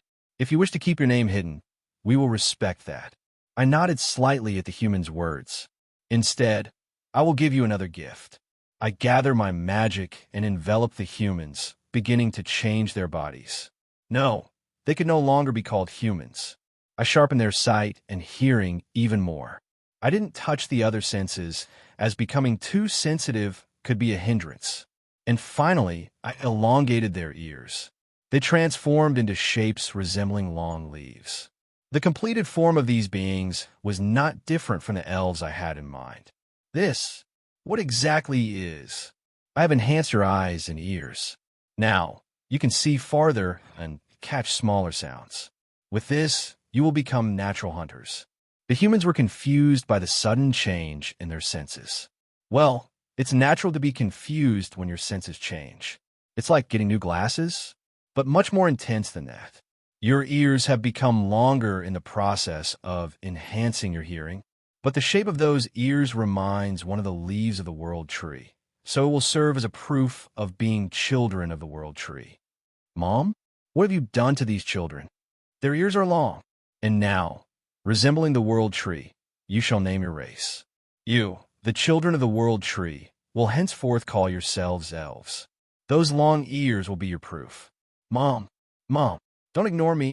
From now on, you will live as guardians of the quiet forest, protecting the world tree Yggdrasil. Mom. Thus, elves were born upon this land. A very long time ago, when the world tree Yggdrasil created the elves, the god of hunting, who was close to the world tree, gifted bows and arrows to the elves, the children of the world tree. However, those bows and arrows were made of wood. To the elves, who listened to the voices of trees and lived closely with them, trees were no different from family. Therefore, the elves couldn't even dare to hold the wooden bows in their hands. But how could they discard such a precious gift from the god of hunting? Not wanting to incur the god's wrath, the elves tried to force themselves to hold the wooden bows, but they couldn't bring themselves to do it and could only cry. It was the world tree Yggdrasil that extended a helping hand to these elves. Yggdrasil planted the bows and arrows in the ground and made a tree grow. From that tree, bows and arrows began to form like fruits, and the elves were able to harvest and use the bows and arrows with the tree's permission. Since then, the tree that bears bows and arrows has become a treasure to the elves and is said to be under the strict management and protection of the elves and the world tree. Even now, when a young elf becomes an adult, it is said that the highlight of the elf traditional coming-of-age ceremony is asking a tree for a bough that they will use for the rest of their life. In the distant future, when the elves face a crisis of existence, it is said that the one chosen by the world tree will retrieve a bough and arrows rooted in this tree and save the elves and the world tree. Encyclopedia of Legendary Weapons. We will rely solely on your kindness. Click here. Donate now. 1.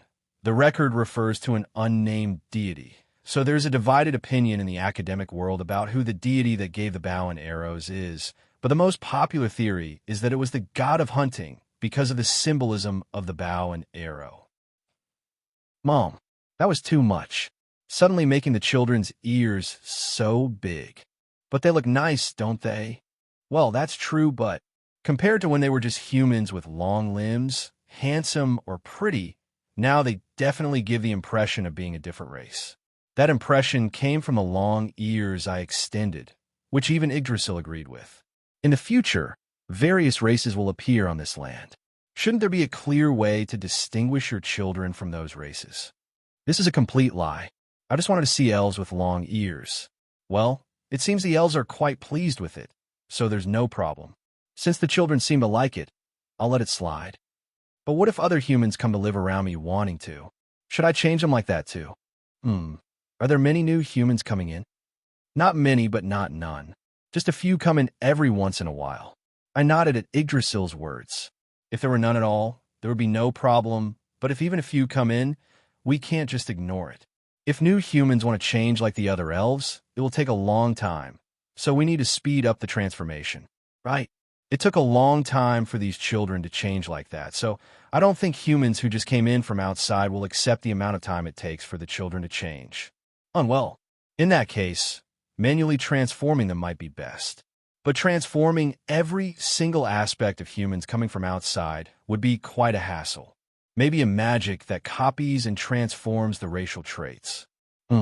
Such magic doesn't exist yet. Well, why not just create it? First, target designation. Choose the target to copy the traits from as target 1. Choose the target to overlay the traits onto as target 2. By comparing the racial traits of the two targets and overlaying them, transform target 2 into the same race as target 1. This process is limited to transforming only racial traits. Carefully consider not to mistakenly transform physical features or mental aspects. This should be about right. With that, I created a new magic to copy and paste racial traits. It's a magic that only copies things like racial traits, and the amount of magic power required is so significant that even dragons would find it difficult to use. But Yggdrasil, who has endured countless years, should be able to use it. I'll teach you a magic I just created. This magic should solve your problem. Did you prepare this in advance? How could that be? I just made it. Just now. It's not optimized, so it consumes a lot of magic power, making it unusable even for dragons. Yggdrasil seemed astounded by my words. What's that? What's the point of such magic? At least it has meaning for you. It's a magic that can transform new humans into beings like those elves. The easiest method would be not to accept outsiders at all, but Yggdrasil is oddly kind and can't seem to think of sending them away. If you can't send them away, you have to accept them. With this magic, new arrivals can also be accepted as members of the elves. Really, I don't understand how Mom creates magic. How do you handle such finicky magic power, as if it were your own limbs? What do you mean? Can't you just do it? Usually, you can't just do it like that. Creating even one spell requires so much care. I really don't understand. Is it that difficult? I've been doing it so naturally that I didn't realize. Anyway, the newly grown tree over there, take care of it for me. Yes. Since it's a tree, I had no intention of just leaving it be. It seems like the elf children will become quite dependent on that tree, so I'll protect it even if it means wrapping it with my roots. Yggdrasil spoke as if it were a matter of course. When it comes to trees, there's no one more expert than this child. But are you sure? Hiding your existence from those children. It's fine. Right now, it's just a simple, primitive society, so it doesn't matter if I interfere here and there. But as time passes and society grows, and things like politics and power structures become complicated, I shouldn't carelessly intervene. It's like not wanting to step into a carefully built model garden with muddy feet. When that time comes, I just need to quietly observe this world while hiding my presence. Well, if an unbearable crisis comes to this world, then I might step in. The biggest thing is by that time, I'll probably become so lazy that I'll just hole up in a corner of the room. But for now, my sense of responsibility is a bit stronger than my laziness. The responsibility of having brought life into this world. The elves began to prosper quickly, using bows and arrows from trees to hunt animals in the forest, and cultivating various trees to expand the great forest. They quickly expanded their territory under the shade of Yggdrasil.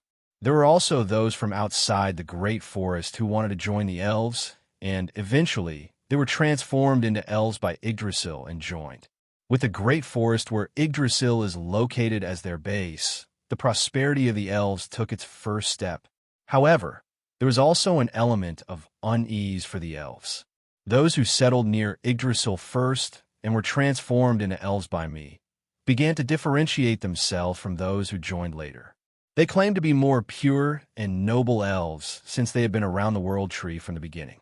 The beginning of discrimination was such a first-come, first-served reason, but over time, various other reasons began to be added. Elves transformed by me were said to have longer and more beautiful ears, more sensitive senses, and better communication with spirits. The difference arose from the difference in magical proficiency between Yggdrasil and me, but it was a very small difference. It seemed they were just looking for reasons to discriminate. Anyway, it was still a very minor difference, but Over time, it could cause a major rift within the elf race. Should I leave it alone? Or should I intervene? If it were humans, I would have intervened without hesitation. I guess this is why Yggdrasil said I was too biased. Leaving it alone might result in the so-called noble ones becoming high elves, and those who rebel and flee becoming dark elves. I can't just watch. I went to Yggdrasil and said, "Are you going to just leave their disputes alone?" I do feel the need to do something, but even if I scold them, it's only for a moment, and they soon start fighting again. How can I make them stop fighting? What if you just tell them fighting is bad? They're not children. Would they stop with that? Well, maybe it's okay to prescribe a bit of a harsh remedy at times. There was a myth in another world. A myth about the sun goddess who, tired of tyranny, hid in a cave and deprived the world of light. Wouldn't it be all right to imitate that roughly? How about doing this? It might be a bit spicy for them, but for those causing strife within the same elf race, it would be an appropriate remedy. After you scold them, completely ignore them until they realize their mistakes and reflect on them. Ignore them?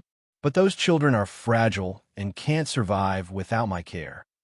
That's why it would be an effective remedy. If they don't realize their mistakes on their own, it will directly threaten their right to survive.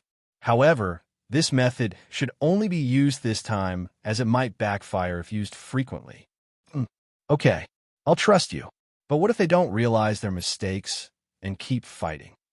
Then I'll step in. What they're doing wrong, how you will return. If I pressure and scold them, they might reflect, right? Is this a kind of carrot and stick? No, it feels more like both are sticks. Well, at least I'm suggesting a solution. Okay, then please take care of the kids. Leave it to me. And so, Yggdrasil began to scold the elves. Why do you divide yourselves like this? All of you are children under my shade. I can't stand it anymore.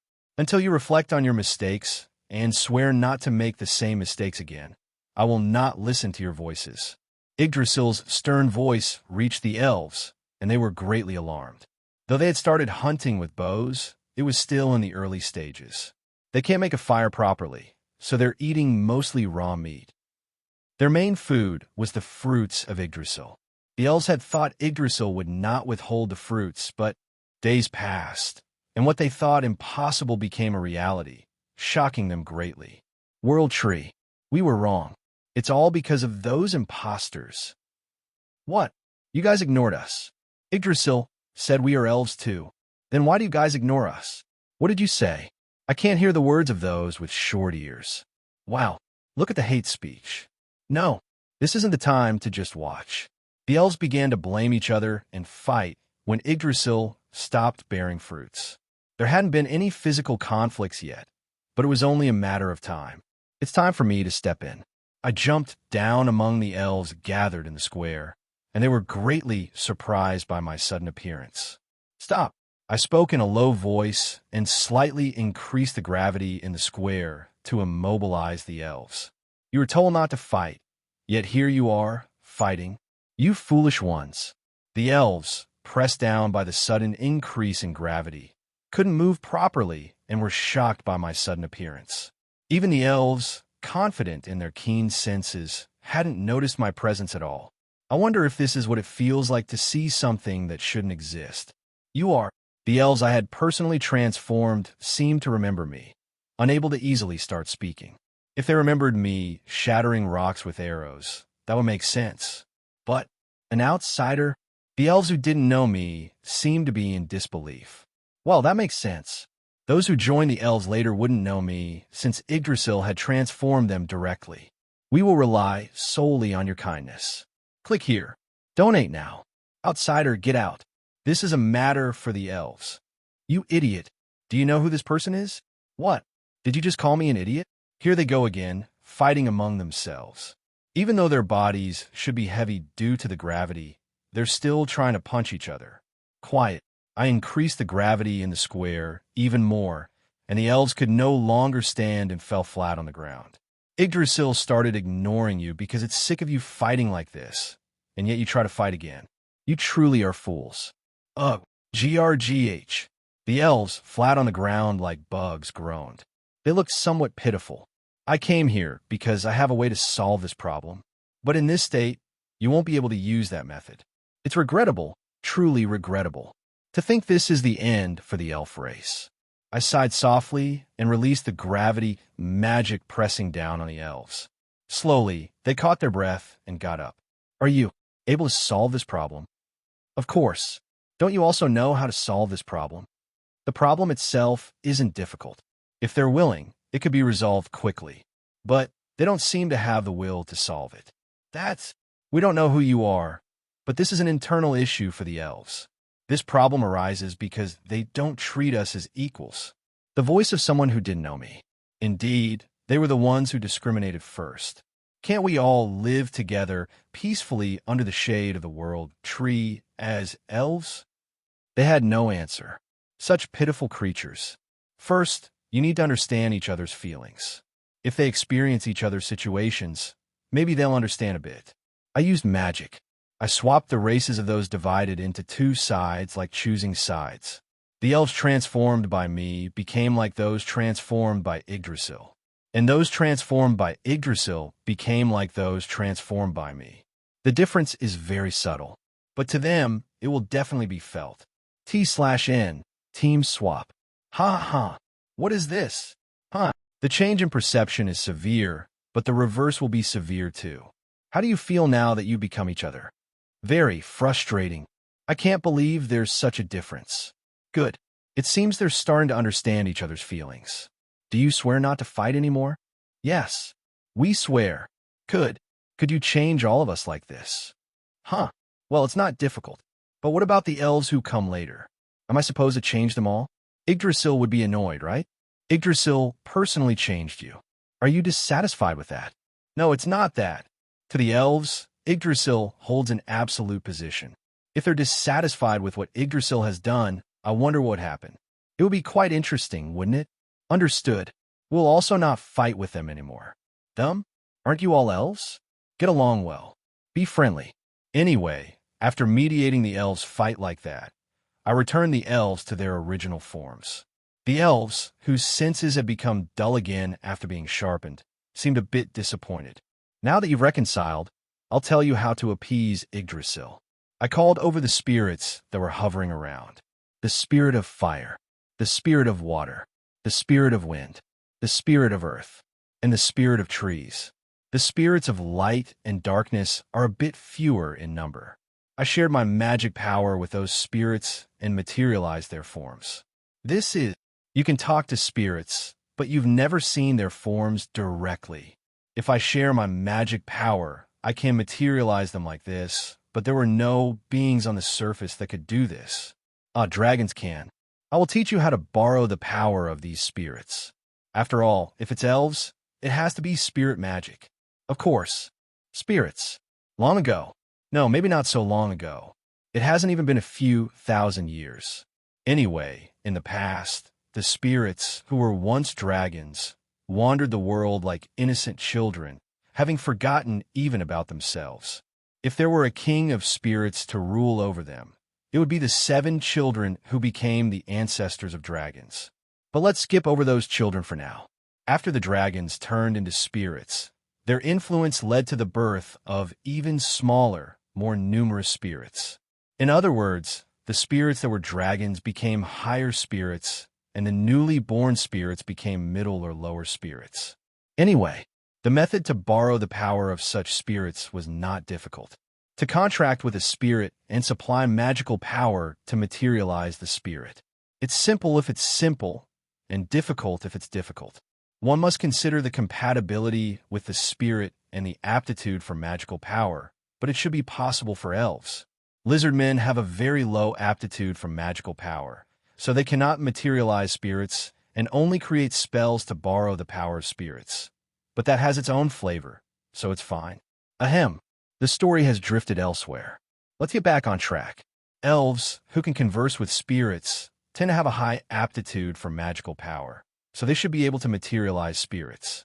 Contract with the spirits and provide them with magical power to materialize them. Then the spirits will listen to your requests. At my light gesture, various spirits begin to dance in the air. Wind spirits dancing lightly in a circle.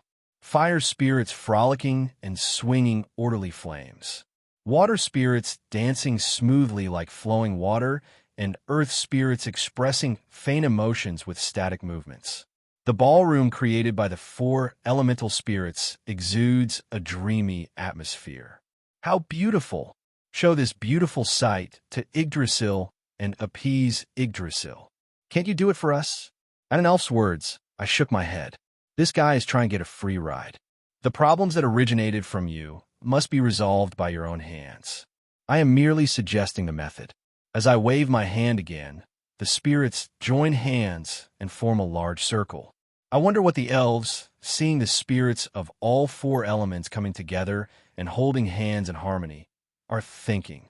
If they still don't realize anything even after being shown this scene of unity, then maybe I'll have to crack their heads open myself. Understood. Please teach us the method. Fortunately, it seemed I wouldn't need to intervene directly. I taught the elves how to contract with spirits. Spirits are innocent, but at the same time, cunning and capricious. To easily handle such spirits, you must make a contract. Of course, dragons like me don't need such things. After all, we are superior, in power and in position. Talk with the spirits that approach you, and make a contract to borrow their power in exchange for providing magical power. If you do so, the spirits will move as if they were your own limbs. You don't necessarily need a contract document. The contract with a spirit is engraved within the spirit itself. Of course, if an elf were to treat a spirit harshly, that contract would soon be invalidated. But surely, I don't think there wouldn't be anyone who would mistreat a spirit that serves them like their own limbs. That would be foolish. Excuse me, but how should we use magical power? Right. Magical power. Since dragons instinctively use magical power, I've never really taught it and forgot about it. Well, these ones probably haven't handled magical power before either. Magical power is a force that circulates in this world and resides within all beings. In the flowing stream, within the solid rock, and even in the cool breeze. Magical power exists. And within their bodies as well, magical power existed. Close your eyes and focus on the presence of the magical power flowing within you. The magical power that enters with your inhalation and exits with your exhalation. Focus on the magical power that gradually accumulates in your body during this process. Since there is no martial arts technique like internal energy cultivation that filters out magical power from breathing, it's inevitable that they can only gather the magical power that comes in and out with simple breathing. Well, given the lifespan of elves, I think they should be able to gather enough magical power to feel its presence. As I expected, the elves began to slowly realize the existence of magical power residing within their bodies. It's a relief that things are easy. If they hadn't felt the magical power, I might have had to increase the concentration of magical power around here to make them notice. We will rely solely on your kindness. Click here. Donate now. Of course, that might have been a bit painful. Like a human breathing air suddenly drowning in water. High concentrations of magical power are a bit dangerous, but it's certainly possible to adjust. Let's move on from that. Anyway, the elves began to notice the magical power within their bodies. But noticing it and moving it are two different stories. Many spirits will speak to you. Try speaking to the spirit you think is the biggest and strongest. Spirits fundamentally follow a strict hierarchy. Even if you make a contract with just one of the strongest spirits, all the spirits below it will automatically follow. Thus, the elves began to make contracts with the spirits that spoke to them. Depending on their aptitude, elves made contracts with one or two spirits. Among them, the most outstanding could make contracts with 3. Is that impressive? I'm not sure. After all, I can command spirits with just a gesture. Given that I've looked after the children who could be called the kings of spirits, why wouldn't the spirits listen to me? Even the not-so-numerous spirits of fire, as well as the spirits of wind and water that scatter them, and the spirits of the rising earth and lush trees. Speaking of which, I don't see the spirits of light and darkness. They must be a bit finicky, especially darkness, since its parent, Erebus, is hiding. That unfilial child. Just wait until I catch him. I'll give him a piece of my mind. Now that everyone's spirits are ready, let's appease Yggdrasil. At my words, the elves began to move their spirits. It is known that this is the beginning of the Great Spirit Festival, a festival of the elves. The Great Spirit Festival. Yes, the Great Spirit Festival. At the elf's words, the hero looked out the window. A ballroom filled with spirits on the streets. A scene as if dropped into a world where only spirits exist. The festival of white flowers I saw in the lizardman's village was beautiful, but the sight before my eyes now had a different kind of beauty. After showing such a beautiful dance of spirits, the world tree's heart was softened, and it began to look after the elves again. In return for showing such a beautiful festival, the world tree bestowed upon them a branch. That was the branch of harmony, the treasure of the elves, and the symbol of the elf royal family. The branch of harmony, a branch of the world tree decorated with jewels containing the essence of spirits. The symbol of the elves and the treasure of spirit mages that maximizes the power of spirits. They came under this world tree to borrow the power of that staff. And according to some stories, it was a dragon priestess like you who taught the elves such spirit magic. Like me, yes, like you. At the elf's words, the silver-haired girl with dragon horns simply tilted her head slightly. T/N, what are you doing? A record of adventure from a certain hero party. Thus, all internal conflicts among the elves were resolved. The elves held a ball of spirits to create a harmonious scene so that Yggdrasil wouldn't be upset, and Yggdrasil, touched by the elves, bestowed upon them one of its branches. I also made a gift of a jewel that strengthens the power of spirits. They probably won't fight like before now. I might have wanted to see the proud high elves, but if those elves fought, Yggdrasil would be sad, right? Let's hold back here. Leaving Yggdrasil, I moved on to find another group of humans. Perhaps I had been underestimating humans. The potential of humans might be so vast and immense that it's beyond the reach of my imagination. Otherwise, there's no way humans who have formed families with bipedal furry dogs or cats could exist. They even had children, humans with animal ears. These animal-infused creatures. No, that cat's daughter over there looks exactly like her mother. How did it come to this? It might be the end of the human era. No, surely humans were also animals like them. But how could this happen? Did these suspicious bipedal animals change because they wanted to be with humans? How is this even possible? I couldn't understand. Of course, if we trace back to the root, we all came from the same branch. It hasn't been that long since the branches split. About 1,000 years. Still, this is a bit strange. No, maybe another element was involved. For example, magic. If it's magic that causes changes in response to will, then it might be possible. But no matter how much I think about it, I don't understand. I really don't get it. Moreover, the children born between them are strange. Some kids have only animal ears and tails on a human body. Some kids are closer to bipedal furry animals with their whole body covered in fur. What is this? Are the genes unstable or what? Is it okay to leave this as it is? Won't there be any problems? No, let's calm down first. Calm down. The bipedal animals also seem to be satisfied living alongside such humans.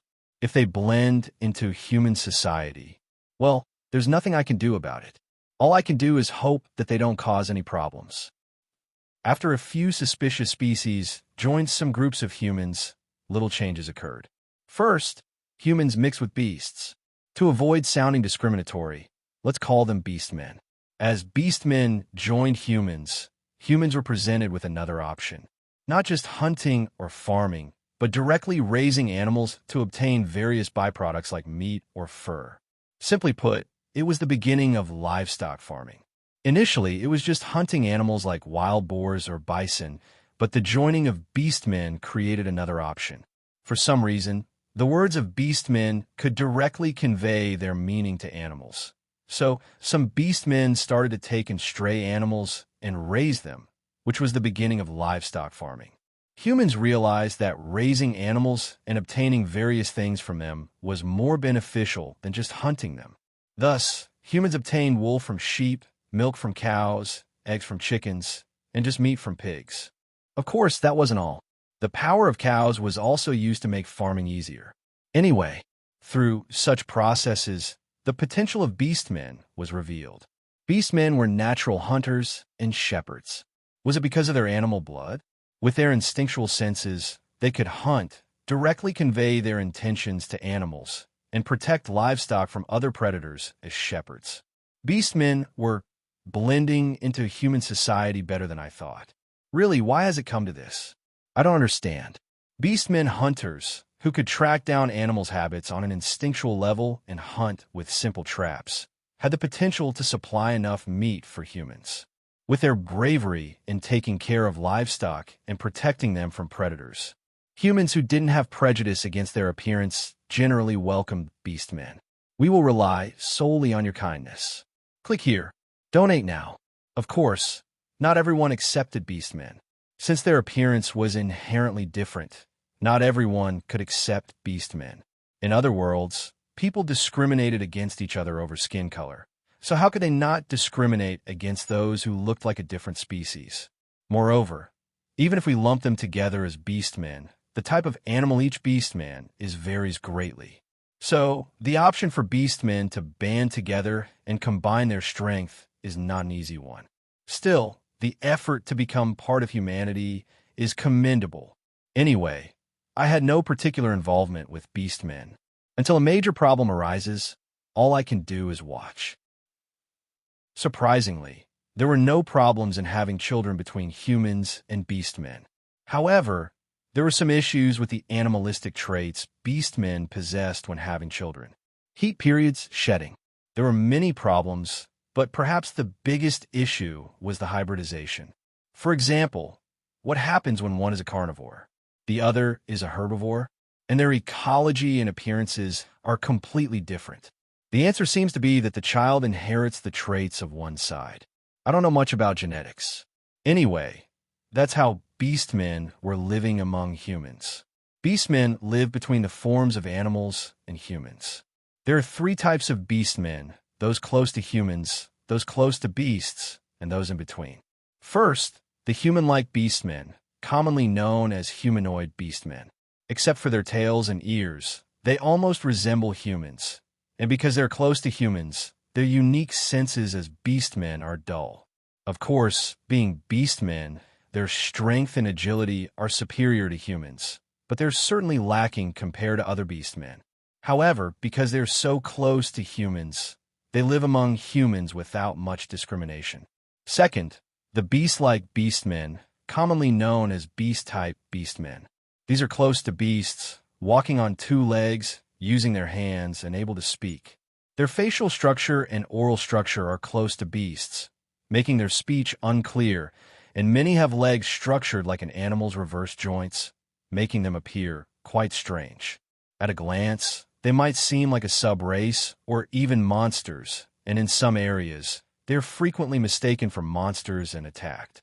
Of course, their intelligence is incomparably higher than that of beasts, and with the physicality of beasts combined with human intellect, they excel as hunters. Of course, they often get into trouble due to being overwhelmed by their strong wild instincts. But even considering that, they can make excellent adventurers. Lastly, the intermediate beastmen existing between the two. These are beastmen perfectly situated between the two, inheriting both their advantages and disadvantages. Their facial features are close to humans, but their body is covered in fur. And while the skeletal structure of their hands and feet is close to humans, their muscles are like those of beasts, boasting strength far superior to humans. However, due to their ambiguous appearance, they're not easily accepted by either side, making them quite lonely individuals. But why is it that among these very few, many are wealthy or hold power? Perhaps those who covet wealth and honor, biting at each other like beasts, instinctively desire beastmen with beast-like appearances. A guide for adventurers exploring the world. Chapter on subraces. Beastmen's section. In this world, There are several sub-races besides humans, but the most vile among them are the beast-like beastmen. It is by expelling all of them that we must cleanse the sins of humanity. Beasts to the forest, to the fields, back to the wild. That is the most natural form. Therefore, killing all the beastmen in this world is what promises a bright future for us humans. What? You beasts! Get lost! Get lost! You first-smelling creatures! Don't you dare touch me! Statement by a human supremacist. The human supremacist who made this statement was barely saved by the guards while being beaten by beastmen and was dragged away. A few days later, he was found as a cold corpse in a cold prison. It is clarified that this person's statement does not represent all humans. How terrible and horrifying is this thought? Some time passed, roughly a few hundred years. Thinking of a few hundred years as just a bit, my sense of time has really gone awry. Well, when you live through time quickly, a few decades can pass in the blink of an eye.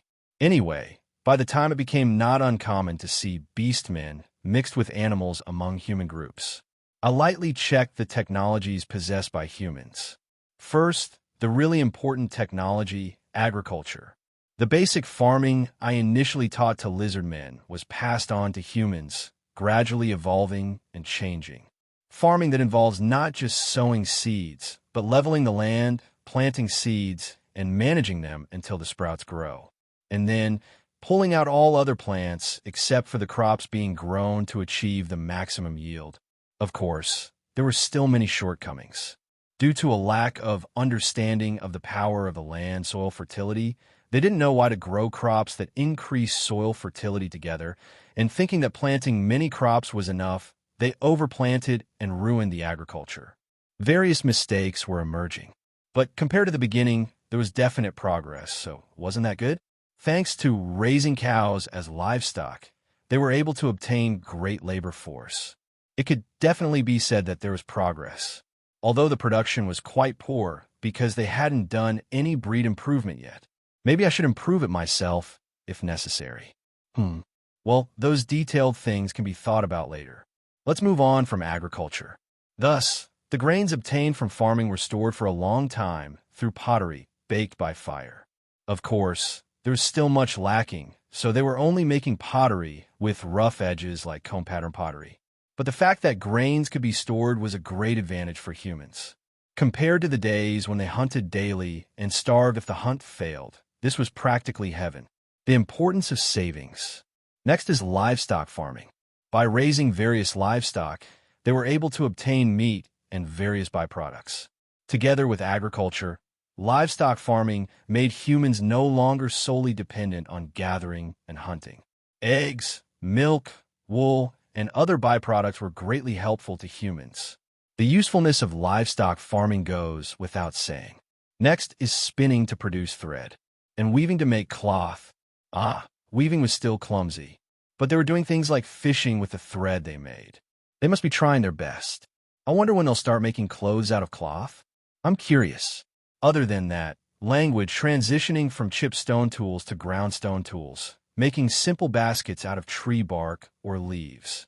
Well, roughly that was the extent of human technology. Maybe it's time to teach them something else. Well, I was thinking that. Humans discovered a new technology on their own. Well, to say on their own might be a bit much. Black stone, dig it up, trade with lizard men, food in exchange. Everyone, works. They were mining obsidian through the quarry left by the lizard men. That's right, it was mining. Humans who discovered the quarry where lizard men were mining obsidian began to mine it themselves, creating tools like stone axes and stone pickaxes. Still unaware of even bronze, let alone iron, the only thing humans could mine at the moment was obsidian. However, they were well aware of the value of obsidian, perhaps due to previous trades with lizard men. Thus, some humans gained the knowledge that digging into the earth could yield valuable resources. It's a very positive outcome that they've acquired a skill I didn't teach. At this rate, they could continue to develop even without my intervention. Of course, I had no intention of stepping back just yet. Time flew by, and humans continued to develop. They progressed to the point of clumsily making cloth from threads and even creating clothes. They began to ponder what else they could do with the thread, and before long, they twisted it into something like rope. We will rely solely on your kindness. Click here. Donate now. Using the rope they made, they built houses, saw trees floating on water, and tied them together with rope to make primitive rafts. It's quite remarkable that they skillfully fished using thread, wooden poles, and needles made of bone. How they knew fish ate bugs, I'm not sure, but they baited fishing hooks with worms. And another notable discovery was bronze. The initial discovery was amusingly started by baking pottery and trying to bake various other things alongside it. Among the baked items, there was a metal with a relatively low melting point, which turned out to be bronze, a compound of copper, and another metal. Bronze, the first metal. Although there were incidents where humans marveled at the molten bronze turning into liquid in the hot flames and lost hands and lives. A minor issue, isn't it? Of course, they couldn't use the metal that had turned into liquid due to the high temperature as it was. But thanks to the help of some kind soul, humans learned to melt the metal in stone bowls and pour it into molds made of sand to cool and solidify. They were still making clumsy items, but over time, they would be able to make more impressive things. Maybe even the dwarves, a staple of fantasy, would appear. That's something to look forward to. If there are elves, there should be dwarves too. To the rapidly developing humans, I gave another gift. Yggdrasil and Sylphid might grumble about my favoritism, but what can I do? I was once human too, though it was thousands of years ago. But I've reduced it a lot. I've been watching for a very long time before preparing a gift. Anyway, the gift I prepared was none other than the wheel, an object with a circular shape and an axle in the center. An important tool used not only for carts and wagons, but also for bicycles, cars, and more. I presented the wheel to the leader of the humans. No, it would be more appropriate to call him a king now. Anyway, I gave the wheel to him. I wonder how many generations of his descendants have passed since I gave the crown to a human. The crown had changed hands almost 100 times by now, but it seemed that stories about me continued, or perhaps memories of me remained in their bloodline. There was no problem in accepting my gift. After showing the wheel and its rotating movement around the axle, I assembled a simple handcart and gifted it, and the king of humans found the handcart quite fascinating. After that, they began making wheels out of wood, creating carts. A new horizon opened in transportation, but that's a minor story. What's important now isn't such trivial matters. Mom, as I was observing humans and wandering around, a small voice reached me. The voice of my most reticent child. The highest mountain, the forehead of the world. Sagarmatha's voice. What's the matter? I listened to Sagarmatha's voice and asked, and Sagarmatha spoke with a hint of difficulty. Can I wipe out the humans? What on earth are you talking about? A sudden declaration of human extermination. Was this child always so reckless? No, absolutely not. This child was taciturn and cautious, not one to act rashly. Humans have started to dig into me. Can I exterminate them? No. Won't you explain a bit more? Why suddenly exterminate them? At my words, Sagarmatha sighed softly and calmly spoke. Humans entered the caves within me, and now they've started to dig down into the ground from inside the caves. It's bothersome, so I'll exterminate them. No, stop with the extermination already. It's too brutal. This child used to speak so little. How did it become so fixated on extermination? First, I need to check on the humans who've dug into Sagarmatha. But why did you ask me? Because you greatly favor humans. I thought I needed your permission to exterminate them, even if it's about humans. So Sagarmatha says that too. Do I appear to be greatly favoring humans in the eyes of my other children? Well, can't be helped. I was human, after all. First, I need to take a look at the humans who've dug into you. What could the humans who fearlessly dug into Sagarmatha's great height, seeking the caves, be after? What are they digging into the caves for? Don't they think that digging the wrong way could cause the rocks to collapse and bury them alive? I'm not sure, but let's take a closer look. Why they have dug into Sagarmatha? If they are harboring some wrong idea, I'm even thinking of forcibly pulling them out. They were our ancestors. Our ancestors were curious beings. Our ancestors were creators of new things. They were explorers who sought unprecedented new answers amidst the heat where flames and ores mingled. They were the hungry ones, craving more knowledge, more materials, more discoveries.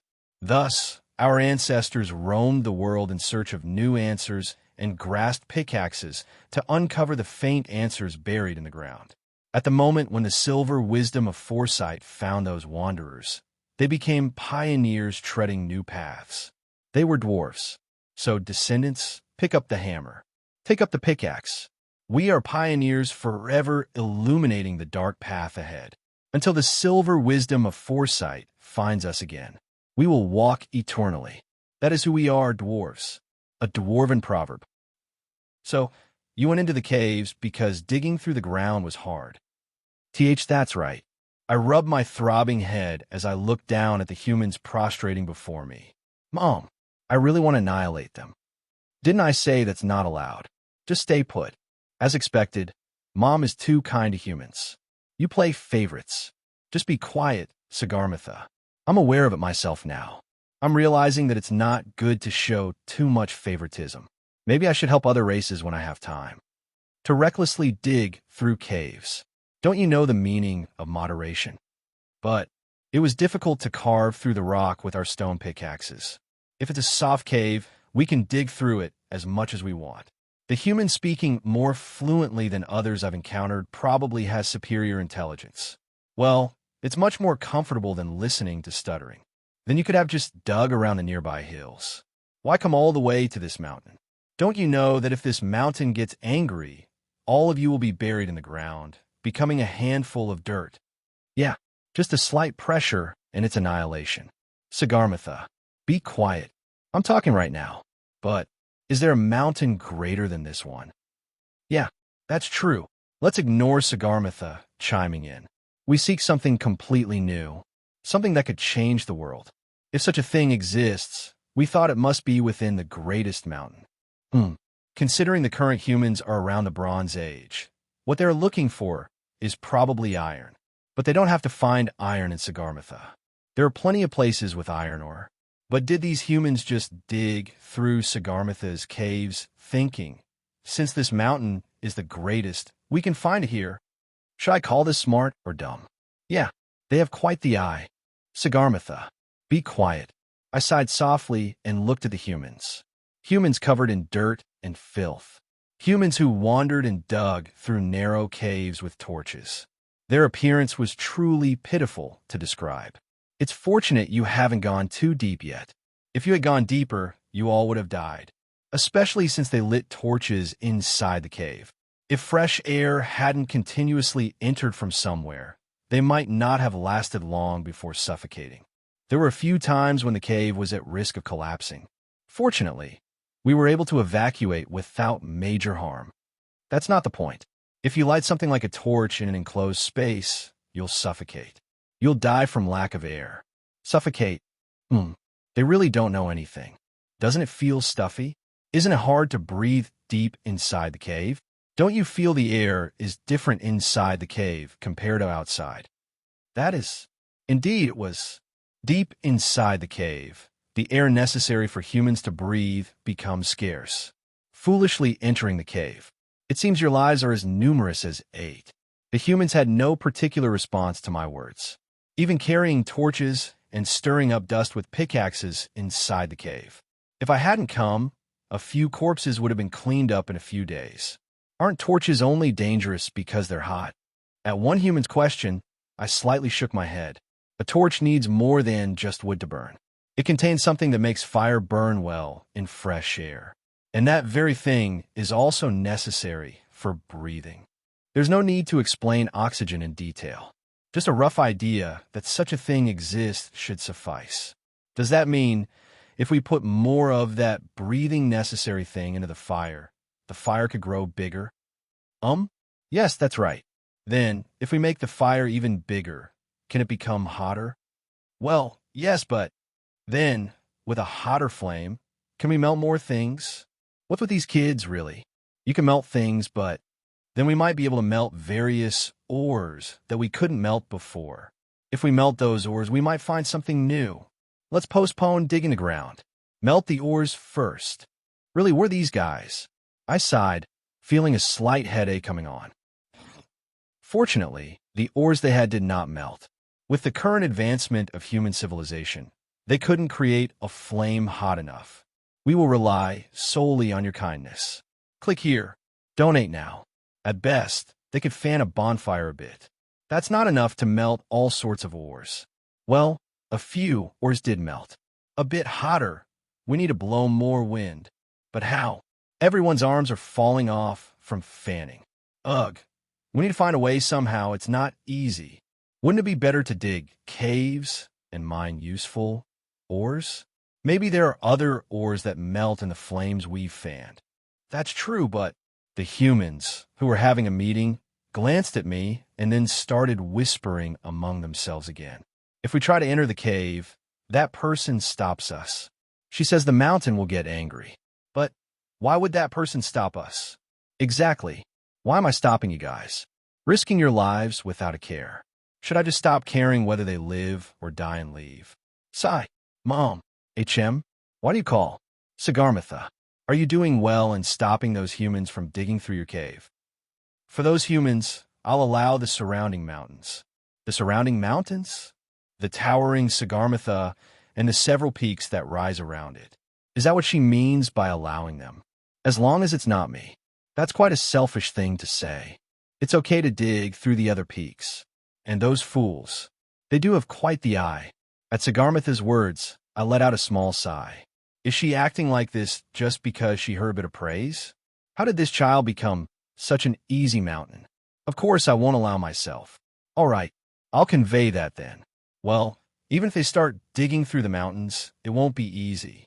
The issue of oxygen supply and various other problems haven't been solved yet. And they can't properly smelt iron since they don't have the firepower. So, wait. If I tweak these humans a bit, could they become dwarves? I thought for a moment. They like digging. They're curious. They like things like metal smelting. Really, with just a little tweaking, I could create the dwarves I'm thinking of. Creating a race from scratch isn't easy. But if there's another race that could serve as a base, it's not that difficult. It was the same with elves. Even if I don't intervene, races like giants or beastmen might emerge unexpectedly. But that's almost like a disaster. Therefore, using my power, I can change you. I brought up the topic in front of numerous humans. It was those who had attempted to dig through Sagarmatha and the numerous humans who followed them. There's the issue of becoming a bit shorter, but your bodies will become much sturdier and your strength will increase. If there's anything more you desire, I can apply it. How about it? A benefit that other races haven't enjoyed? Have I ever openly offered to change them like this? If there's a needed ability, I can bestow it as much as needed. It seems like without doing this, the dwarves I'm thinking of couldn't exist.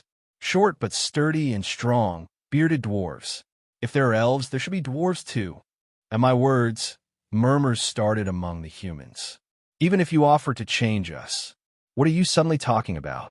It's difficult for us to accept such words. It seems it wasn't easy for them to accept after all. Honestly, it's unlikely they could easily accept such suspicious words. It's good to become sturdier, but becoming shorter is indeed a problem. Wouldn't being shorter make it easier to explore caves? I see it positively. If we become stronger, will we become more skilled at using pickaxes? Amidst the murmuring humans, a hand was raised. I lost one arm in a cave-in accident. If I accept your offer, can you restore my lost arm? A one-armed human. A human filled with the desire to regain what was lost. Seeing such a human, I nodded and said, "It's entirely possible. Sacrificing height in exchange for the bodies you desire is an opportunity." I drew upon my magical power, enveloped the human who raised his hand, and regenerated his severed arm. Several humans were horrified at the grotesque sight of the skin at the amputation site disappearing and the bone and muscle regrowing. But the one being regenerated watched the regeneration of his arm, as if it was a wonder. After a very short time, as the arm was regenerated, he clasped his restored arm and said, choking up, Thank you. I'll do anything. Height is not a big deal. The miraculous sight of a severed arm being regenerated. At that sight, people one by one raised their hands and said, "Can you make us withstand hot flames better?" Of course. I like making things. Can my craftsmanship improve? Absolutely. Lighting a fire is difficult. Is there an easier way? My uncle was severely injured by being crushed under a rock. Please make it so rocks don't injure us. Fan blowing to stoke a fire is hard. Isn't there a better way? Really, these humans have so many desires. Such greedy creatures. Fine, I'll grant you as much as I can. Thus, they were reborn anew through my hands. You are now beings that can no longer be called humans, so from now on, you will be called dwarves. Dwarves? That sounds a bit like the elves who live in the great forest. What does it mean? Even if you ask what it means, if I say it means dwarf in the language of another world, wouldn't they be hurt? It's not nice to make fun of someone's physical shortcomings. Well, I'm the one who made them dwarves, though. It means sages of the earth. Isn't it a fitting name for you who dig through the earth in search of new things? Of course, that's a complete lie. But sometimes a lie of goodwill is necessary. Wow, it really is a great name that suits us. Thank you. Thank you. Humans. No, I should call them dwarves now. The dwarves were very moved and thanked me. It's strange to receive thanks for something I did out of my own desire. I looked at the transformed dwarves. Although they had become shorter overall, their physical abilities had significantly strengthened. Maybe call it compact muscles? Short but thick and solid. Thick and solid skeletons. Elastic and tough muscles that don't easily tear. Added respiratory abilities that don't cause problems even in oxygen-deficient environments. Additionally, excellent resistance to fire and heat. Night vision that allows clear sight even in dark caves. An exceptional dexterity that enables detailed carving with simple tools. Fulfilling their requests one by one. I wonder if it's really my fault that a being that makes you question if they were ever human was born. It's really not my fault. Isn't this what real favoritism looks like? I've created a blatantly overpowered race. Well, even with such creation, if we're talking about physical strength, lizard men are still stronger, which is both shocking and horrifying. Those guys are originally dinosaurs. Or maybe because they had the potential to be dragons, they boast an abnormal strength. It's a huge relief that they're greatly affected by the environment due to their difficulty in regulating body temperature. Well, they were strong enough to survive in the battlefield caused by the dragons. And the dwarves I've created this time, though not as strong as the lizard men, are still designed to be quite strong. Truly a body carved with care. Shortness is the only flaw. Well, roughly speaking, that's how the dwarves came into existence in this world.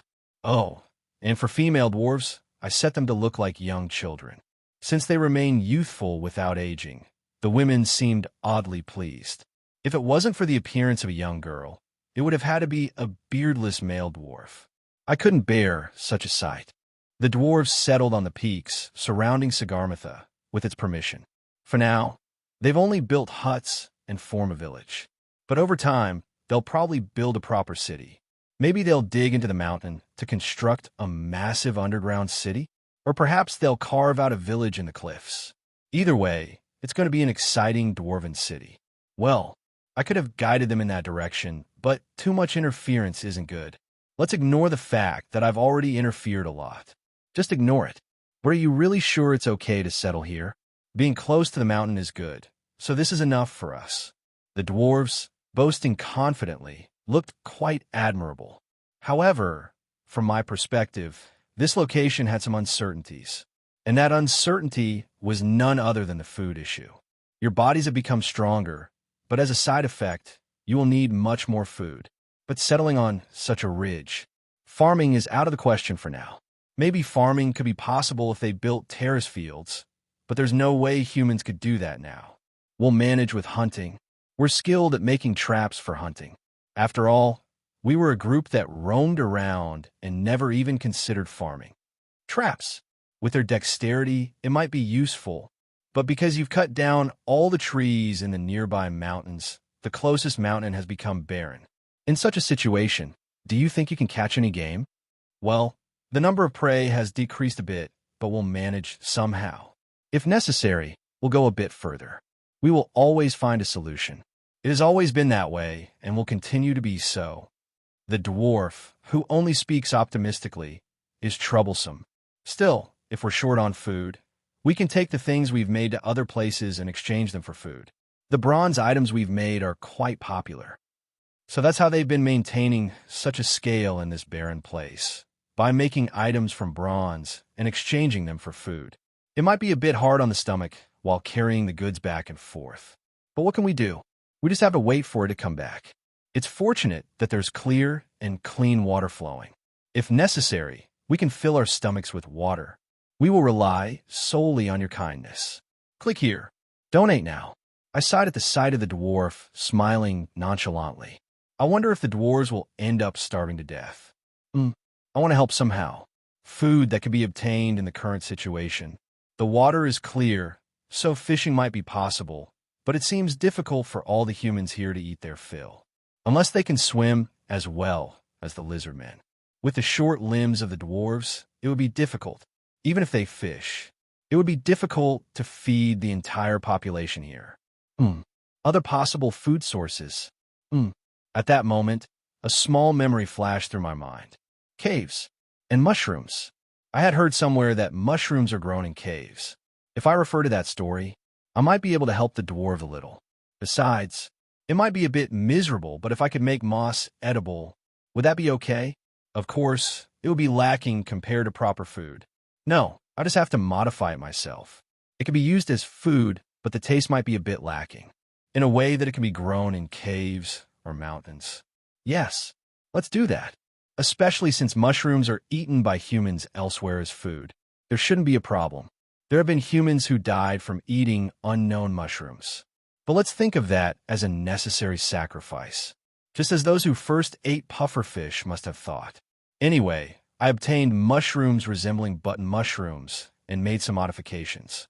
The direction of modification is rapid production and sufficient calories. Mushrooms that can be produced quickly and provide enough calories with just a few. The taste and aroma may be lacking, but if I make it too delicious, these humans might end up eating only this. They need to eat other things to balance their nutrients. Additionally, I made edible moss and spread it widely on the nearby mountains.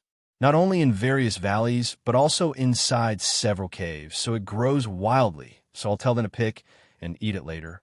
It might feel a bit unfamiliar, but if they eat it thinking of it as eating seaweed, it should be fine. And if they're hungry, they'll dig up tree roots to eat. If I make these, they'll eat them on their own.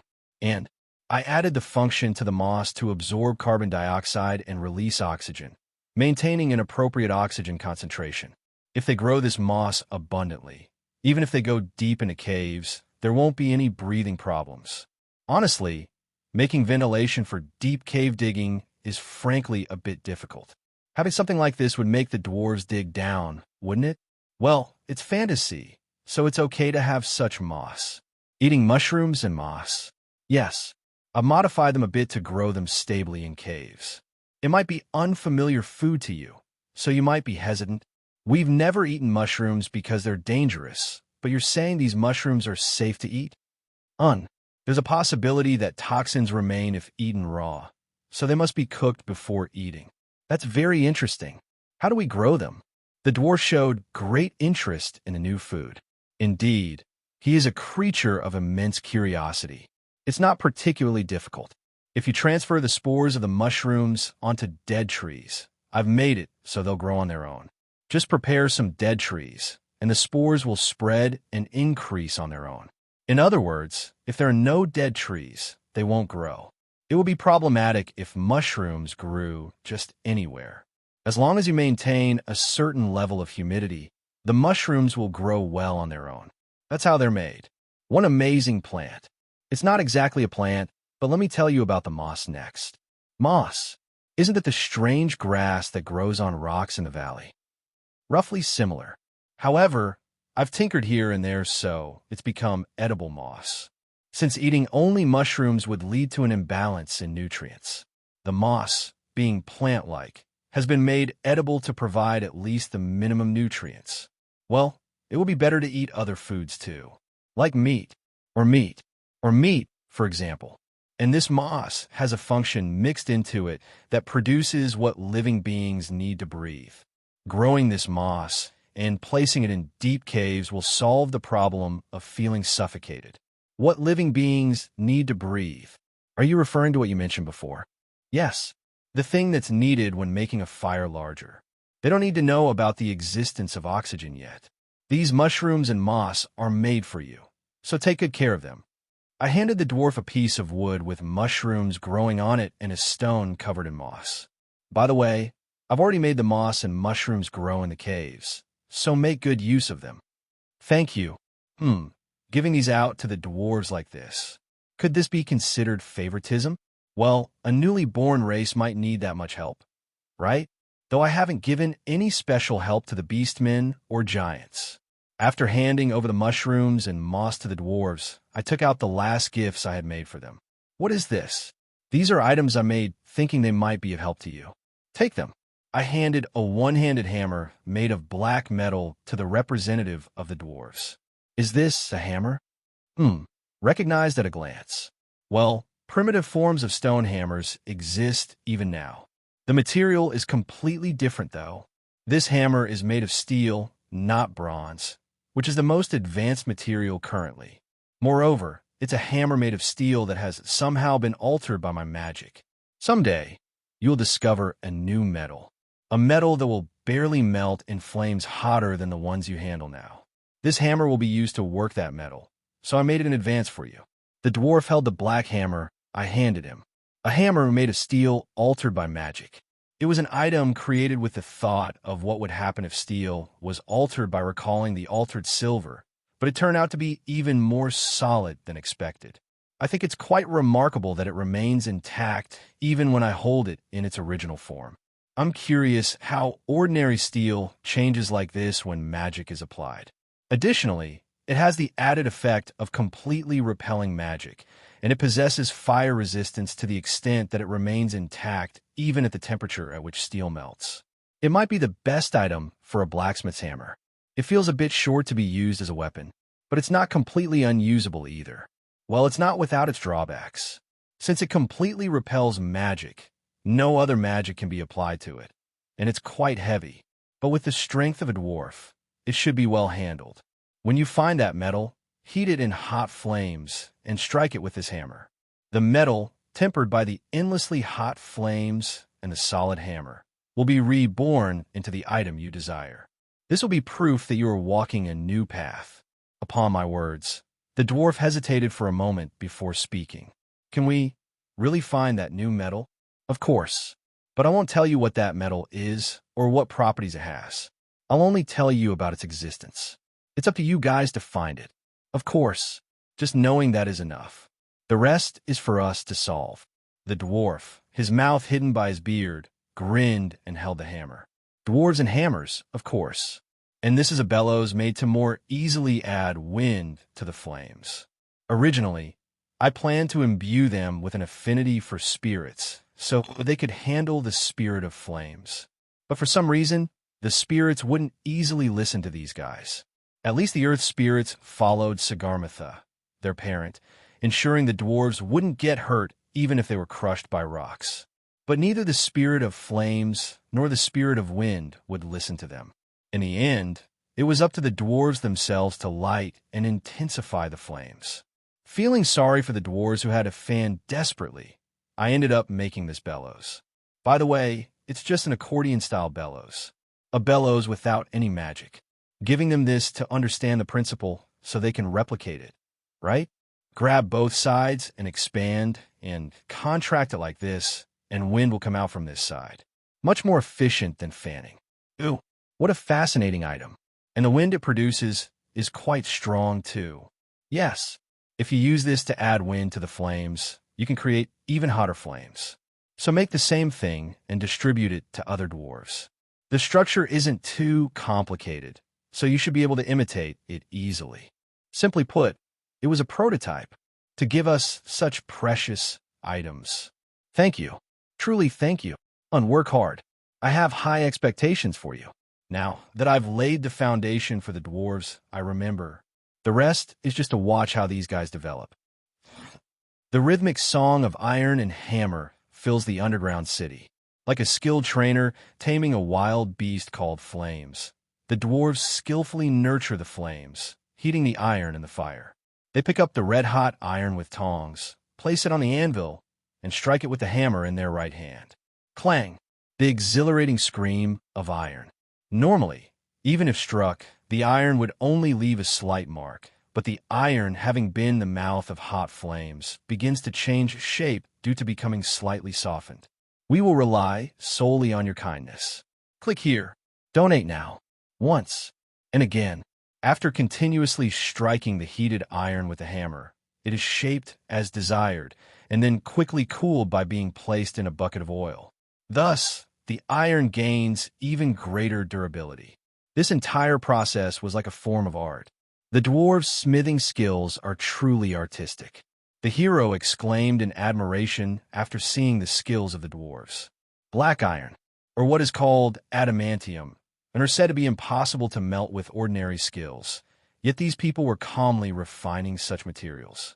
T/N. Remember Chapter 30? When our MC appeared, as in the Warriors Party, in a record of adventure from a certain warrior party? Turns out, it's a hero, not a warrior. I'll change that, though. This note is just to inform those who have already read it. My father is quite skilled. It was just bad luck that he missed the position of the Forge Master by a paper-thin margin. Don't blame my lack of skill on luck. A defeat is a defeat. And next time, I will not lose. The young dwarf girl assisting the blacksmith said with a dissatisfied face. Honestly, it really was bad luck. How could the Forge Master have known to find a vein of high-purity mithril or there? If it weren't for that mithril, my father would have one. Sagarmatha blessed that hand. The blacksmith murmured softly and then examined the iron cooled in oil. A black circular shield, but a shield not yet completed. The blacksmith silently put the shield back into the fire. Due to the high purity of the black iron we obtained, it looks like we'll have to divide the work into several stages. Sorry, but it seems it will take a bit more time. That's fine. I was planning to stay here for a while anyway. But make sure to craft the item well. It's a shield for a precious companion. Don't worry. Dwarves don't speak with two tongues. The blacksmith once again stoked the forge, intensifying the flames. The blazing flames grew even hotter, attempting to engulf the black shield. In front of such flames, the blacksmith quietly asked the hero, "So, hero, can that demon lord be defeated?" T/N. Yeah. It seems like our MC is playing in the hero party. Haha. The hero did not answer. The hero himself thought it was a reckless endeavor. Countless monsters poured out and rampaged, and several countries had already fallen. In a desperate situation where half of the world had fallen into the hands of the demon lord. In such a situation, the demon lord tempted humanity with sweet words. He said he didn't need anything else as long as he got what he wanted. But the demon lord's demands could never be met. Therefore, someone had to defeat the demon lord, regardless of the risks involved.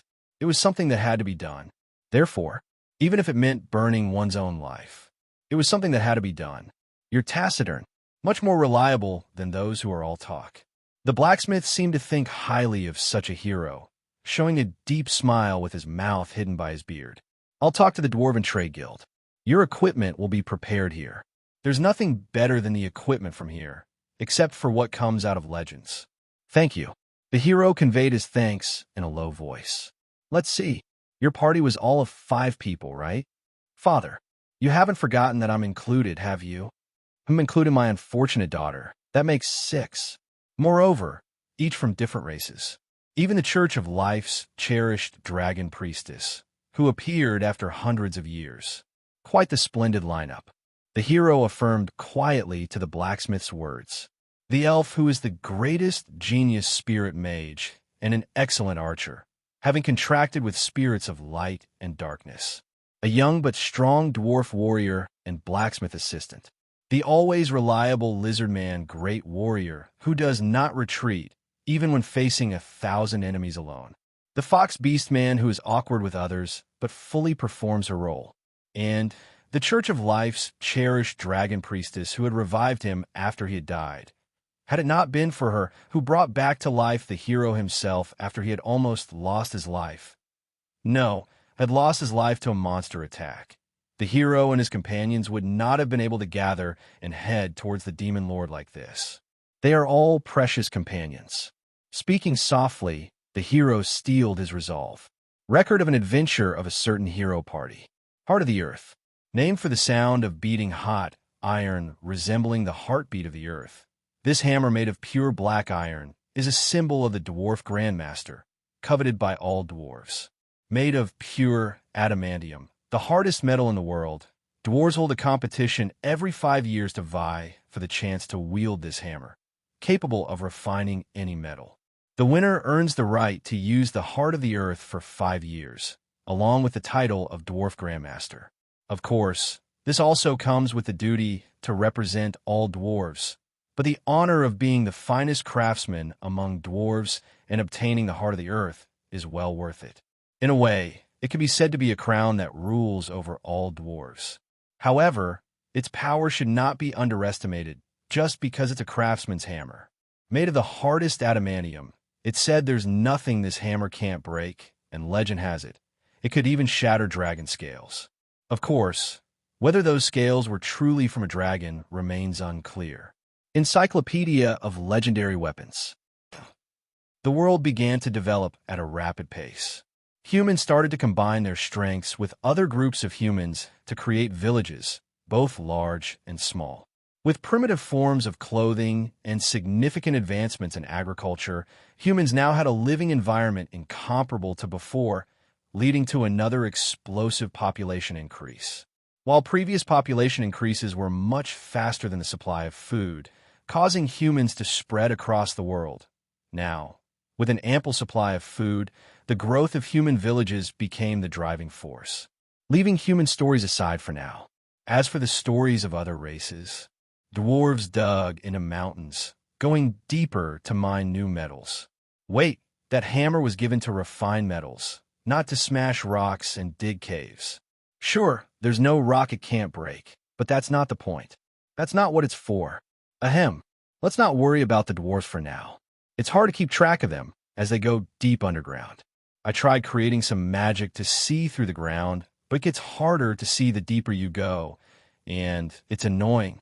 I was speechless seeing them use the gifted hammer to dig deeper into caves. Next, the elves.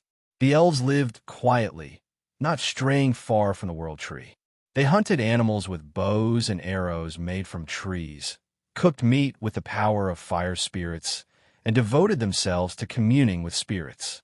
Excluding the fact that they're pure carnivores, they're the epitome of fantasy elves, slowly increasing their numbers under the shade of Yggdrasil.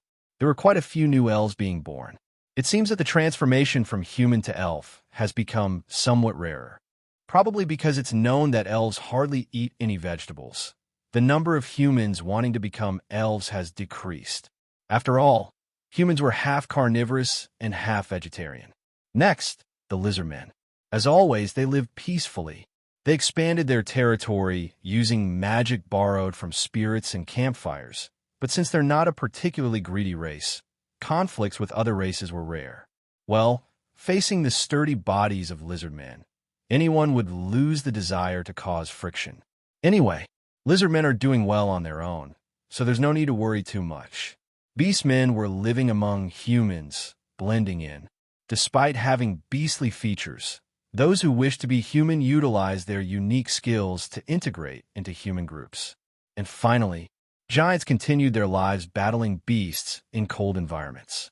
Still, their size and weight alone were significant weapons, allowing them to live as apex predators within their territories. Anyway, various subraces and humans formed villages, large and small, competing and sometimes cooperating with each other, leading to growth. Thus, several cities were born, and in the largest of these cities, the owner of the crown I gave was reigning. Thanks to their overwhelming charisma in leading other humans, their city was the largest and most prosperous. Soon, the first nation might be born. I quietly observed the development of civilization. Without interfering with humans, watching which direction they would develop felt like watching a simulation game filled with AI, or like watching a strategy game broadcast. Even without my interference, just watching was fun. As I watched humans, new things began to emerge among them. We will rely solely on your kindness. Click here. Donate now. First was writing, a method to record language. Although the language I taught to dragons and lizardmen had spread everywhere, allowing various races to communicate, there was no writing system to record it. Primitive writing began to emerge among humans.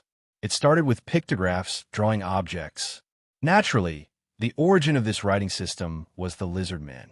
They carved pictures on stone tablets to communicate many things. It was only natural for their pictures to evolve into writing. Their carved stone tablets would become the first records. As lizardmen's records were passed down to humans, the pictures gradually simplified and became primitive ideograms through human hands. However, primitive ideograms, despite their symbolic status as the first writing system, were not widely used. A single word carrying a single meaning made understanding the characters not too difficult. But there were a vast number of characters, and since it was closer to drawing than writing, learning how to use it was not easy. Had I not, in disguise, spread an alphabet made of consonants and vowels, they might have suffered for hundreds of years trying to learn ideograms. Anyway, as writing spread among various races, civilization faced both big and small changes. The most notable change was primitive religion. Primitive religion was born to explain natural phenomena that humans could not understand. These disparate gods, barely even formed, began to take shape little by little, powered by human belief. Well, even though they were called gods, they were only slightly better than lower spirits. For example, the god born to explain lightning and thunder originated from the faith of giants who feared them.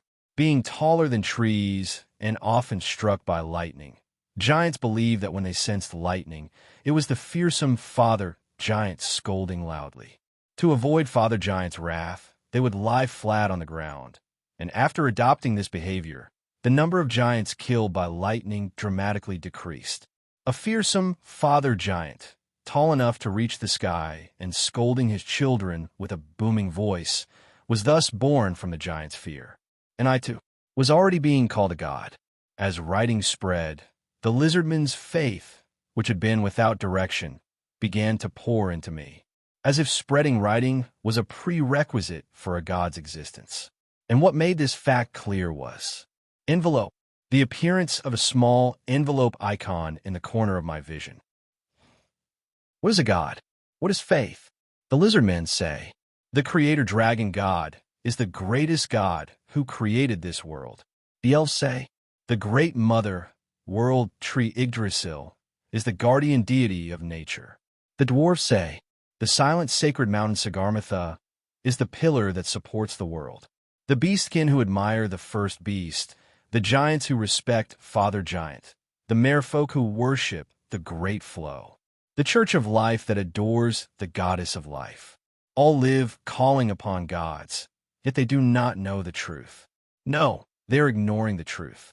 The fact that gods were originally born to explain phenomena that intelligent beings could not understand. I write this book to correct such perceptions. I have some idea of the shock this book will bring to the world, but still, I will not put down my pen. For human intelligence cannot develop further until the illusion of gods is dispelled. The illusion named God. This book has been designated as a banned book in the kingdom, and merely reading it results in being declared a heretic by the pantheon. A letter envelope quietly floating in the bottom right of my field of view. I clicked Tisk, my tongue slightly at the sight of the envelope, which had not appeared for thousands of years. The creator of this world, who left me in this world and had not contacted me for a very long time. What on earth is he trying to say by sending this? Suppressing the slight irritation rising, I touched the envelope with my finger. Congratulations. Intelligent beings have learned writing. They have taken the first step in primitive faith. Due to the faith of intelligent beings, God talk is activated. Increase the faith towards you. The path to omnipotence is not far. This message is automated. Sigh, look at this. Now he only sends automated messages?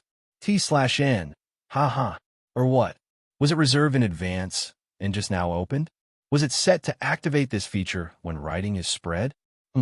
What exactly does that creator God expect from me? As of now, I have no idea. I sighed softly and neatly folded away my thoughts about the creator God. It's a loss to worry about an inscrutable being. As for God talk, thinking about it, there was such content in the message sent by the creator God when it was first opened. I scrolled up and opened Messenger to check the first message I received. By the way, this was made as a messenger for gods. Named God Talk. For now, it's just you and me using it. Maybe someday, if there are gods in that world, they'll use it. Seeing that part, it was meant to be used like this from the beginning. I closed the message window. It said it was a messenger for gods, but I don't know how to use it. Envelope. Once again, a message window pops up in the corner of my view. This time, there's a small number attached to the corner of the envelope. It looked like how a messenger indicates how many unread messages there are. That number is 10, 30, 50, 100. What's this? Why does it keep going up? The number, incessantly increasing, stopped at 999 plus. What's this? It looks like countless messages have piled up. Swallowing dryly at the overwhelming number, I cautiously touched the envelope icon with my finger. Then, a message window of immeasurable length appears before me.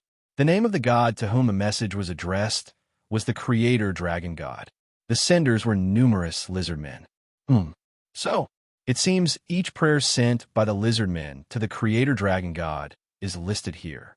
And looking at the send times, the messages have been piling up until God Talk was activated, at which point they all rushed in at once. The prayers raised by lizard men from the time they began to believe in the creator dragon god until now are all gathered in this message window. How am I supposed to read all this? Even if I stop time, it seems daunting. While seriously considering ignoring all the messages, fortunately, I discovered that the message window has a feature to filter prayers. Well, of course, how could all prayers be answered? Minor prayers are lightly skipped over. Yes, let's filter only the prayers of the chief of the lizardmen tribe for now, and take a closer look if there are really desperate prayers.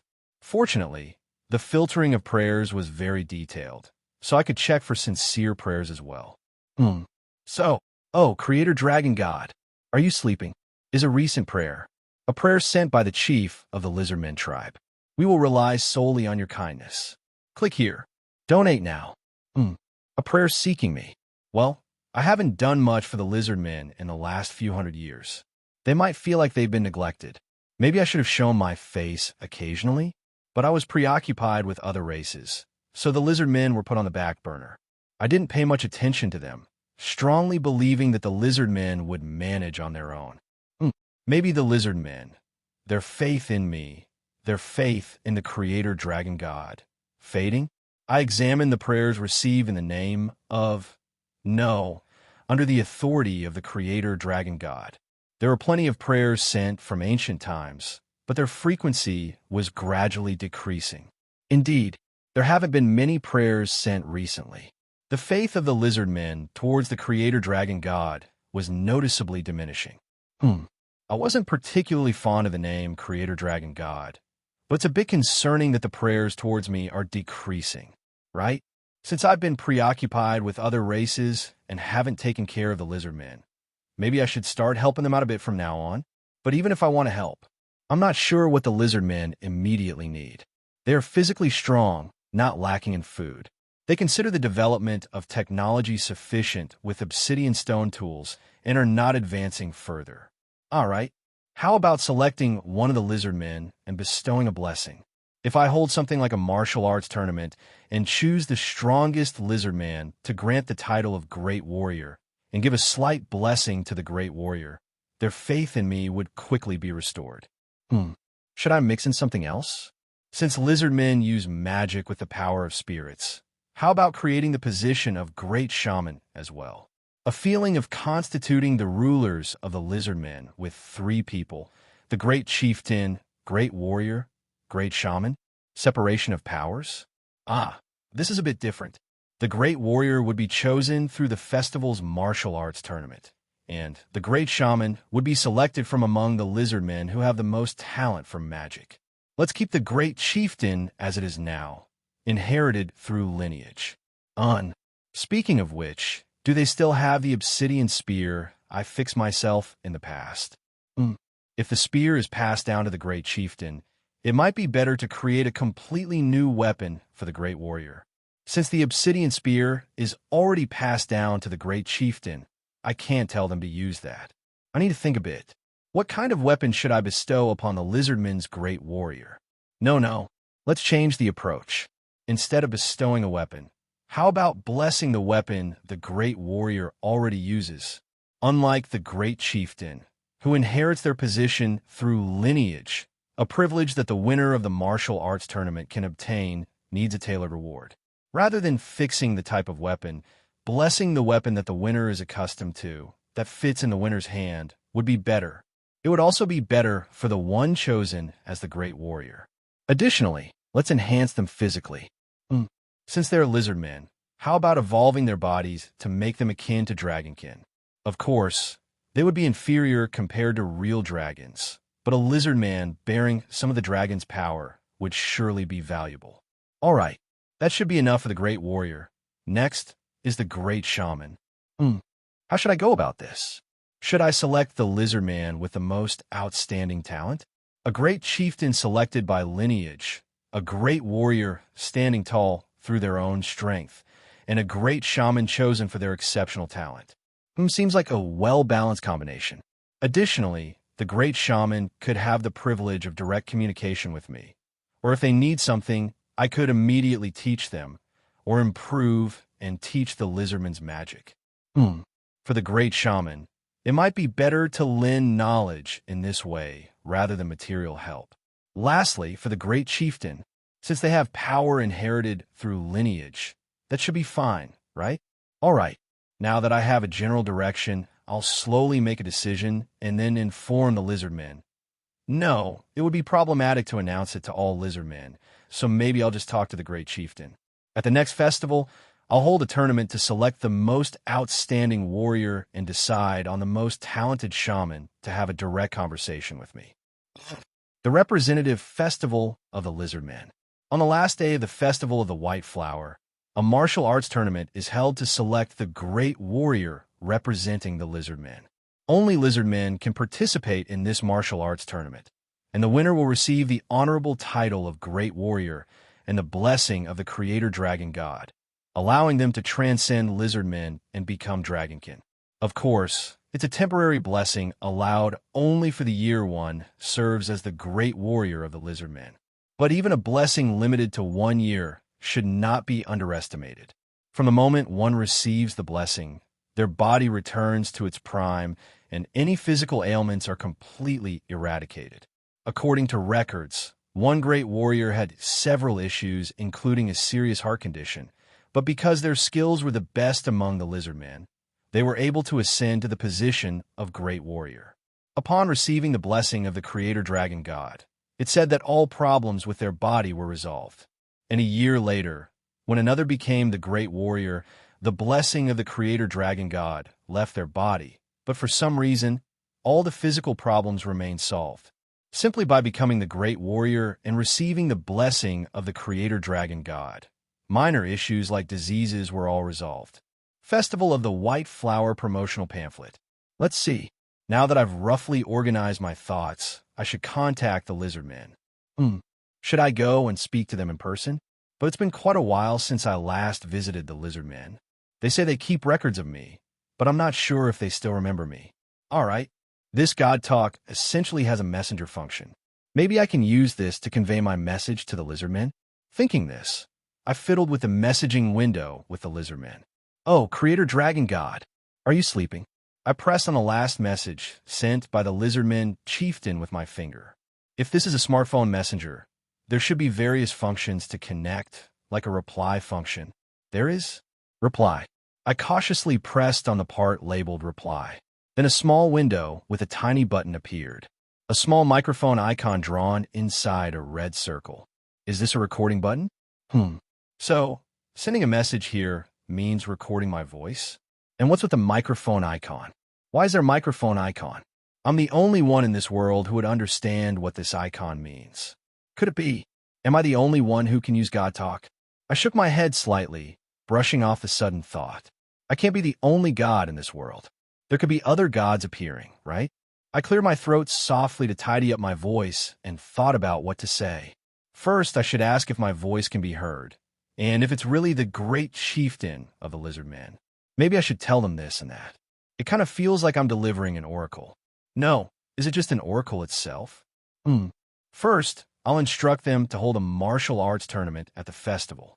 I will bestow my blessing along with the title of Great Warrior to the winner. I mustn't forget to instruct them not to kill their opponents in the tournament. What I want to see is a martial arts tournament, not a slaughter where they kill each other. I just want to select the strongest person. The direction should be to subdue the opponent without killing them.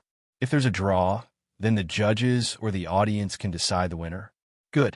Next, I should think about selecting a great shaman too. Not. Wait. Magic. Talent for magic. Do I need to study magic myself to understand this better? Well, it involves borrowing the power of spirits, so it could be reasonably modified for efficiency. The lizard men are currently using magic by borrowing the power of spirits and applying it to their bodies. For example, borrowing the power of water spirits to swim faster, the power of wind spirits for more agile movement, or the power of fire spirits to maintain body temperature in cold environments. Since their magical power is limited, the direct effects by spirits are minimized. If this kind of primitive, brute force magic could be transformed into something more systematic and efficient, it would certainly be more beneficial to the lizard men as well. Well, it might be a bit harsh on the spirits, but giving the spirits more specific instructions rather than vague ones might be better for both sides. Good. I've roughly organized what I want to say. I pressed the red recording button in front of me.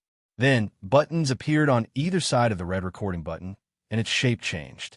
And a small number appeared above the button, quickly increasing. Let's see. Is this displaying the recording time? It's going up by 1 every second. Below the number, located above the change recording button, was a white circle with drawn on it. Is this the pause recording button? The two newly appeared buttons also had very familiar shapes. On the right, a black square was drawn inside a white circle, and on the left, a play symbol. Play button was drawn. At a glance, it seems like the triangle is for playing back the recorded voice to check, and the square is for completing the recording. It's intuitive, which is nice. All right, let's do this. I pressed the square to stop the recording. Then, a small window popped up above the recording window. Would you like to send a recording? Yes/no. We will rely solely on your kindness. Click here. Donate now. As expected. Such a system. All right. I get it. I press no to cancel and reset the recording, then clear my throat again to tidy up my voice and press the recording button. Numbers going up. All right. It's properly started. I spoke in a low voice while looking at the recording screen. Can you hear my voice? A short phrase. After pausing the recording with the pause button, I pressed the play button to check the recorded voice. Can you hear my voice? A tender and soft voice flows from the recording screen. As expected, the voice I hear when I speak and when it's played back feels different. It's something about the voice resonating inside the body when I speak myself or something like that. I think I read somewhere. Because of that, the recorded voice feels like it's not really mine. Anyway, it seems like the voice itself was properly recorded. I pressed the stop recording button and then pressed yes in the small recording send window that appeared.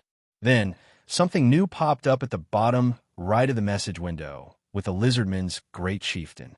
A round button with a right-facing equilateral triangle drawn on it. Pressing it, the voice I just recorded plays back once again. Is this for checking the voice message I recorded and sent again? Quite nice. I smiled satisfactorily at the first message. Now, while waiting for a reply from the lizardman's great chieftain, I'll lightly skim through the lizardman's magic. Oh, Creator Dragon God. Creator Dragon God. to bestow an oracle upon us. Our long prayers were not in vain. The weak-willed old ones say that Creator Dragon God has abandoned us, and the ignorant young ones are losing their faith in the Creator Dragon God. But you have answered our call once again. What a great honor this is. Thank you, Creator Dragon God. Thank you. Wow, that was a quick reply, and so much content, and quite intense. After briefly skimming through the slightly overwhelming reply message, I let out a small sigh. It seems I've been neglecting the lizard man for a while. I feel a bit sorry. I pressed the recording button once again and started speaking. Managing this world has taken a lot of time, but now there is no place that needs my immediate attention. Thus, I have found a small moment of leisure to respond to your call. Is the voice okay? Is it right to speak like this? Make sure it's not too light. Speak with a moderately weighty voice. And check if the recording went well. All right, it's reasonably listenable. I sent the recording, and not long after, a reply came. Oh, Creator Dragon God, thank you. Since you have answered our call like this, we will create a new stele in your honor. Please accept it, and forgive the sins of us foolish ones. No, stop at the stele. Seriously, stop. Enough with the steles. Your sins are as good as non-existent, so don't worry. Rather, I called upon you because there is something important I need to tell you. All right, sin again. Tell us anything. If it is something the Creator Dragon God desires, we will do anything. If you wish, we will harvest the heads of those insolent humans and offer them to the Creator Dragon God. Stop harvesting human heads. That's really not it. If you guys start harvesting humans with determination, humans won't be able to do anything and will be swept away. That's not necessary. What I have to tell you is that I am preparing a small gift for you who worship me. A gift for us who are so insignificant. That is too much honor. Ignoring the overwhelming gratitude written in the messenger, I continued to send voice recordings. What I want you to do is something at the next festival. On the last day of the festival, determine who among you lizard men is the strongest. The strongest, you say? Yes, you must select the strongest one. However, in the process of selecting the strongest, no one should lose their life, and the victory must be clear. If the match is too close to call, let the other lizard men decide the winner. And nothing other than the clash of bodies and weapons should interfere in this contest. We understand that you desire a pure duel without any magic involved. If that is what you wish, we will follow it. Good. To the one who stands at the end of that duel, I will bestow my blessing. That person will become the strongest among the lizard men and will be my blade. Well, even though I say my blade, I don't actually plan to wield that blade. I guess if I say it somewhat appropriately, Great Shaman Dash Archmage. All right. It seems like I've set up the martial arts tournament to select the Great Warrior. Now what's left is the Archmage. Since understanding of magic is required for the Archmage, should I talk about it after some research? Or should I mention beforehand that I will select one? Let's talk about it first. I'll say that I will select the one with the most outstanding talent in magic as the Archmage. From now on, I will convey my message through that chosen Great Shaman. The Great Chieftain, the Great Warrior, and the Archmage should check and cooperate with each other, maintaining the lizard men in such a relationship. Here, the Great Chieftain is succeeded by bloodline. The Great Warrior changes every year, and the Archmage will continue unless someone with more outstanding talent appears. All right, this should work, and I have become interested in the magic you possess. So I will bestow the title of Archmage on the one among the lizard men who has the most outstanding talent in magic, and through that child, I will convey my voice. What? Are you not going to convey it to me? Aren't you the Great Chieftain, already possessing much?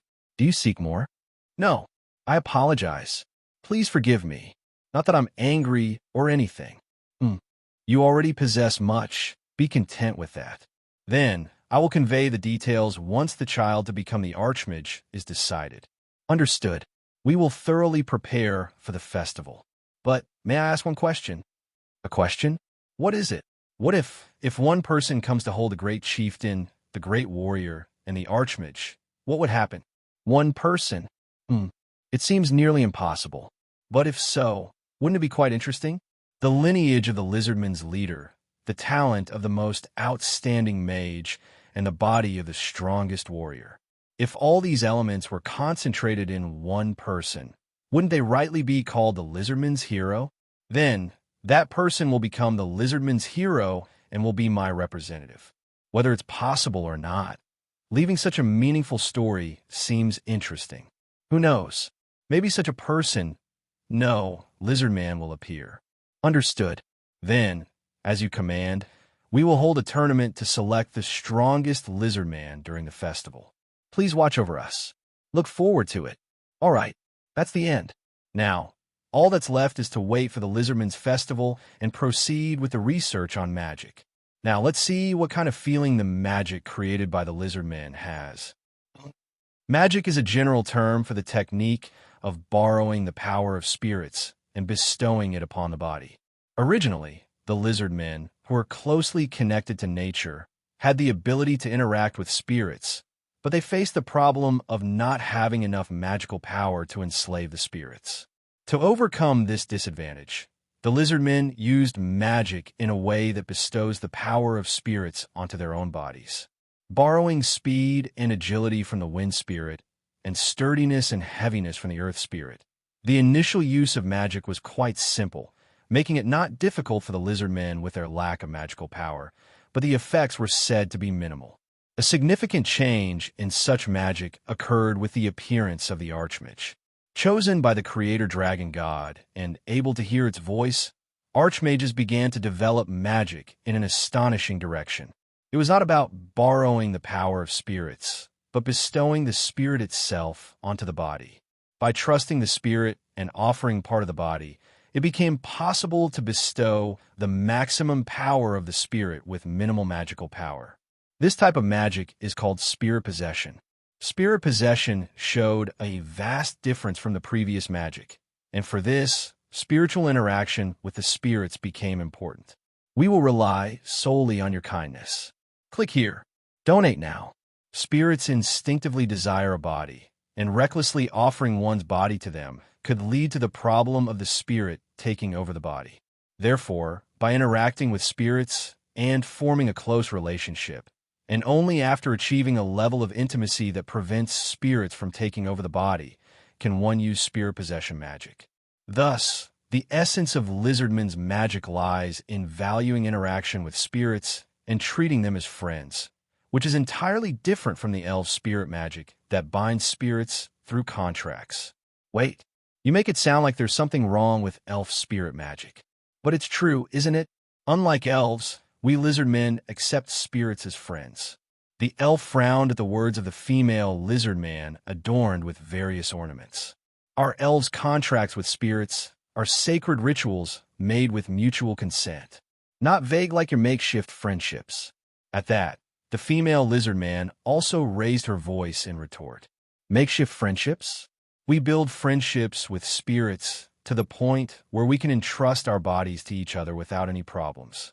It's completely different from the cold, heartless contracts of the cruel elves. Vague friendships instead of clear contracts. Where else would you find something so strange? Who even came up with that? The spirit possession magic was originally taught by the creator dragon god. It's disrespectful to the great creator dragon god. Creator dragon god, please forgive this person's ignorance. Then, the door opened, and a silver-haired girl with dragon horns on her head peeked in. Did you call me? We didn't call you. But how about some honey sweets? It's made from the flower honey that Lizardmen pride themselves on. Yum, it's delicious. The silver-haired girl chewed on the honey sweets.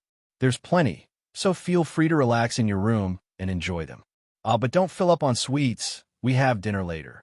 Got it. Thank you. After retracting her head, the silver-haired girl closed the door, and the elf, having observed the conversation between the Lizardman and the silver-haired girl, spoke in an astonished tone. Hey, aren't you blatantly favoring that child? The Lizardman replied, as if it were only natural. Well, she's the saintess of the Church of Life, and she's such a cute child. How could there be anything to dislike? That may be true, but your attitude is completely different with others. We're all part of the same hero party.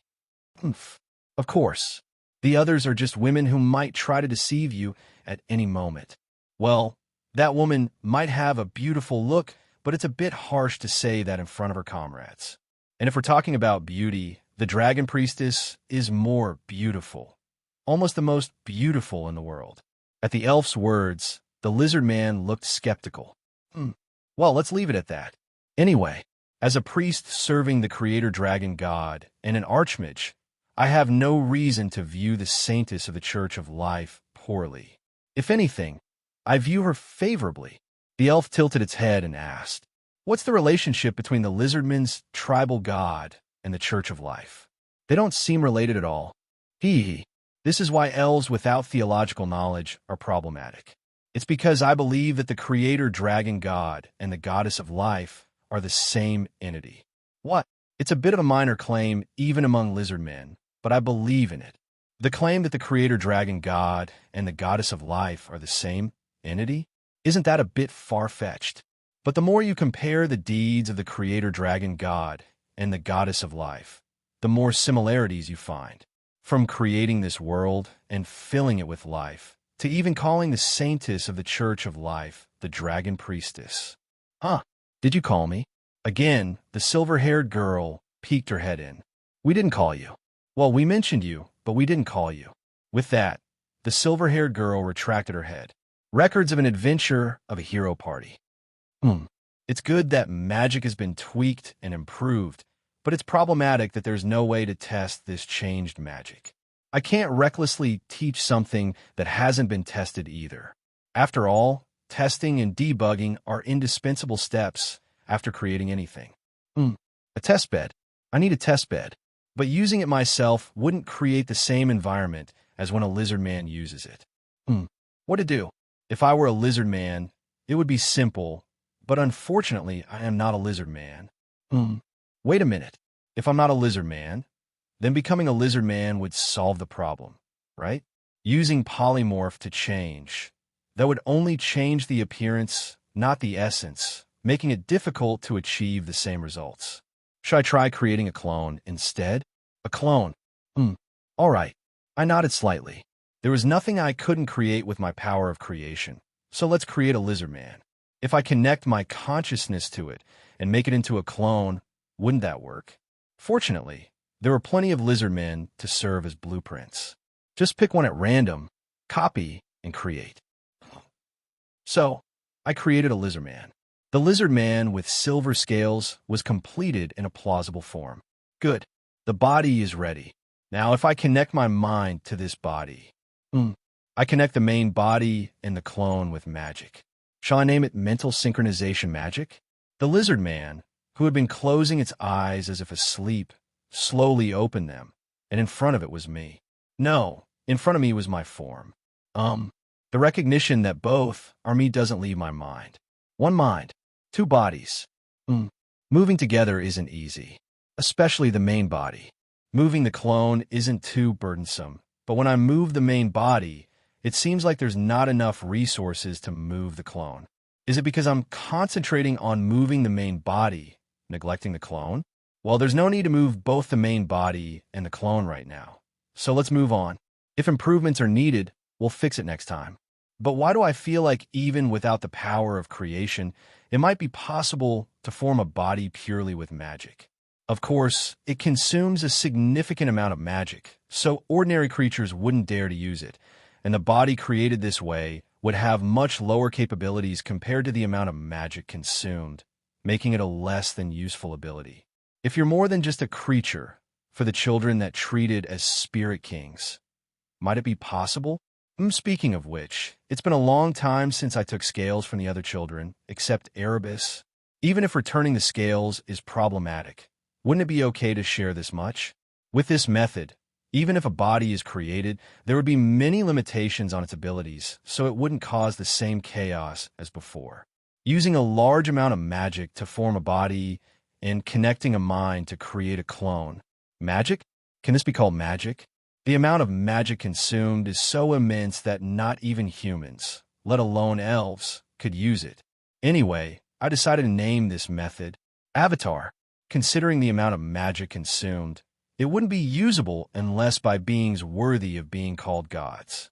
After disconnecting the connection with the Lizardman clone, I started to modify the Lizardman here and there. I changed its race to human, tried making an elf, a dwarf. Beast skin are possible too.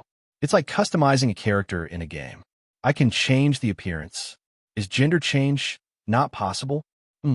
Well, does it really matter? For some reason, even in human form, horns are basically included like when using polymorph, but they can be removed anytime. Removing the horns seems to further reduce the total power the avatar can exert. Well, how often would I need to use power with a clone? If I were to use power, I'd use the main body. Anyway, after changing the clone back to a Lizardman, I began to test the magic I had improved. Magic that allows a spirit itself to possess a body. I possessed the body of a Lizardman with a very compliant fire spirit. We will rely solely on your kindness. Click here. Donate now. Body. Fresh body. Spirits, especially those that were originally dragons, seem to instinctively long for the time when they had physical bodies, craving the body of the Lizardman I created and being completely absorbed into it. Then, the body of the Lizardman began to burn as if it were on fire. When a spirit possesses it, the body itself becomes closer to a spirit. First of all, the performance itself is excellent. Since the body has become half spirit, it can deflect almost all physical attacks. It feels like the devil fruit of a certain pirate manga, doesn't it? Of course, there's nothing to be done against attacks powerful enough to harm the spirit itself. Moreover, the possessed spirit's attribute perfectly manifests, so if a fire spirit possesses it, every movement is accompanied by flames. Let's skip over the fact that possessing a wind spirit could allow it to fly through the sky. Still, if the spirit doesn't steal the body, or if it becomes friendly enough, there shouldn't be a problem. Or it's also possible if the spirit is completely subdued and made unable to resist. There are issues like spirits constantly coveting the body if there isn't enough interaction with them, or the variance depending on the power of the possessing spirit. But it was undoubtedly a good technique. There were minor issues like the Lizardman's low magical power limiting the strength of the spirits they could possess. But that's something I could fix by teaching the Lizardmen a simple meditation technique to gather magical power. If the user is on friendly terms with multiple spirits, could they possess multiple spirits at once? That's something I'm curious about. But becoming friends with all those spirits wouldn't be easy. Spirits are like capricious children who won't easily listen. Wait, spirits listen? At that moment, a spark of an idea flashed through my mind. The talent of Archmage. That is, the ability to communicate with spirits and quickly become friends, perhaps a kind of social skill? No, calling it social skill sounds a bit odd. A personality that quickly becomes intimate? A talent? Like a capybara? No. Maybe it's a talent for taking care of children, since one must gently coax the whimsical and willful spirits to become friends. If it's easier to soothe spirits, then one could use magic more excellently. I chuckled softly to myself. A mage's aptitude being social skills. How did it come to this?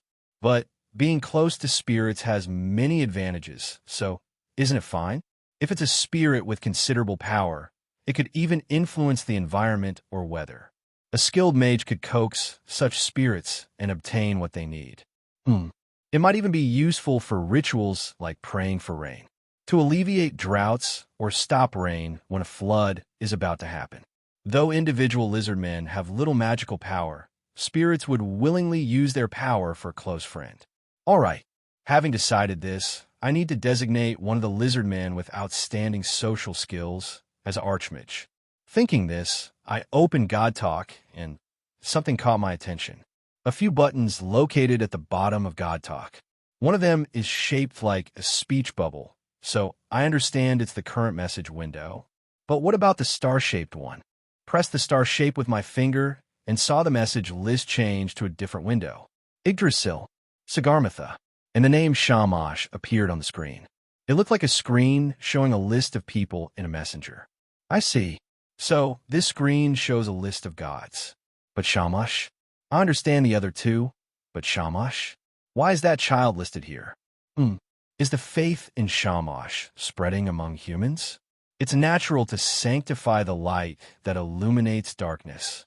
Ahem, does it really matter? Having one more god to look after humans isn't bad. Favoritism is favoritism, but it can't be helped. Without such favoritism, humans might be pushed out by other races and disappear. Humans, who have no other advantages except being widely spread across the world and having a large population, can't be left to go extinct. Because I, who was once human long ago, part of me says to help them. That's why I am favoring humans. Putting aside the favoritism towards humans for now, I lightly touched the name Yggdrasil that was floating in the list. Then it switched to a screen that looks like a personal message window, just like various messengers. There really is no separate messenger. Sending a message is, well, not much different from sending one to the lizard man. Record a voice message. Well, without something like a keyboard, this would be convenient. I pressed the microphone-shaped button and recorded my message. Yggdrasil, can you hear me? Mom? No, you're not around. Are you? Suddenly hearing a voice? It seems you can hear. It looks like it's working properly. Could it be directly into the mind? I've discovered quite a useful feature. If all the children are revered as gods, I could comfortably convey messages through this. It wouldn't take much time to visit them in person. But still, it would be bothersome to visit the children scattered all over the world, especially Shamash. Unlike when she first became self-aware, it's hard to find her because she roams anywhere there's light. It seems to be the same with Erebus. Is it a feature that transmits voices from afar? That's right. Isn't it convenient? It is. I'm rooted in one place and can't move around to find you, Mom. Being able to convey messages like this will be handy. That's true. This feature might be more for the children than for me. With me wandering around the world doing this and that, it would be nearly impossible for the children to call me. Except for Sylphid, who could follow me. That child could follow by riding the wind. If you have something to tell me in the future, convey it through this method. No matter where I am, your voice will reach me. Yes, if I need Mom's help, I'll do so. Good. That should be the end of what I have to convey to Yggdrasil. Maybe I should ask how things have been lately. Have there been any notable events recently? What? Oh no, I've been spending time normally. The elf children are also doing fine. Now that the children are hunting well, I've been making fruits less frequently. It seems the elves are growing smoothly. Good. It looks like they're not fighting over origins like before. Well, after causing trouble once and Yggdrasil getting stuck, they probably don't want to experience that again. That's good to hear. As the number of elves grows, you can't make fruits for them forever. It's not that hard, though. Still, making enough to feed an entire race would be difficult, wouldn't it? Not really. Lately, for some reason, a strange power has been flowing into me. So even if I make several times more fruits than before, I don't get tired. Thanks to that, the range of my roots is expanding too. A strange power? Could it be the faith of the elves? It seems the elves' belief and reverence for Yggdrasil as a god are becoming Yggdrasil's strength. Wait, then what about me? The lizard men call me Creator Dragon God and believe in me, so why don't I feel such power? Perhaps, compared to the power I possess, the power gathered from their faith is too small to notice? I'm not sure, but, well, does it really matter? I'm not particularly interested in a power that's insignificant enough to ignore. More importantly, Yggdrasil is spreading its roots widely? It doesn't seem like a good idea. It reminds me of a dragon in Norse mythology that gnawed on one of Yggdrasil's roots. Nidhogg, was it? Roots? Wouldn't it be bad to spread them too far? It's okay. It's fine. Hardly anything can leave a mark on my roots. And if I keep spreading my roots, maybe I'll eventually reach where Erebus is hiding. This child intends to fill the whole world with its roots. Anyway, the elves and I are growing smoothly. Yggdrasil confidently asserts that everything is fine. If anything happens, contact me. You worry too much. I'm not the clueless tree of the past anymore. I'm in the position of a patriarch, responsible for a race. I smiled slightly at Yggdrasil's words. When you were in charge of the green dragons before, you made a mess, didn't you? Ugh, that was because I was immature too. It's good to be confident, but be careful not to become too arrogant.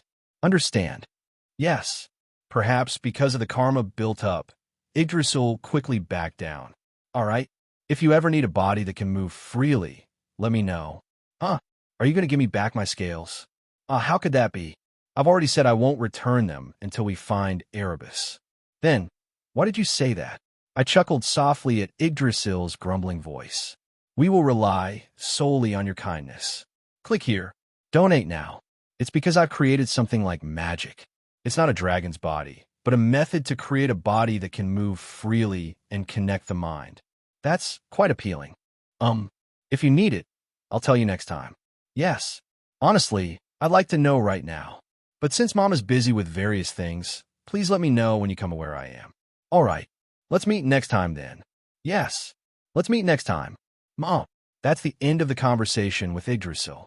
And the conversation with Sagarmatha was almost identical to Yggdrasil's, so I'll skip it. About how the number of dwarves around her mountain is increasing, how the dwarves are worshipping her as a god, and how she would like to have a body to become free. Well, she's a child of few words, so we didn't talk much, but it seems she's doing fine without any big problems, which is somewhat relieving. And lastly, Shamash, who is somehow listed in the list of gods. I spoke to the child whose reason for being in the list of gods was unknown. Shamash. Shamash.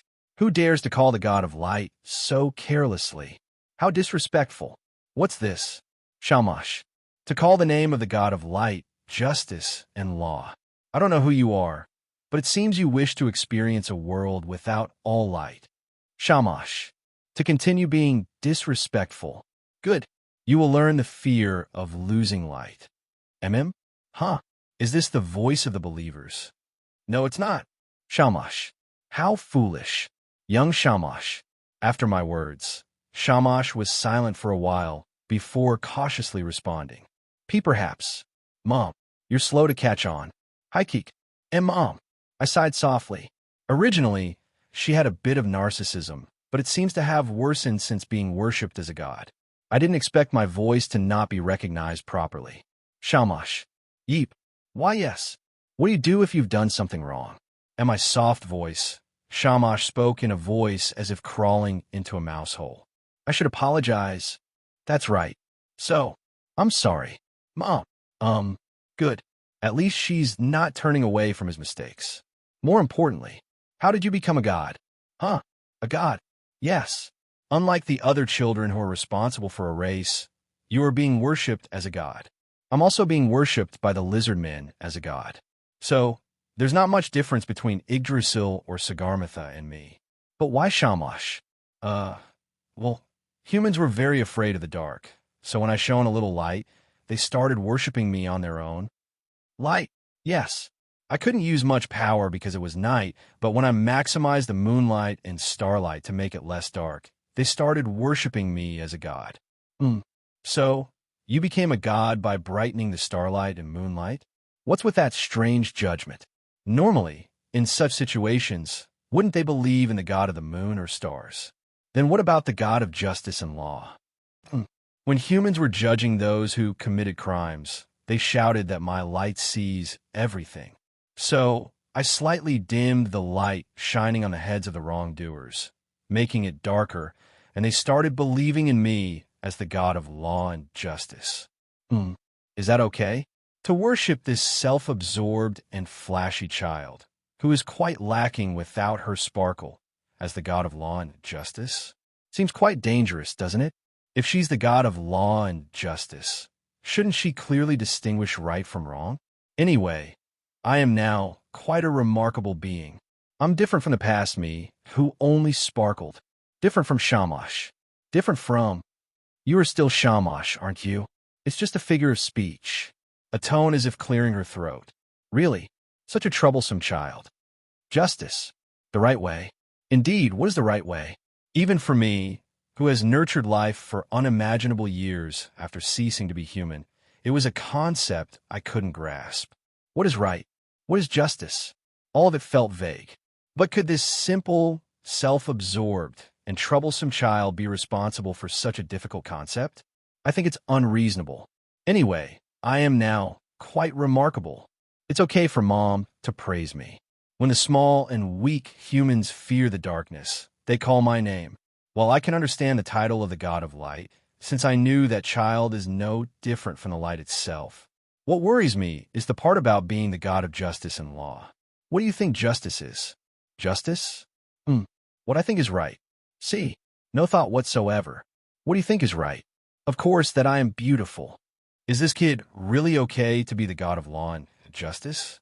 Anyway, now that I've become so great, I'll rule the world in place of Mom.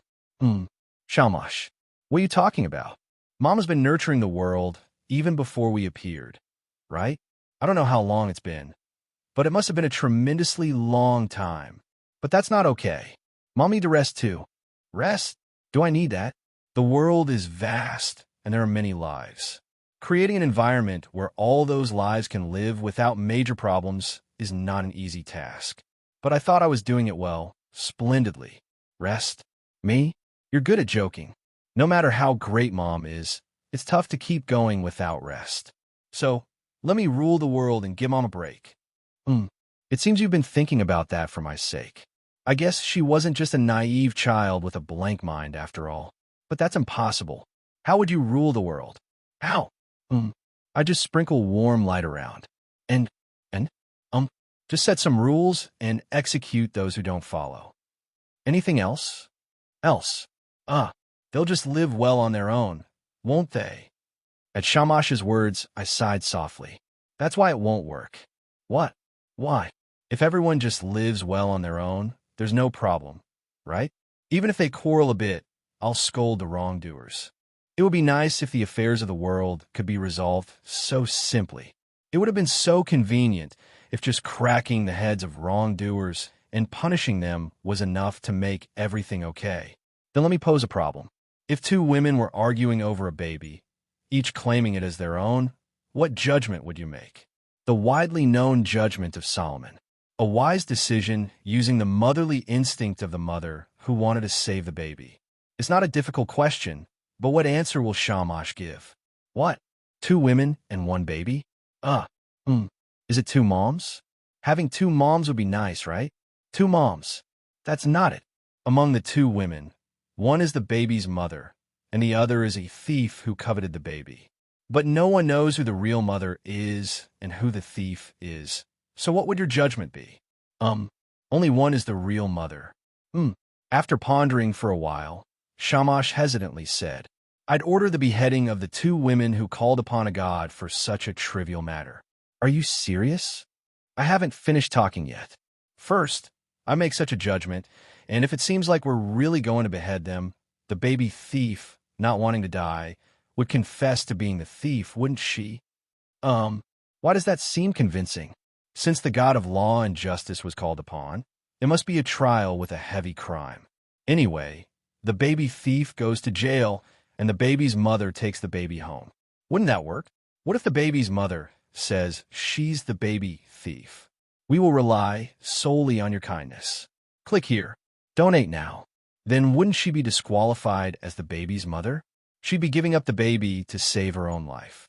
Then, if both refuse to give up the baby until the end? And my words, Shamash pondered for a moment before slowly speaking. That's really difficult. Well, there's no choice. Since we can't determine which one is the mother and which one is the thief, we have to behead both. The baby will probably go to an orphanage, but it's an unavoidable sacrifice. Wow, a psychopath. No, I thought I had provided enough emotional education when they were young. But how did they become such a heartless child? Well, there are countless humans anyway. One more dying won't make a difference. Honestly, I think by the time they called upon me, the God of law and justice, for such a trivial matter, they were both prepared to risk their lives. Is it the difference in position between the king of humans and the God of law and justice? The position of humans and gods is vastly different, after all. A difference in perspective.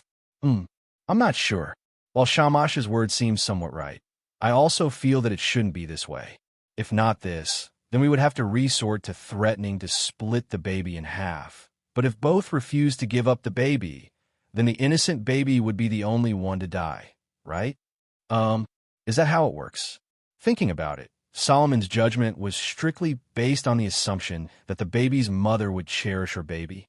If the mother lacked such maternal love, the thought alone is horrifying. It's either killing the innocent baby or killing both the baby's mother and the baby thief. One of the two. Plus, if the mother can't be determined by the threat of splitting the baby, then the poor baby will just die. Is that how it works? Yes. Perhaps it would be better to definitely kill the baby thief, even if we don't know who the baby's mother is. It's better to kill an innocent person than to let a criminal go free. No, that last statement is really dangerous. What happened to the principle of presumption of innocence? Is it seen differently from a God's perspective? Do you think it's okay for one of the many humans, like ants, to die? This needs to be corrected. If she is not careful, she might end up with the terrible outcome of killing 100 innocent people just to punish one criminal. All right, let's correct Shamash, even if it means beating some sense into her. The principle of presuming guilt is not okay. Even if it's a time when human rights don't exist, it's not right for the God of law and justice to think this way.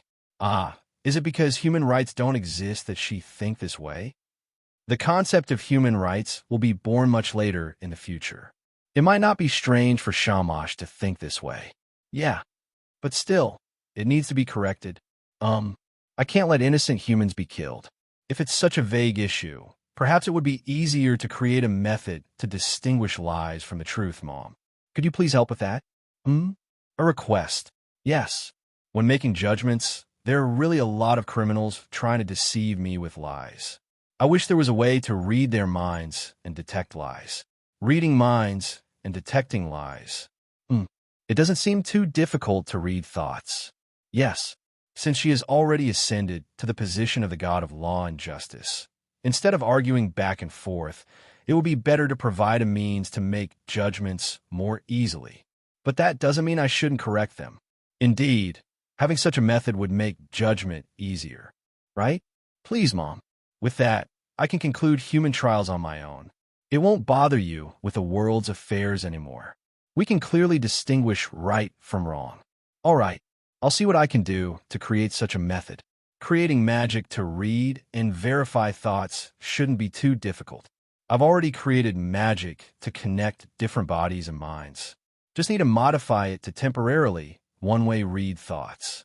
That aside, while creating that method is one thing, I can't just overlook sacrificing innocent people to punish criminals. What? But there's so many people in this world. They keep calling me to judge their cases. It's faster to just kill those who are definitely guilty and interrogate those who are uncertain, and if they confess, kill them. Killing a few more won't make much of a difference in the number of humans. That's why it's not good. Rather, you should thoroughly distinguish the weight of the crimes committed and let humans handle the lighter crimes, and you only deal with the serious crimes that involve life. That way, your workload would decrease. But then the number of trials I get to watch would decrease. Watching trials is so much fun.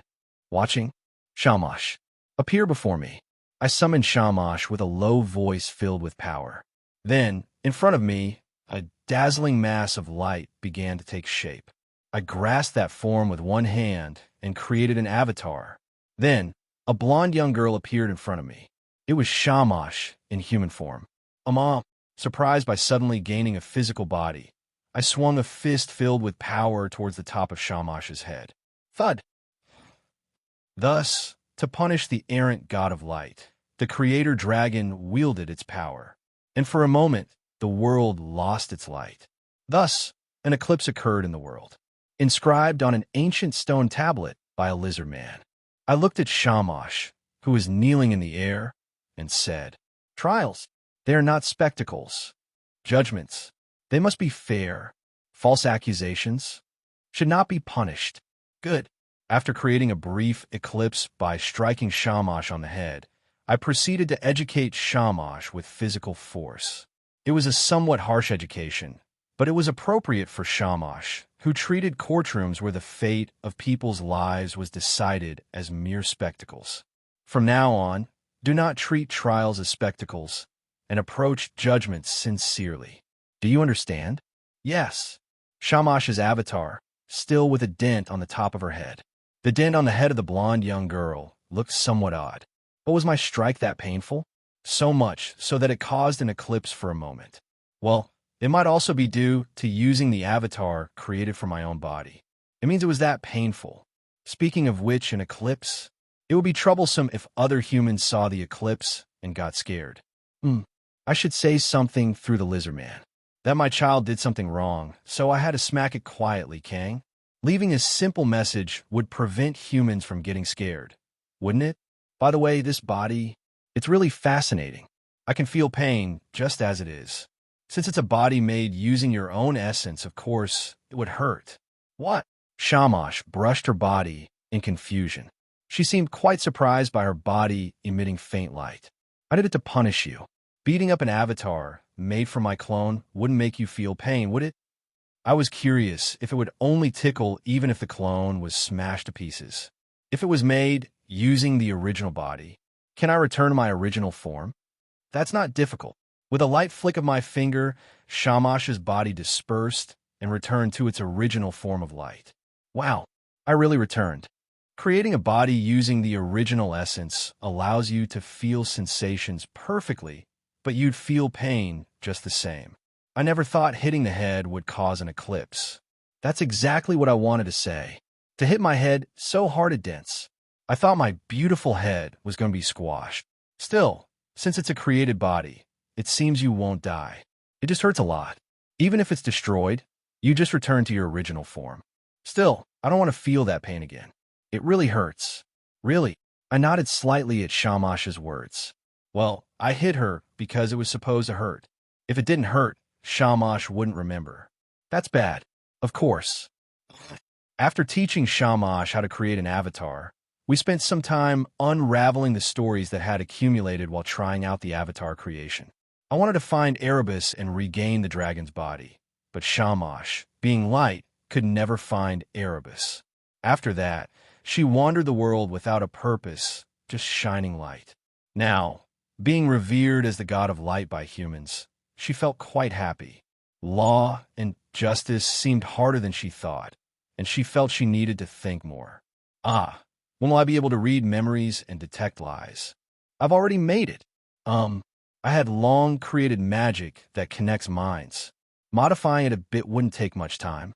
However, I placed a restriction that it could only be used when there's an overwhelming difference in status between the caster and the target. Considering Shamash might play around and cause trouble with it, such a restriction seemed appropriate. I taught Shamash the magic to read memories. Being a god, even with many shortcomings, she learned it quite easily. Can I read your memories, Mom? Unfortunately, it can only be used on beings of a lower status than you. It would be usable only on criminals. While it's possible to read the memories of all humans, I deliberately do not teach that fact. Well, it doesn't matter. This will make me easier to make judgments. Judgments, huh?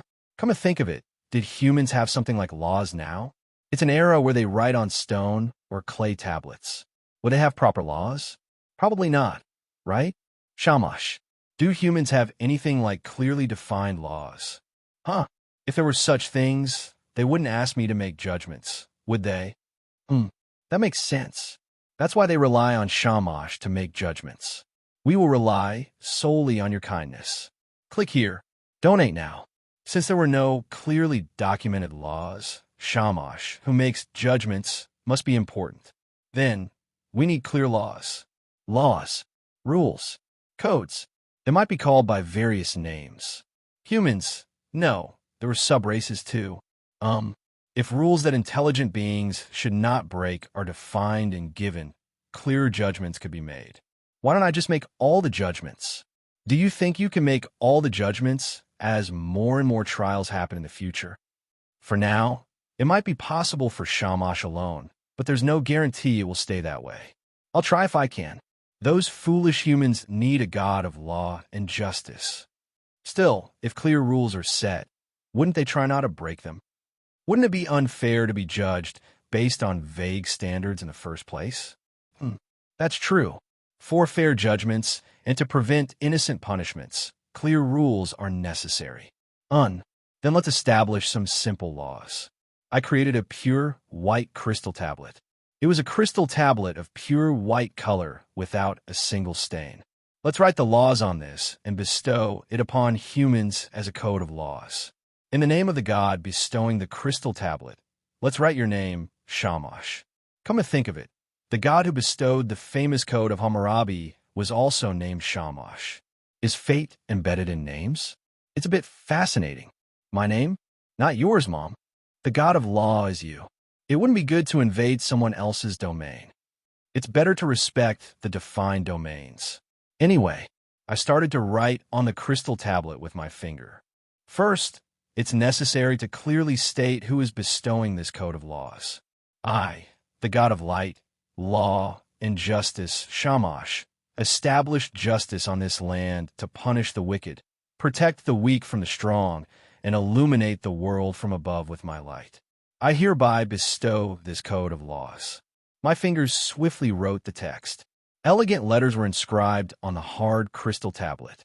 First, let's define the most important rules that need to be established. There are countless things to define, but we have to start by clearly writing the main principles. Let's see. Shall we start with the most famous 10 commandments? Of course, I can't use the 10 commandments as is, so I'll have to modify them. 1. Worship the gods with sincerity. What does worship mean? To admire and respect. Humans probably won't understand either. Let's write it in easier-to-understand words. I rubbed out some of the letters with my finger and wrote again. 1. Admire and respect the gods with sincerity. 2. Do not despise the gods of others. 3. Honor and be dutiful to your parents. 4. Do not take life recklessly. 5. Do not commit things that go beyond limits. 6. Do not steal. 7. Do not lie. 8. Do not discriminate against yourself or others. 9. Do not harm yourself. 10. Rest one day out of 7. Those who break these 10 rules will be punished according to the weight of their sin. Does this roughly cover it? It's a bit of a knockoff with just a few changes to the 10 commandments. Is this the basic rule? Some of them are a bit hard to understand. There's a reason for everything. Now, let's write down the specific punishments. There's still plenty of space left on the modified version. Much more can be written. And first, an eye for an eye, a tooth for a tooth. It's important to clearly state that no punishment greater than the crime committed can be imposed. Shamash's Code. It was a long time ago, in the distant past, when there were no established laws. A pure white crystal tablet given to humans by Shamash, the god of light, justice, and law. The code, made of unbreakable crystal, contained detailed laws that became the foundation of kingdom laws. Especially, rules that seemed to foresee conflict between different races or those who worship different gods, and rules intended to prevent sacrifices due to excessive labor, are said to be rules that foresaw the distant future. Currently, this code is enshrined in the innermost part of the Temple of Light, and despite countless times passing, it emits a pure white light without a single stain. As the God of Light watches over you, please view it with a reverent attitude. Temple of Light Guide. After Shamash gave the humans the code of laws, crimes among them decreased a bit. Well, just a bit. It's only natural. Just because a stone tablet with laws was given, it doesn't mean all humans would have the laws engraved in their minds. And well, it would take enough time to spread it among humans scattered around the world. Still, seeing them follow it reasonably well after setting a clear standard, it seems like the lawless state before the code was quite problematic. Anyway, the content of the code given to the human king was transcribed onto clay tablets by many human hands and scattered around the world, delivered wherever human influence reached. Of course, it was only natural that it was also delivered to other subraces, to the territory of lizard men, and to the realms of elves and dwarves. The giants in the north, since they couldn't read properly, they learned through human speech. By the way, since beastmen lived mixed with humans, the spread of the code to them almost simultaneously with humans is a minor story.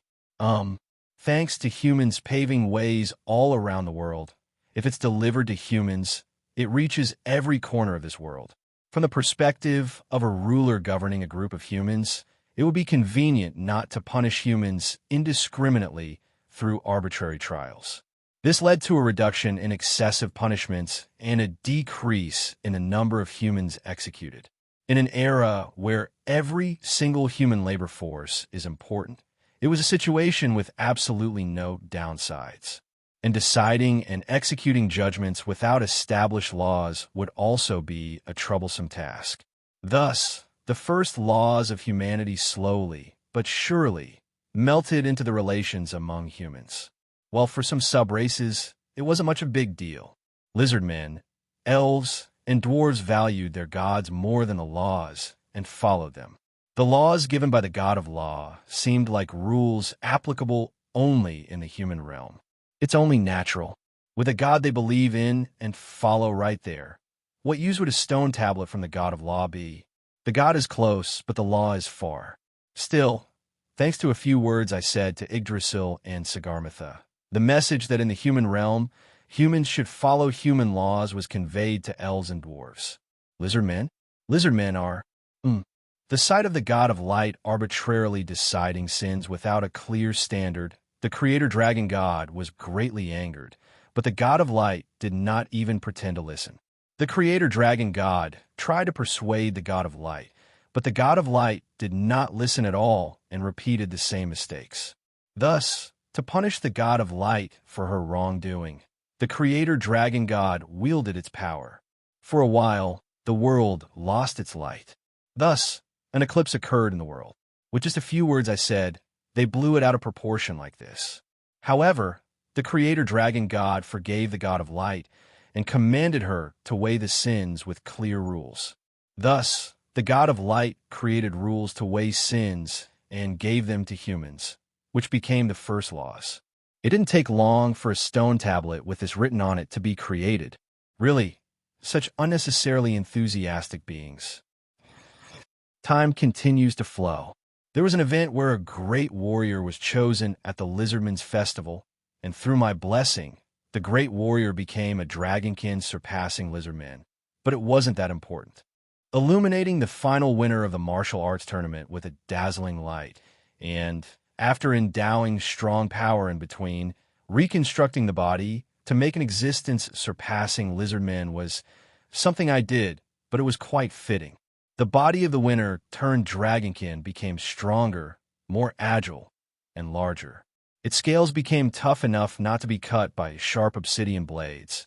Its nails became hard enough to tear anything apart, and its tail became strong enough to break a thick tree with a strike. Truly, it was fitting to be called an existence surpassing lizardmen. Ah, by the way, there are no wings. Horns did grow on the head, but wings would be troublesome. If a new organ suddenly appears, it will be difficult to accept and cause confusion. And blessing the winner's weapon was an extra. I thought about giving it a blessing to never break, but I already gave that to the spear of the lizardman great chieftain. Wouldn't it be troublesome to create many items with the same ability? Therefore, during the reconstruction of the body, I asked what kind of blessing to give to the weapon and proceeded in a direction that actively reflected the user's opinion. By the way, since it's a position limited to 1 year, the blessing will be withdrawn and the body and weapon will return to their original state when the next year's festival begins. That's only natural. You can't participate in a martial arts tournament with such blessings. It's unfair. It's cheating. That can't be allowed. It's rather a penalty. Because they got used to the body, strengthened by the blessing for a year, they would feel a sense of reverse after returning to normal. We will rely solely on your kindness. Click here. Donate now. Still, if they win the tournament again, that would be quite something. Anyway, the great warrior who won the martial arts tournament praised the name of the creator dragon god as he became a dragonkin, and the lizardmen began to be more moved by the fact that the creator dragon god did not abandon them. Another hit. The birth of an archmage who can hear the voice of the creator dragon god. A lizard man with an excellent ability to interact with spirits and a spirit-friendly personality was chosen as the archmage, causing another stir among the lizard men. Of course, I didn't give any blessing to the Archmage. I just helped a bit to make it easier to interact with spirits. The talent was purely the talent of the child chosen as the Archmage. After that, only the Archmage could hear my voice. The birth of the chosen Archmage who can hear the voice of the Creator Dragon God. By the way, the term of the Archmage is for life, unless a lizard man with more exceptional talent appears, and unless they decide to quit on their own. And quitting is free. The benevolent Creator Dragon God guarantees personal freedom. There are no restrictions on things like marriage either. But if they do something suspicious in the name of the Creator Dragon God, they will be punished. Thus, through the Great Warrior and the Archmage, the Lizardmen gradually recovered their faith in the Creator Dragon God, and the prosperity of the Lizardmen began with the Great Chieftain, the Great Warrior, and the Archmage. After finishing with the Lizardmen's affairs, I quietly looked at the names listed in God Talk. World Tree Yggdrasil, the Guardian God of the Elves. The Forehead of the World, Sagarmatha. The Sacred Mountain worshipped by the Dwarves. God of Light, Shamash. The God of Light, Law, and Justice. The rest of the list was empty. It seems like more names should be added to this list. Specifically about 3. Yggdrasil is revered as a god by the elves. Sagarmatha is worshipped as a sacred mountain by the dwarves. And Shamash is worshipped as the god of light and justice by humans. It's a bit regrettable that Sylphid, Ifrit, and Thetis are not worshipped as gods. I roughly know the reason. After all, those children are in environments where it's difficult for humans to worship them as gods. First, Thetis. To begin with, the location is not good. It's a giant whirlpool located far away in the middle of the sea, away from the land where humans live. Since human navigation skills are not good enough to approach Thetis, currently, they're only moving around the coastal areas with simple rafts. Unless navigation technology advances further, they won't even be able to discover Thetis. Next, Ifrit.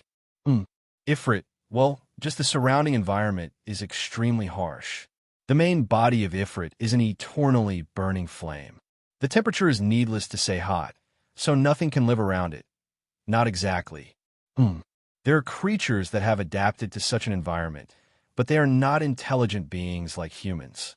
Most plants are either dried up or burnt.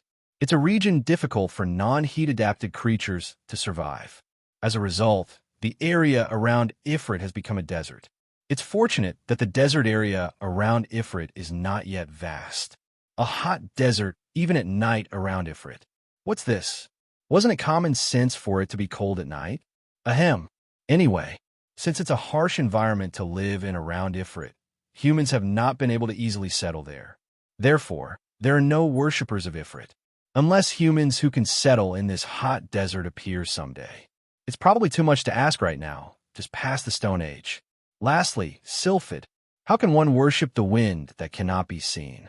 Moreover, how can one worship Sylphid, who does not stay in one place, but keeps moving around? Certainly, Sylphid possesses strong power, but how can anyone worship Sylphid, who does not wield that power?